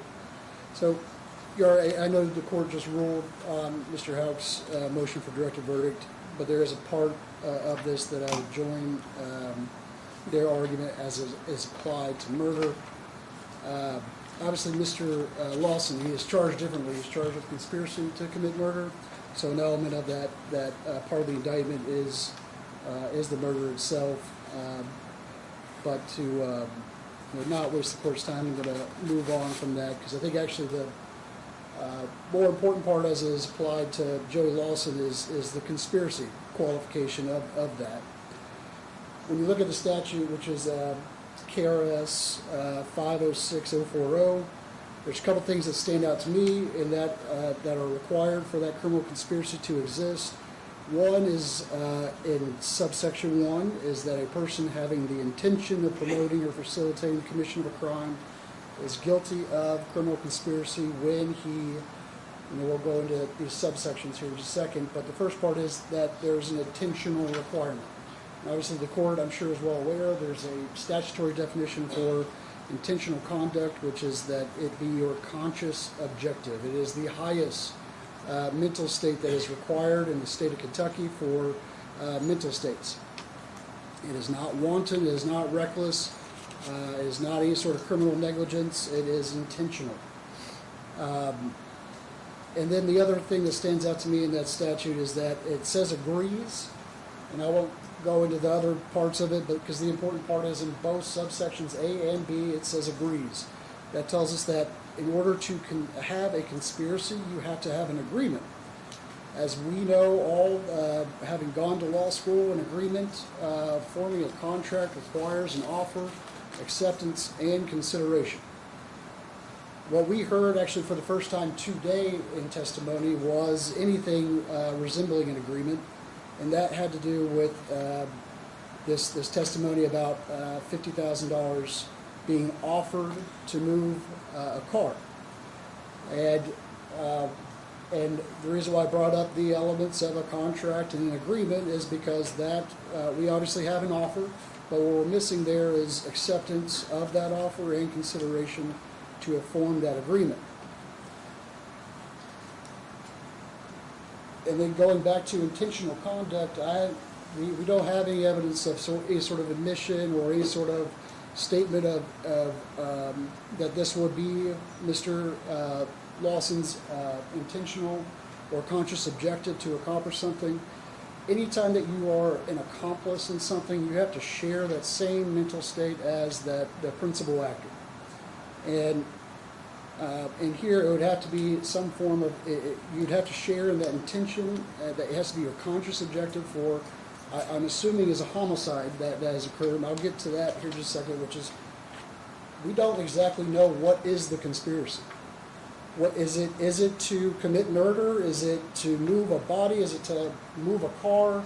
We've heard multiple things. When did the agreement occur? When was it entered into? We actually just heard Mr. Young not testify, but speak about what I heard was a shift in his timeline. He originally, what I heard from the Commonwealth in the opening statements was that their timeline was around 12:07 p.m. And that was based off of cell phone evidence. They are abandoning that at this point, and they are now moving this to 10 p.m. It's moved. And we also still don't have, any sort of evidence as to when that agreement occurred, alleged agreement with Joey Lawson. We don't know if it happened a month later, a month earlier. And then, lastly, questions that we still have that have not been answered. Who is this conspiracy with? Because I think there's a lot of evidence put on as far as conspiracy within the Houck family. And there was evidence put on for about Steve Lawson. But as far as that, is that conspiracy with Steve Lawson? Is it with Brooks Houck? Is it with somebody within that, somebody else in that Houck family? We don't know that answer. We weren't given that evidence. So that's the motion for directed verdict when it comes to conspiracy to commit murder. He is also charged with another count, which is tampering with physical evidence. There's cases. Actually, let me switch gears to that statute. All right, tampering with physical evidence. The case that I was looking at, it is Sexton versus Commonwealth, citation. Once I get this to 317 Southwest 3rd, 62. And in that case, it says the Commonwealth failed. So I'll give you a little bit of background with that case was that the court overruled whether or not a directed verdict should have been granted, and they said it should have been granted. In doing so, they said the Commonwealth failed to produce any evidence that a videotape filmed by a defendant of children swimming at the pool even existed. Obviously, the facts are they're different from this, but the point is that there had to be evidence of the physical evidence having existed in the first place that was supposedly destroyed or concealed or anything like that. And I think this kind of ties into the question still remains whether or not there was a body to destroy. If that's the theory, and I'm not entirely sure it is, Now, if we're talking about a car, it's completely different because that car's availability for prosecution and availability for official proceedings was never diminished, was never tampered with. It was taken, we saw photographs of it. It was available to us the entire time. So I guess it does depend on what is the physical evidence exactly, because and we don't really know.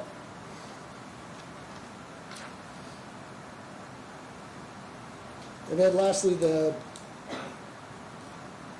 cell phone evidence, as far as, I know that the court, I think in citing some of the reasons why you were denying Mr. Houck's motion, cited to some of the cell phone evidence and the expert opinion of Detective O'Daniel, but it was within his own report, the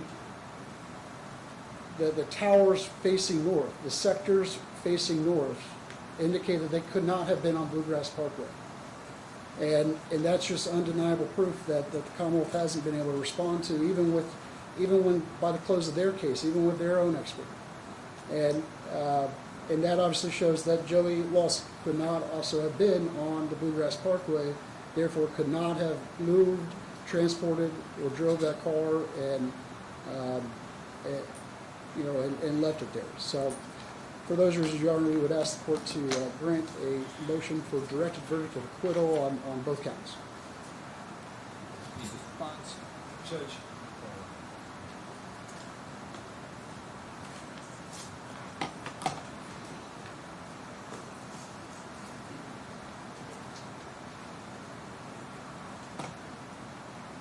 when one goes back and looks at this case and looks at the phone records, at what transpired that evening, just talking about the evening of July 3rd, there were numerous phone calls of Joey Lawson trying to get a hold of Steve Lawson. He does. He gets a hold of him. They talk for about 2 minutes and 53 seconds. As soon as Steve Lawson hangs up with Joey Lawson, he calls Brooks Houck. My guess is that call was not made to let him know that somebody had stole his Chrysler 300 and he got on 62 and drove down the road. No. That call was to advise him about the car, at which point there's been testimony. And I agree with you. Tim O'Daniel's not going to come in here and he's not going to risk his credibility and tell you that he was here. But they can consider statements. And the fact that Joey Lawson has made statements about moving the car, about being offered $50,000 to move. Not only was he offered $50,000 to move the car, he moved the car. If you remember the fight that was described by Rebecca Lawson, who was barely cross-examined, because they got in a fight, and Joey said, I'm going to let everybody know what we did with that car.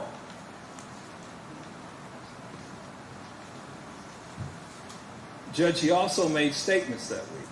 Joey did, about burying the car, about pulling her teeth, shaving her hair, because that's all the hogs couldn't eat. Judge, the car was removed from the residence. He's admitted to moving the car. That's tampering with physical evidence. They were setting, defense counsel for Houck says there's no crime scene. The simple fact of moving a car, creating a ruse that Miss Rogers is leaving, is a crime scene. The moving of the car is tampering. There's been testimony about them moving a body on the Houck farm, which is tampering. The conspiracy, they were offered $50,000 to move the car. The moving of the car was to set the stage for Crystal Rogers leaving and no one finding her. However, there was a problem. They got a flat. And that's what precipitated the phone call from Joseph Lawson to Steve Lawson to Brooks Houck, which is evidence of the conspiracy. Judge, I believe under Sawhill, the Commonwealth met its burden in the light most favorable of the Commonwealth, and we would ask the motion be denied.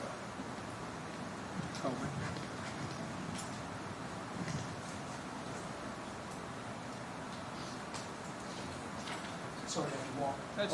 That's no problem, I understand. So, Judge, real quick, Ms. Greer, who we heard testimony from today, I think Mr. Young maybe misheard the testimony that she provided. She did not say we when it comes to, what was it? We moved the body, I think it was. But she was referring to what Steve had done. And I think that's actually a fundamental problem in this case, is that there is often confusion between Steve and Joey Lawson and who did what, those kind of things. But as of today, the testimony, the evidence before the court had today, it had nothing to do with, there was nothing that implicated Joey. It was only Steve.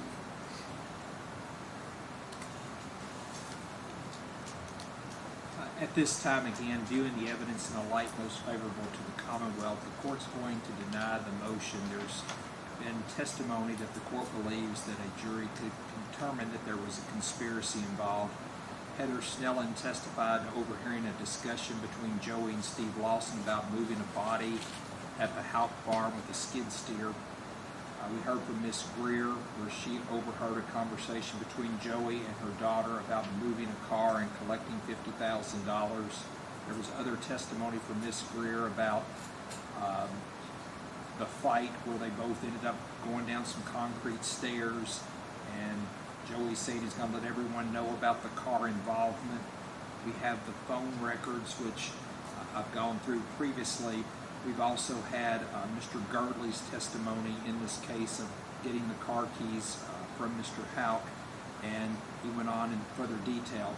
So at this point, I think the credibility issue, that's for the jury, but as far as viewing the evidence in the light most favorable to the Commonwealth, the court's going to show the motion's denied at this time. We'll reconvene tomorrow morning at 8:30 to start with opening statement from Joey Lawson, and then we'll let Mr. Houck put on his proof at that time. Yes, sir. All right, thank you all. Hey, Judge, can we come up real quick? Sure.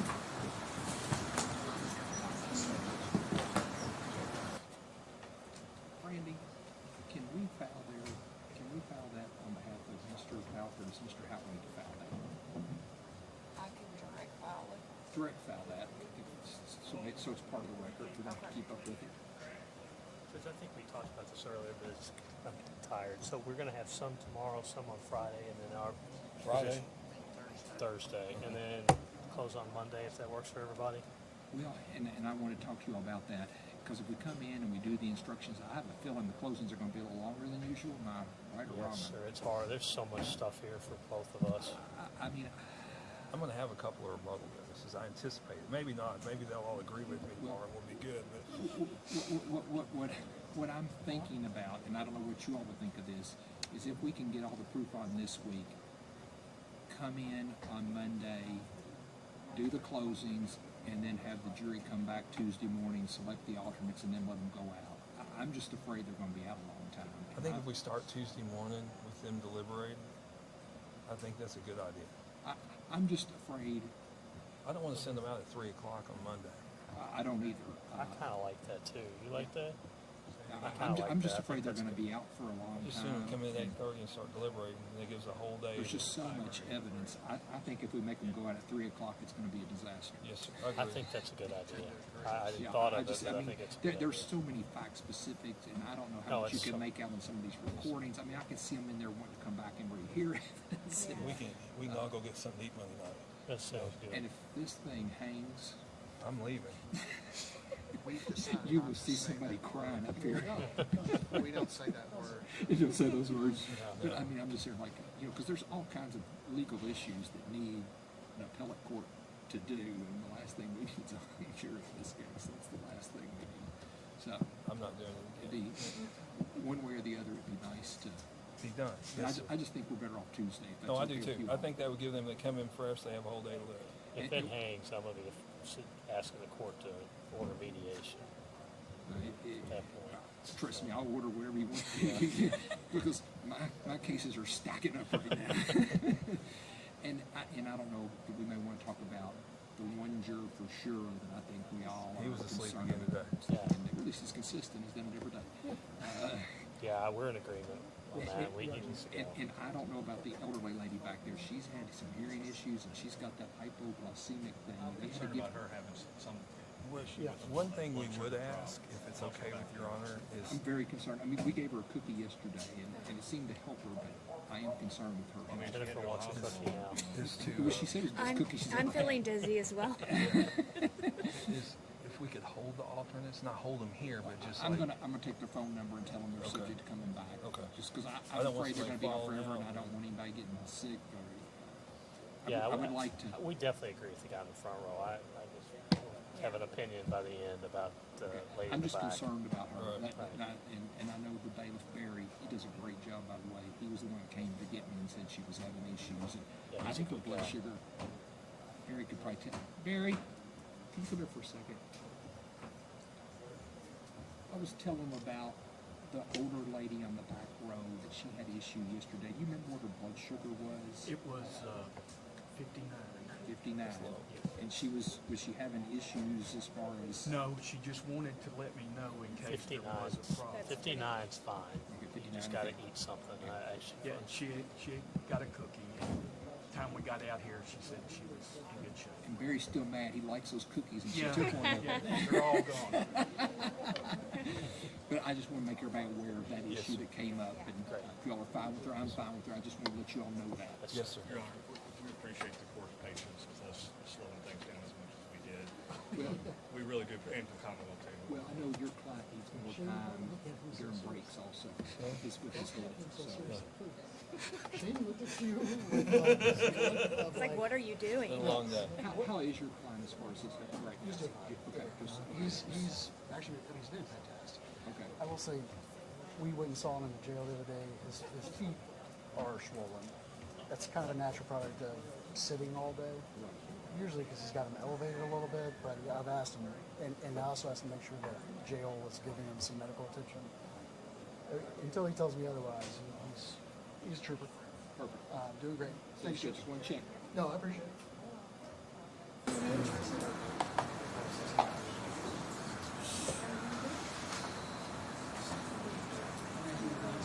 Off the record, Frank.